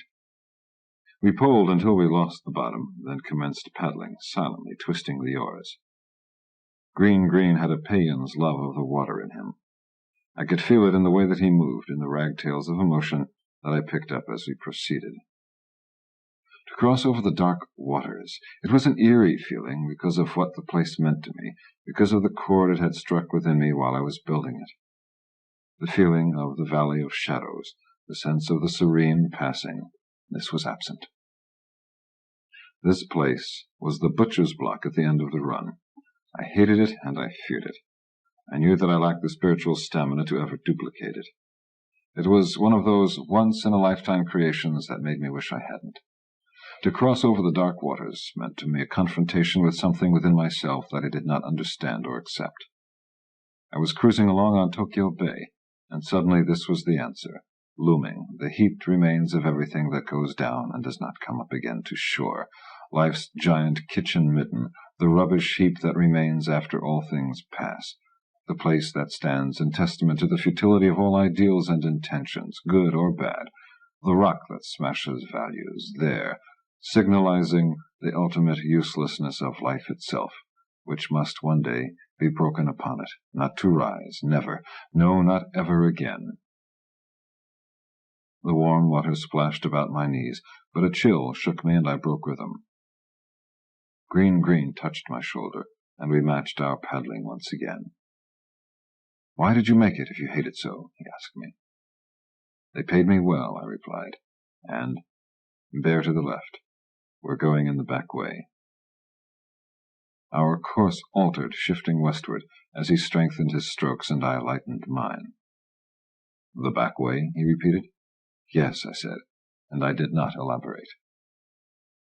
As we neared the isle, I ceased my reflections and became a mechanical thing, as I always do when there are too many thoughts to think. I paddled, and we slipped through the night, and soon the isle lay to starboard, mysterious lights flecking its face. From ahead, the light that glowed atop the cone crossed our path, dappling the waters, casting a faint red glow upon the cliffs. We passed the isle, then, and moved toward it from the north. Through the night, I saw the northern face as in daylight. Memory mapped its scars and ridges, and my fingertips tingled with the texture of its stone. We drew near, and I touched the sheer, black face with my oar. We held that position while I stared upward, then said, East. Several hundred yards later, we came to the place where I had hidden the trail. A cleft slanted within the rock, 40 feet of chimney, where the pressure of back and feet allowed ascent to a narrow ledge, along which a man might edge his way for 60 feet, to encounter a series of hand and footholds leading up. I told this to Green, and he stabilized the raft while I went on ahead. Then he followed, uncomplaining, though his shoulder must have been bothering him. When I reached the top of the chimney, I looked down and was unable to spot the raft. I mentioned this, and Green grunted. I waited until he made it to the top, and helped him out of the cleft. Then we began inching our way along the cleft eastward. It took us about 15 minutes to reach the upward trail. Again I went first, after explaining that we had a 500-foot climb before we reached another ledge. The Peian grunted again and followed me. Soon my arms were sore, and when we made the ledge I sprawled and lit a cigarette. After 10 minutes we moved again. By midnight we had made it to the top without mishap. We walked for about 10 minutes. Then we saw him. He was a wandering figure, doubtless narcotized up to the ears. Maybe not, though. You can never be too sure. So I approached him, placed my hand upon his shoulder, stood before him, said, "Kurkur, how have you been?" He looked up at me through heavy-lidded eyes. He weighed about 350 pounds, wore white garments, Green's idea, I guess, was blue-eyed, light-complexioned, and soft-spoken. He lisped a bit when he answered me. "I think I have all the data," he said. "Good," I answered. "You know that I came here to meet this man, Green, in a combat of sorts. We have become allies recently, against Mike Shandon." "Give me a moment," he replied. Then, "Yes," he said, "you lose." "What do you mean?" "Shandon kills you in 3 hours and 10 minutes. "No," I said, "he can't." "If he does not," he replied, "it will be because you have slain him. Then Mr. Green will kill you about 5 hours and 20 minutes from now." "What makes you so sure?" "Green is the worldscaper who did Corlin?" "Are you?" I asked. "Yes." "Then he will kill you." "How?" "Probably by means of a blunt instrument," he said. "If you can avoid that, you might be able to take him with your hands. You've always proven just a bit stronger than you look, and it fools people. I do not think it will help you this time, though." "Thanks," I said. "Don't lose any sleep." "Unless you are both carrying secret weapons," he said, "and it is possible that you are." "Where is Shandon?" "In the chalet." "I want his head. How do I get it?" "You are a kind of demon factor. You have that ability which I cannot fully measure." "Yes, I know." "Do not use it." "Why?" "He has one too." "I know that also." "If you can kill him at all, you kill him without it." "Okay." "You do not trust me." "I don't trust anybody." "Do you remember the night you hired me?" "Faintly." "It was the best meal I ever had in my life. Pork chops. Lots of them." "It comes back to me." "You told me of Shimbo then. Invoke him, and Shandon will invoke the other one. Too many variables. It may be fatal." "Maybe Shandon has gotten to you." "No, I am just measuring probabilities."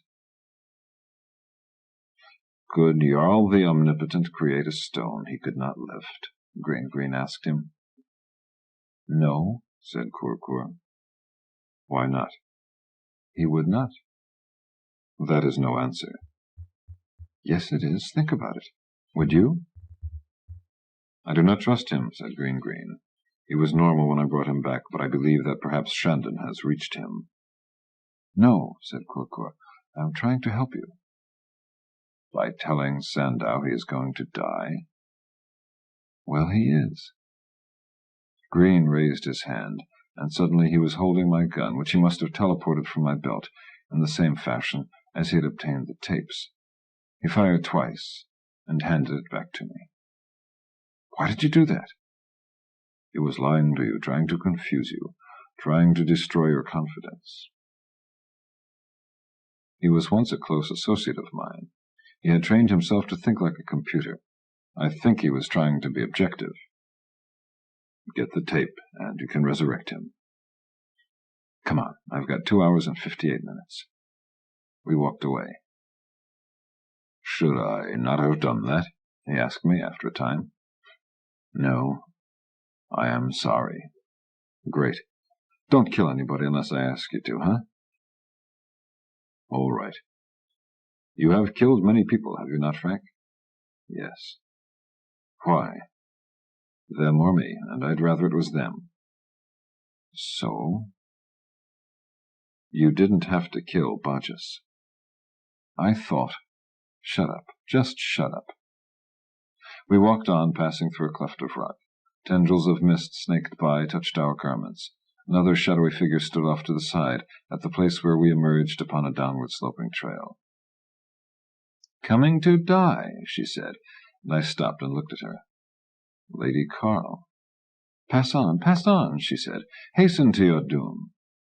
You could not know what it means to me. I loved you once, I said, which was not the right thing to say at all.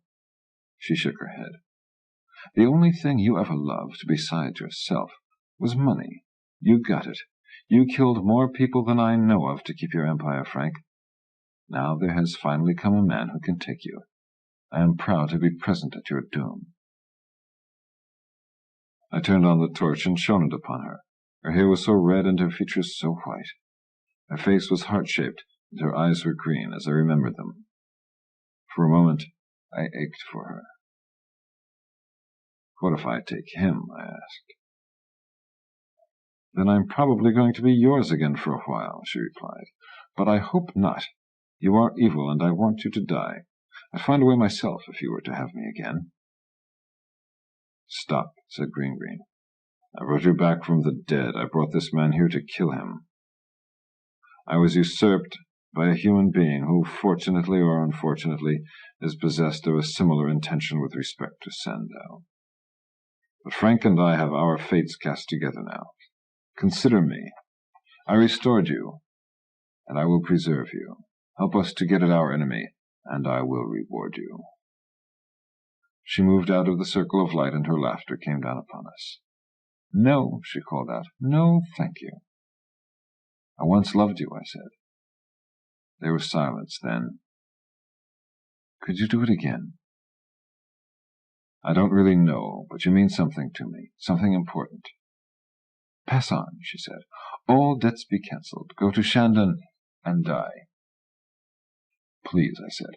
Once upon a time when I held you, it meant much to me. Lady Carl, I have never stopped caring for you, even after you left.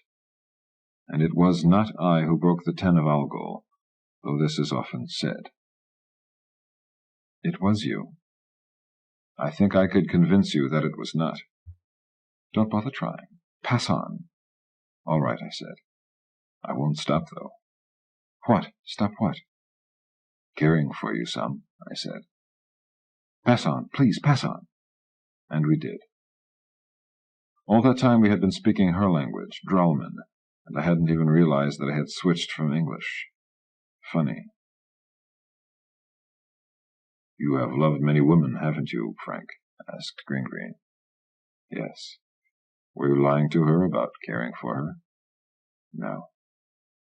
We followed the trail until I could see the lights of the chalet below me. We continued in that direction, and a final figure appeared, drew near. Nick. That's right, mister. It's me, Frank.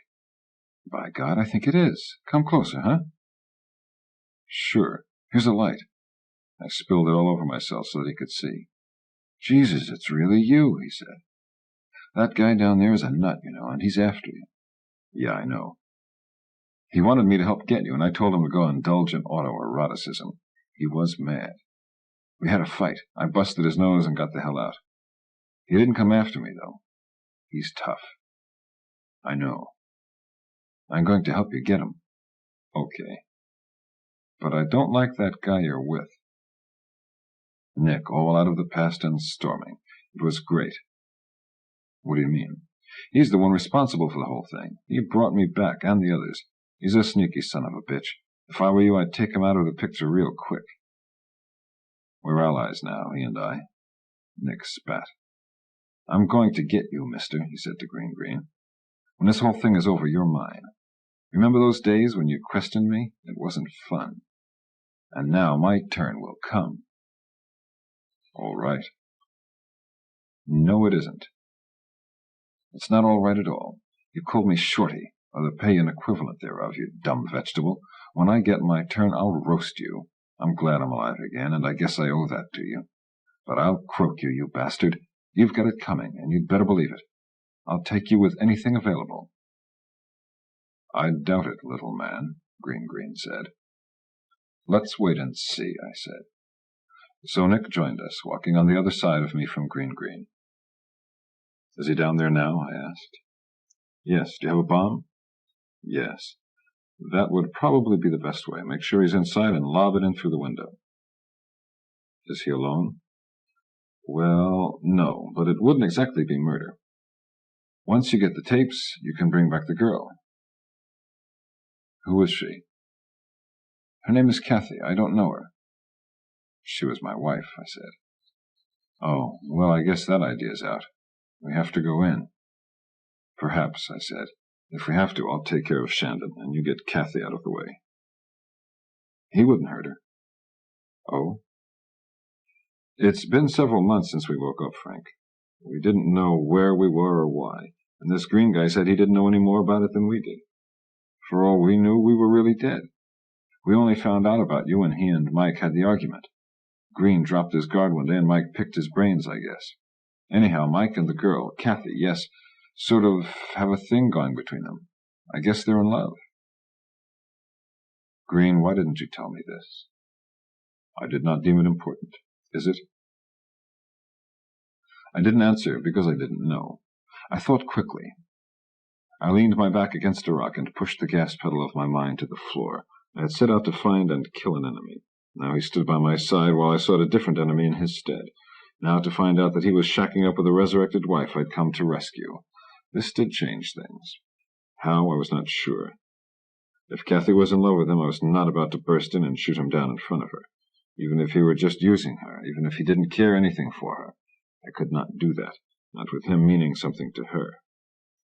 It seemed that Green's earlier suggestion was the only thing left, to contact him and try to buy him off.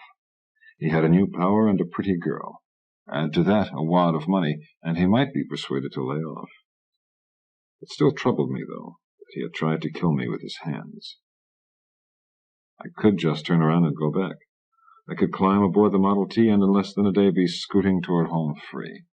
If she wanted Shandon, let her have him. I could settle my score with Green and return to my fortress. Yes, it is important, I said. Does it alter your plans? Green asked me. Yes, just because of the girl. Just because of the girl, I said. You are a strange man, Frank, to come all this way and then change your mind because of a girl who is only an ancient memory to you. I have a very good memory. I did not like the idea of leaving my name's enemy running around in the body of a capable and clever man who would not mind seeing me dead. It was a combination that could keep me awake nights, even on home free. On the other hand, what good is a dead golden goose, or pigeon, as the case would be? It's funny how, if you live long enough, friends, enemies, lovers, haters move around you, as at a big masked ball, and every now and then there's some mask switching. What are you going to do? Nick asked.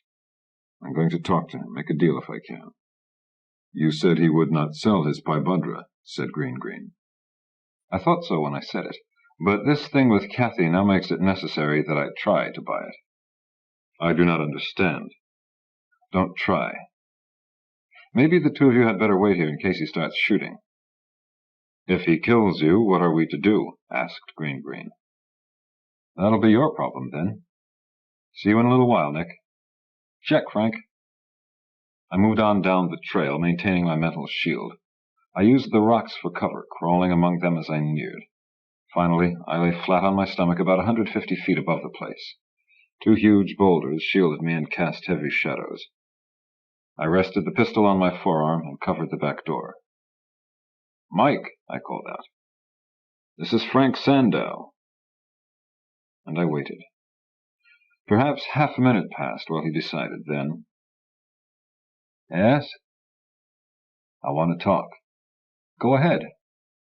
Suddenly the lights went out below me. "Is it true what I've heard about you and Kathy?" He hesitated, then, "I guess so." "Is she with you now?" "Maybe. Why?" "I want to hear her say it." Then, after everything, her voice. "I guess it's true, Frank. We didn't know where we were or anything, and I remember that fire. I didn't know how to—" I bit my lip. "Don't apologize," I said. "That was a long time ago. I'll live." Mike chuckled. "You seem confident of that." "I am. I've decided to do it the easy way." "What do you mean?" "How much do you want?" "Money? You scared of me, Frank?" "I came here to kill you, but I won't do it if Kathy loves you. She says she does. Okay. If you've got to go on living, then I want you off my back. How much will it take for you to pick up your marbles and go away?" "What are marbles?" "Forget it. How much?" "I hadn't thought you would offer, so I never thought about it. A lot, though. I'd want a guaranteed income for life, a large one. Then some really large purchases in my name. I'd have to make a list." "You really do mean it? This isn't a trick?" "We're both telepaths. I propose we drop our screens. In fact, I'd insist on it as a condition." "Kathy has been asking me not to kill you," he said, "and she would probably hold it against me if I did." "Okay, she means more to me. I'll take your money and your wife and go away." "Thanks a lot." He laughed. "My luck is finally good. How do you want to handle this?" "If you'd like, I can give you a lump sum and then have my attorney set up a trust." "I want everything to be legal. I want $1 million plus $100,000 a year." "That's a lot." "Not to you. Just commenting." "Okay, I agree." I wondered how Kathy was taking all this. She could not have changed so much in a few months, but that this would not sound a bit sickening to her. "Two things," I added. "The Peian, Grin Tharl, he's mine now. We have a score to settle." "You can have him. Who needs him? What's the other thing?" "Nick, the dwarf, comes away with me in one piece." "That little—" Then he laughed. "Sure. In fact, I kind of like him." "That's all?" "That's all." The sun's first rays tickled the belly of the sky, and the volcanoes flamed like Titan torches out over the water. "Now what?" "Wait till I pass a message to the others," I said. Green, he'll deal. I have his Paibhadra. Tell Nick. We depart in a few hours. My ship will come for me later today." "I hear you, Frank. We will be with you shortly." Now only the Peian remained to be dealt with. It was almost too easy. I was still on the lookout for a trick. It would have to be an awfully elaborate one, though.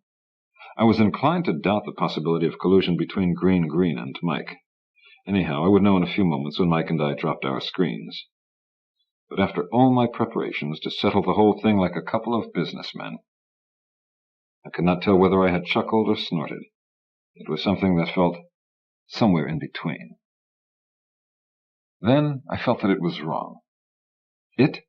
Something. I do not know what. It was a feeling that probably goes back to the caves or the trees, hell, maybe even the oceans. Flopsis shone through the ash and the smoke and the mist, and she was the color of blood. A quietness seemed to settle over everything as the breezes grew still. Then that old gut-grabbing fear was back with me again, and I fought it. A big hand was about to come down out of the sky and squash me, but I lay still. I had conquered the Isle of the Dead, and Tokyo Bay burnt all about me. Now, though, I look down the slope into the Valley of Shadow. It is so easy for me to find things to be morbid about, and all things came to remind me of this. I shuddered and stilled my shaking. It would not do for Shandon to find fear in my heart. Finally, after I could wait no longer, "Shandon," I said, I'm dropping my shield. You do the same." "All right." And our minds met, moved about inside one another. "You mean it?" "So do you." "Then it's a bargain?" "Yes." And the "no" that slammed back from the subterranean recesses of the world and echoed down from the towers of the sky clashed like cymbals within our minds. A flash of red heat passed through my body. Then, slowly, I stood, and my limbs were as firm as the mountains. Through lines of red and green, I saw everything as clearly as by daylight. I saw where, down below me, Mike Shandon emerged from the chalet and slowly turned his head to rake the heights. Finally, our eyes met, and I knew that what had been spoken or written in that place where I had stood with a thunderbolt in my hands had been true. Then there must be a confrontation. Flames. So be it. Darkness. There had been a patterning of events from the time I had departed home free up until this moment, which overrode, defeated the agreements of men. Ours had been a series of subsidiary conflicts, their resolution unimportant to those who controlled us now. Controlled. Yes. I had always assumed Shimbo to be an artificial creation, conditioned into me by the Peians, an alternate personality I assumed when designing worlds. There had never been a clash of wills, either. He had come only when summoned, delivered, and departed.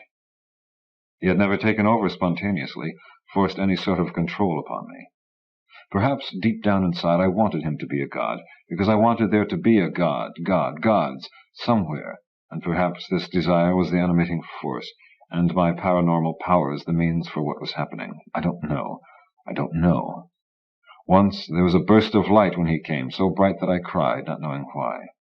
Hell, that's no answer. I just don't know. So we stood there regarding one another, two enemies who had been manipulated by two older enemies. I imagined Mike's surprise at this turn of events. I tried to contact him, but my faculty was completely blocked. I imagined that he was remembering that strange, earlier confrontation himself, however. Then I saw that the clouds were massing overhead, and I knew what that meant. The ground beneath my feet gave a gentle shudder, and I knew what that meant, too. One of us was going to die, though neither of us wished this. "Shimbo, Shimbo," I said within me, "Lord of Dark Tree Tower, must this thing be?" And even as I said it, I knew that there would be no reply, not even for me, save for what followed. The thunders rolled, soft and long, like a distant drumbeat. The lights out over the water grew brighter. We stood as at the ends of a dueling field in hell, waves of light washing about us, clotted with mist, dotted with ash, and Flopsis hid her face, edging the clouds with blood. It takes the powers a time to move after they've been built to the proper point. I felt them pass through me from the nearest power pole, then move away in great waves. I stood, unable to move a muscle or to close my eyes against the stare of the other. In the twisted light through which I saw, he occasionally flickered, and I glimpsed the outline of the one I had come to know as Belian.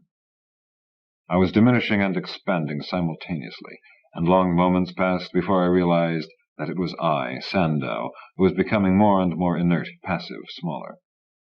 Yet at the same time I felt the lightnings take root in my fingertips, their swaying tops high above me in the sky, waiting to be turned and prodded and drawn crashing to the ground. I, Shimbo of Dark Tree, Shrugger of Thunders. The gray cone to my left was slashed down the side like an arm, and its orange blood spilled forth into Acheron, to sizzle and steam in the now glowing waters. Its fingers flexed high and ruddy in the night.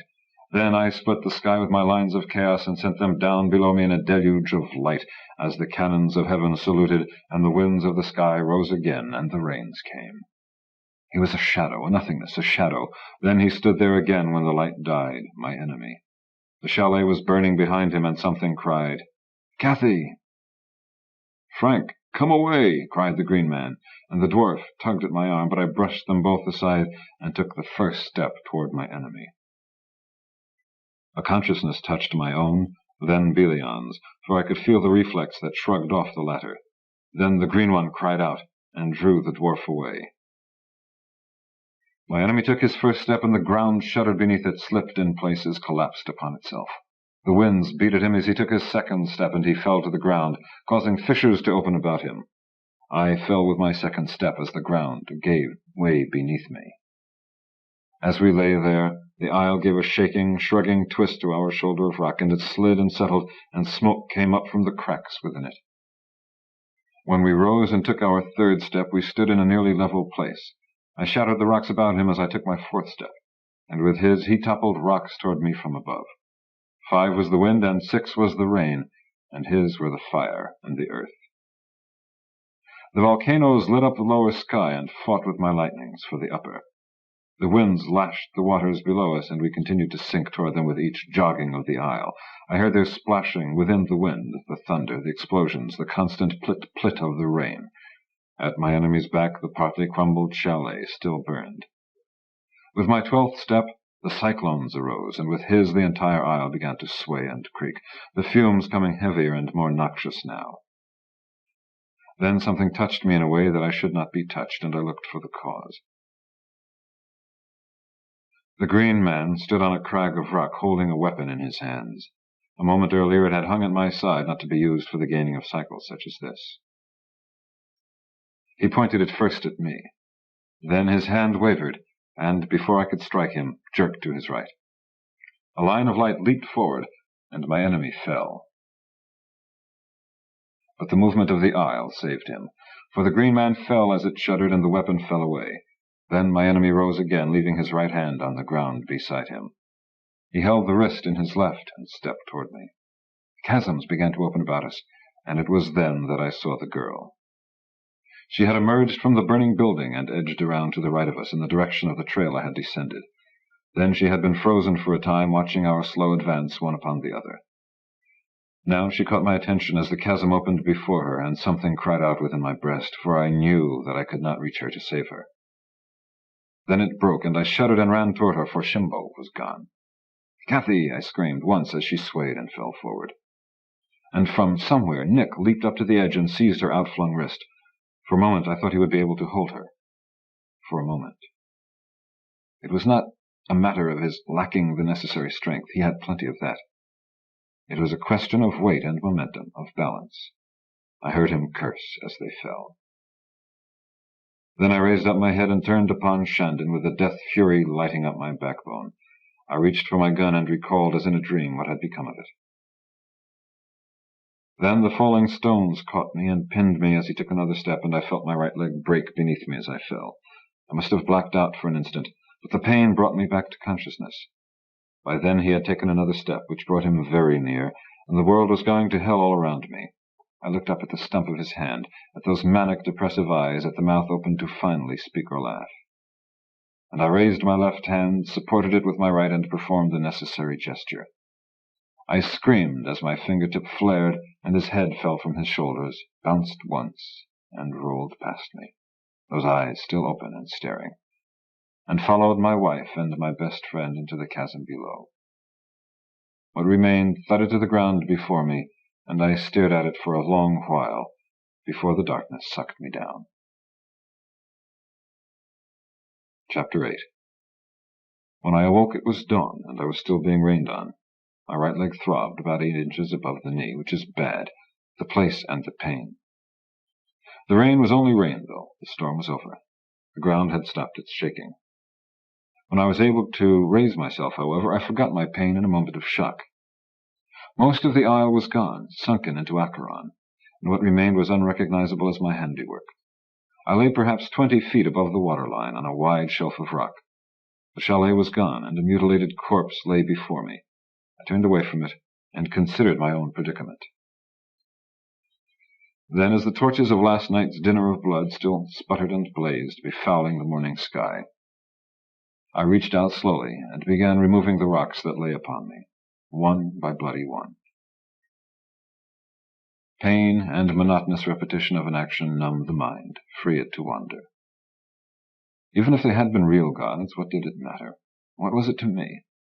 There I was still, where I was born 1,000 or so years before, in the middle of the human condition, namely, rubbish and pain. If the gods were real, their only relation with us was to use us to play their games. Screw them all. "That includes you too, Shimbo," I said. "Don't ever come to me again." Why the hell should I look for order where there wasn't any? or if there was, it was an order that did not include me. I washed my hands in a puddle that had formed nearby. It felt good on my burnt finger. The water was real. So were earth, air, and fire. That was all I cared to believe in. Let it go with basics. Don't get cute and sophisticated. Basics are things you can feel and buy. If I could beat the bay long enough, I could corner the market on these commodities, and no matter how many names were involved, they would find all the property registered in my name. Then let them howl and bitch. I would own the big tree, the tree of knowledge of good and evil. I rolled away the final stone and stretched out for a moment. I was free. Now I had nothing to do but find a power pull and rest until afternoon, when the Model T would come gliding in from the west. I opened my mind and felt one, pulsing somewhere to the left of me. When I felt stronger, I sat up and straightened my leg with both hands. When the throbbing subsided, I cut away the trouser leg and saw that the flesh was not broken. I bound it as best I could without a splint, which wasn't very, above and below the fracture, and turned slowly onto my stomach and hands and began crawling, just as slowly, in the direction of the pull, leaving what was left of Shandon behind me in the rain. The going was not too bad so long as it remained level, but when I had to pull myself up a 10-foot, 45-degree slope, I was too beat even to curse for several minutes afterwards. The damn thing had been slippery as well as steep. I looked back at Shandon and shook my head. It was not as if he had not known he was born to come in second. His whole life was testimony to that, poor bastard. I felt a moment's pity. He had come close to having it made. He had come into the wrong game at the wrong time and the wrong place, like my brother, and I wondered where his head and hand lay now. I crawled on. The power pole was only a few hundred yards away, but I took a longer route that looked easier. One time, as I rested, I thought I heard a soft sobbing sound, but it was gone too quickly for me to be sure. Another time, and I heard it again, louder, coming from behind me. I paused and waited till it came again. Then I headed toward it. 10 minutes, and I lay before a huge boulder. It was situated at the base of a high wall of rock, and there was lots of other rubble strewn about. The muffled weeping was somewhere near. A cave seemed indicated, and I did not want to waste my time exploring. So I called out. "Hello, what's the trouble?" Silence. "Hello?" Then, "Frank?" It was the voice of the Lady Carl. "Ho, bitch," I said. "Last night you told me to pass on to my doom. What's yours like?" "I'm trapped in a cave, Frank. There's a rock that I can't move." "It's a honey of a rock, honey. I'm looking at it from the other side." "Can you get me out of here?" "How did you get in?" "I hid in here when the trouble started. I've tried to dig my way out, but all my nails are broken and my fingers are bleeding, and I can't seem to find any way around this stone." "There doesn't seem to be a way." "What happened?" "Everybody's dead but you and me. There's only a little piece of the isle left. It's raining on it now. It was quite a fight we had." "Can you get me out of here?" "I'll be lucky to get myself out of here, the condition I'm in." "Are you in another cavern?" "No, I'm on the outside." "Then what do you mean by out of here?" "Off this damn hunk of rock and back to home free is what I mean." "Then there is help coming?" "For me," I said. "The Model T will be on its way down this afternoon. I've got it programmed." "The equipment aboard. Could you blast the rock or the ground beneath it?" "Lady Carl," I said, "I've got a busted leg, a paralyzed hand, and so many sprains, strains, abrasions, and contusions that I haven't even bothered counting them. I'll be lucky to get the thing going before I pass out and sleep for a week. I gave you a chance last night to be my friend again. Do you remember what you said to me?" "Yes." "Well, now it's your turn." I moved myself back on my elbows and began to crawl away. "Frank!" I did not reply. "Frank, wait! Do not go! Please!" "Why not?" I cried. "Do you remember what you said to me then, last night?" "Yes, and I remember your reply. All of that was last night, anyhow, when I was somebody else. You had your chance and you blew it. If I had the strength, I would scratch your name and the date on the stone. So long. It's been good to know you." "Frank!" I didn't even look back. Your changes of character continue to amaze me, Frank. So you made it too, Green. I suppose you're in some other damn cave and want to be dug out. No. In fact, I am only a few hundred feet from you, in the direction in which you were heading. I am near the power pole, though it can't help me now. I will call out when I hear you approaching. Why? The time is near. I will go to the land of death, and there my strength shall fail. I was badly hurt last night. What do you want me to do about it? I've got problems of my own. I want the last right. You told me that you gave it to Dra Marling, so I know that you know the way. Also, you said that you had gluten. I don't believe in that anymore. Never did. I only did it for Marling because you are a high priest. You bear the name Shimbo of Dark Tree Tower, Shrugger of Thunders. You cannot refuse me. I have renounced the name, and I do refuse you. You said once that if I helped you, you would intercede for me on Megapay. I did help you. I know that, but now that you are dying, it is too late. Then give me this thing instead. I will come to you and give you what aid and comfort I can, save for the last right. I am finished with such things after last night. Come to me, then. So I did. By the time I reached him, the rain had just about let up. Too bad. It had been doing a fair job of washing away his body fluids. He had propped himself back against a rock, and the whiteness of bone shone through flesh in 4 places that I could see. The vitality of a Peian is a fantastic thing, I said. You got all that in that fall last night? He nodded then. It hurts to speak, so I must continue in this fashion. I knew you still lived, so I kept myself alive until I could reach you. I managed to get what was left of my pack off my back. Then I opened it. Here, take this. It is for pain. It works for 5 races. Yours is 1. He brushed it aside. I do not wish to dull my mentality at this point. Green, I am not going to give you the right. I will give you the gluten root, and you can take it yourself if you wish, but that's all. Even if I can give you that which you most desire in return? What? All of them back again with no memory of what has happened here. The tapes! Yes. Where are they? A favor for a favor, Dra Sandow. Give them to me. The right. I knew Kathy, a Kathy who had never met Mike Shandon, my Kathy, and Nick, the breaker of noses. You drive a hard bargain, Peian. I have no choice, and please hurry. All right. I'll go through with it this one last time. Where are the tapes? After the rite has begun and may not be stopped, then I will tell you. I chuckled. Okay. I don't blame you for not trusting me. You were shielding. You must have been planning to trick me. Probably. I'm not really sure. I unwrapped the gluten, broke off the proper proportions. Now we will walk together, I began, and only one of us two will return to this place. After a cold gray time and a black warm one, we walked in a twilit place without wind or stars. There was only bright green grass, high hills, and a faint aurora borealis that licked at the gray-blue-black sky, following the entire circle of the broken horizon. It was as if the stars had all fallen, been powdered, were strewn upon the hilltops. We walked effortlessly, almost strolling, though with a purpose, our bodies whole once more. Green was at my left hand, among the hills of the Glitten Dream.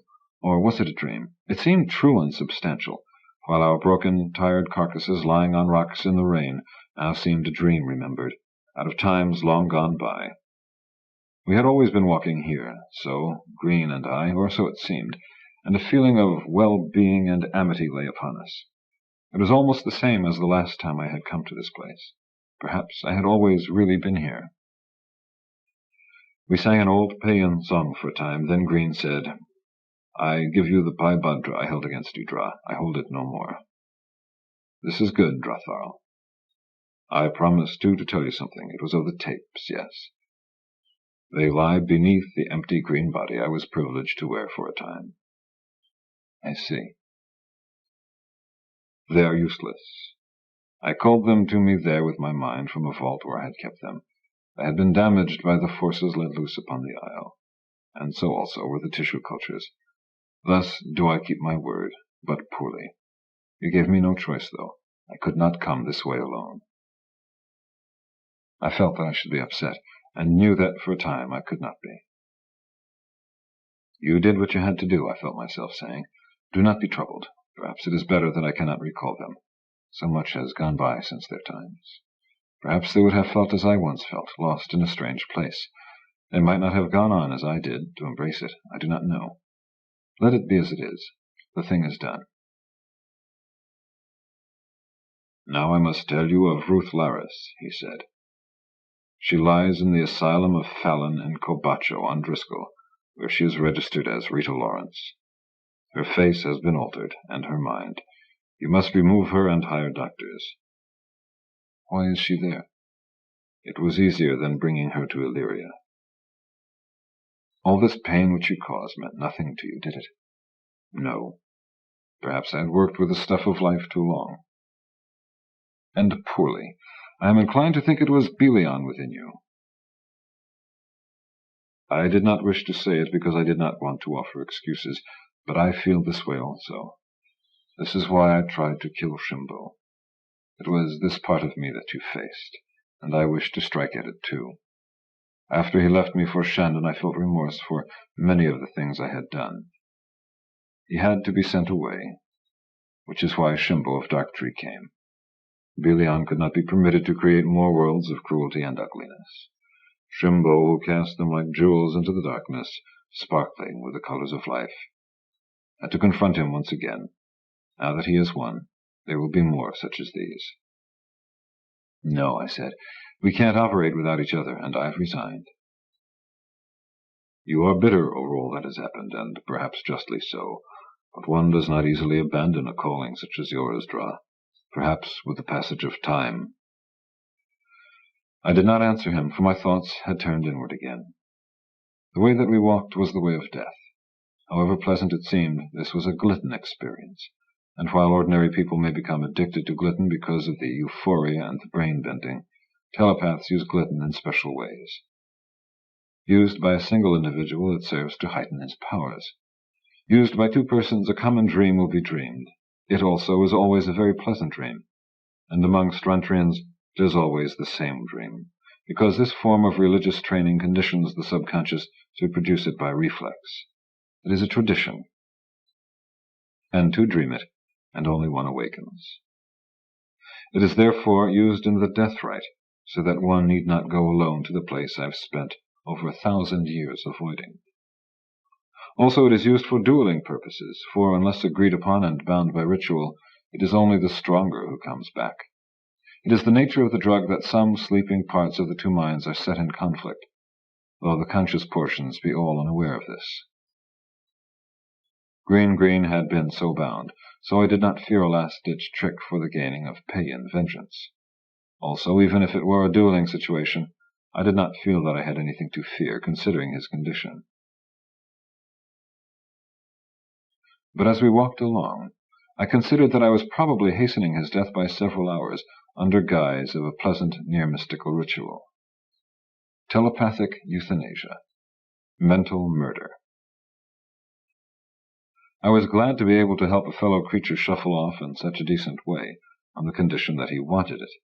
It made me think of my own passing, which I am certain will not be a pleasant one. I have heard people say that no matter how much you love living, now, this minute, and think that you would like to live forever, someday you will want to die. Someday you will pray for death. They had pain in mind when they spoke. They meant they would like to go pretty, like this, to escape. I do not expect to go pretty, gentle, or resigned into this good night myself, thank you. Like the man says, I intend to rage against the dying of the light, fighting and howling every damned step of the way. The disease that was responsible for my making it this far involved quite a bit of pain, you might even say agony, and for a long while before they froze me. I thought about it a lot then, and I decided I would never opt for the easy way out. I wanted to live, pain and all. There's a book and a man I respect, André Gide and his Fruits of the Earth. On his deathbed, he knew he had only a few days left, and he wrote like blue blazes. He finished it in about 3 days and died. In it, he recounts every beautiful thing about the permutations of earth, air, fire, and water that surrounded him, things that he loved, and you could tell that he was saying goodbye and did not want to go, despite everything. That is how I feel about it. So, in spite of my involvement, I could not sympathize with Green's choice. I would rather have lain there, broken-boned and all, feeling the rain come down upon me and wondering at it, regretting, resenting a bit, and wanting a lot. Maybe it was this, the hunger, that allowed me to learn worldscaping in the first place, so that I could do it all myself, so that I could make more of it. Hell. We mounted a hill and paused on its summit. Even before we reached it, I knew what they would be when we looked down the far slope. Beginning between 2 massive prows of grey stone, with a green sward that started out as bright as that beneath our feet, and grew darker and darker as I swept my eyes ahead, there was the place. It was the big, dark valley, and suddenly I was staring into a blackness so black that it was nothing, nothing at all. "Another 100 steps will I go with you," I said. "Thank you, Grad." And we descended the hillside, moved toward the place. "What will they say of me on Megapay when they hear that I am gone?" "I do not know." "Tell them, if they ask you, that I was a foolish man who regretted his folly before he came to this place." "I will." "And—" "That too," I said. "I will ask that your bones be taken into the mountains of the place that was your home." He bowed his head. "That is all. You will watch me walk on?" "Yes." "It is said that there is a light at the end." "So it is said." "I must seek it now." "Walk well, Dra Gringrin Tharl. You have won your battles, and you will depart this place. Will you cast the worlds I never could?" "Maybe." And I stared into that blackness, saw stars, comets, meteors, anything. But suddenly there was something there. New Indiana hung in the void. It seemed 1,000,000 miles away, all its features distinct, cameo-cut, glowing. It moved slowly to the right until the rock blocked it from my view. By then, however, Cocytus had come into view. It crossed, was followed by all the others: St. Martin, Bunengrad, Dismal, M2, Honky-Tonk, Mercy, Summit, Tangia, Illyria, Rodent's Folly, Home Free, Castor, Pollux, Centralia, Dandy, and so on. For some stupid reason, my eyes filled with tears at this passage. Every world I had designed and built moved by me. I had forgotten the glory. The feeling that had filled me with the creation of each of them came over me then. I had hurled something into the pit. Where there had been darkness, I had hung my worlds. They were my answer. When I finally walked that valley, they would remain after me. Whatever the bay claimed, I had made some replacements to thumb my nose at it. I had done something, and I knew how to do more. "There is a light," said Green, and I did not realize that he had been clutching my arm, staring at the pageant. I clasped his shoulder, said, "May you dwell with Kirwar of the Four Faces, Father of Flowers," and I did not quite catch his reply as he drew away from me, passed between the stones, walked the valley, was gone. I turned then and faced what had to be the east, and began the long walk home. Coming back. Brass gongs and pollywogs. I was stuck to a rough ceiling. No, I was lying there, face up on nothing, trying to support the world with my shoulders. It was heavy, and the rocks poked, gouged. Below me lay the bay, with its condoms, its driftwood, its ropes of seaweed, empty dories, bottles, and scum. I could hear its distant splashing, and it splashed so high that it kept striking my face. There it was, life, slapping, smelling, chilly. I had had a real wild romp through its waters, and now, as I looked down upon it, I felt myself falling once more, falling back toward its shallows. Maybe I heard bird cries. I had walked to the valley, and now I was returning. With luck, I would evade the icy fingers of the crumbling hand once more. I fell, and the world twisted about me, resolved itself into what it had been when I left it. The sky was bleak as slate and streaked with soot. It oozed moisture. The rocks dug into my back. Acheron was pocked and wrinkled. There was no warmth in the air. I sat up, shaking my head to clear it, shivered, regarded the body of the green man that lay beside me. I said the final words, completing the rite, and my voice shook as I said them. I rolled Green's body into a more comfortable-looking position and covered it with my flimsy. I picked up the tapes and their bio-cylinders, which he had been concealing beneath him. He had been right. They were ruined. I placed them in my knapsack. At least Earth intelligence would be happy with this state of affairs. Then I crawled onto the power pole and waited there, raising a screen of forces to attract the tea, and watching the sky. I saw her walking away, her neat hips sheathed in white, and swaying slightly, her sandals slapping the patio. I had wanted to go after her, to explain my part in what had happened, but I knew it would do no good, so why lose face? When a fairy tale blows up and the dream dust settles and you find yourself standing there knowing that the last line will never be written, why not omit any exercises in futility? There had been giants and dwarves, toads and mushrooms, caves full of jewels, and not one, but 10 wizards. I felt the Model T before I saw it, when it locked with the power pole. 10 wizards, financial ones, the merchant barons of Algol. All of them, her uncles. I had thought that the alliance would hold, sealed as it was with a kiss. I had not been planning a double-cross, but when it came from the other side, something had to be done. It was not all my doing, either. There was a whole combine involved. I could not have stopped them if I had wanted to. I could feel the tea homing in now. I rubbed my leg above the brake, heard it, and stopped. Business arrangement, to fairy tale, to vendetta. It was too late to recall the second phase of that cycle, and I had just won the final one. I should have felt great. The tea came into view, descended quickly, and hung like a world overhead as I manipulated it through the pull. I have been a coward, a god, and a son of a bitch in my time, among other things. That is one of the things about living for a very long time. You go through phases. Right now I was just tired and troubled, and had only one thing on my mind. I brought the tea down to rest on a level space, cracked the hatch, began crawling toward it. It did not matter now, not really, all these things I had thought when the fire was high. Any way you looked at it, it did not matter. I made it to the ship. I crawled inside. I fiddled with the controls and brought it to a more sensitive life. My leg hurt like hell. We drifted.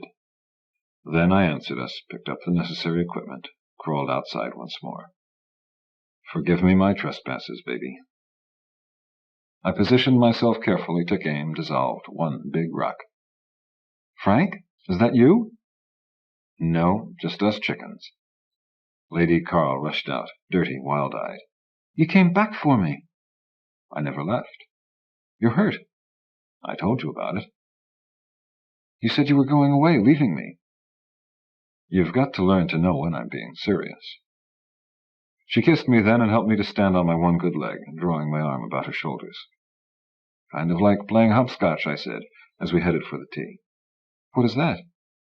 An old game. When I can walk again, maybe I'll teach it to you. Where now? Home free, where you may stay or go as you choose. I should have known you would not leave me, but when you said those things... Lords, it's a miserable day. What happened?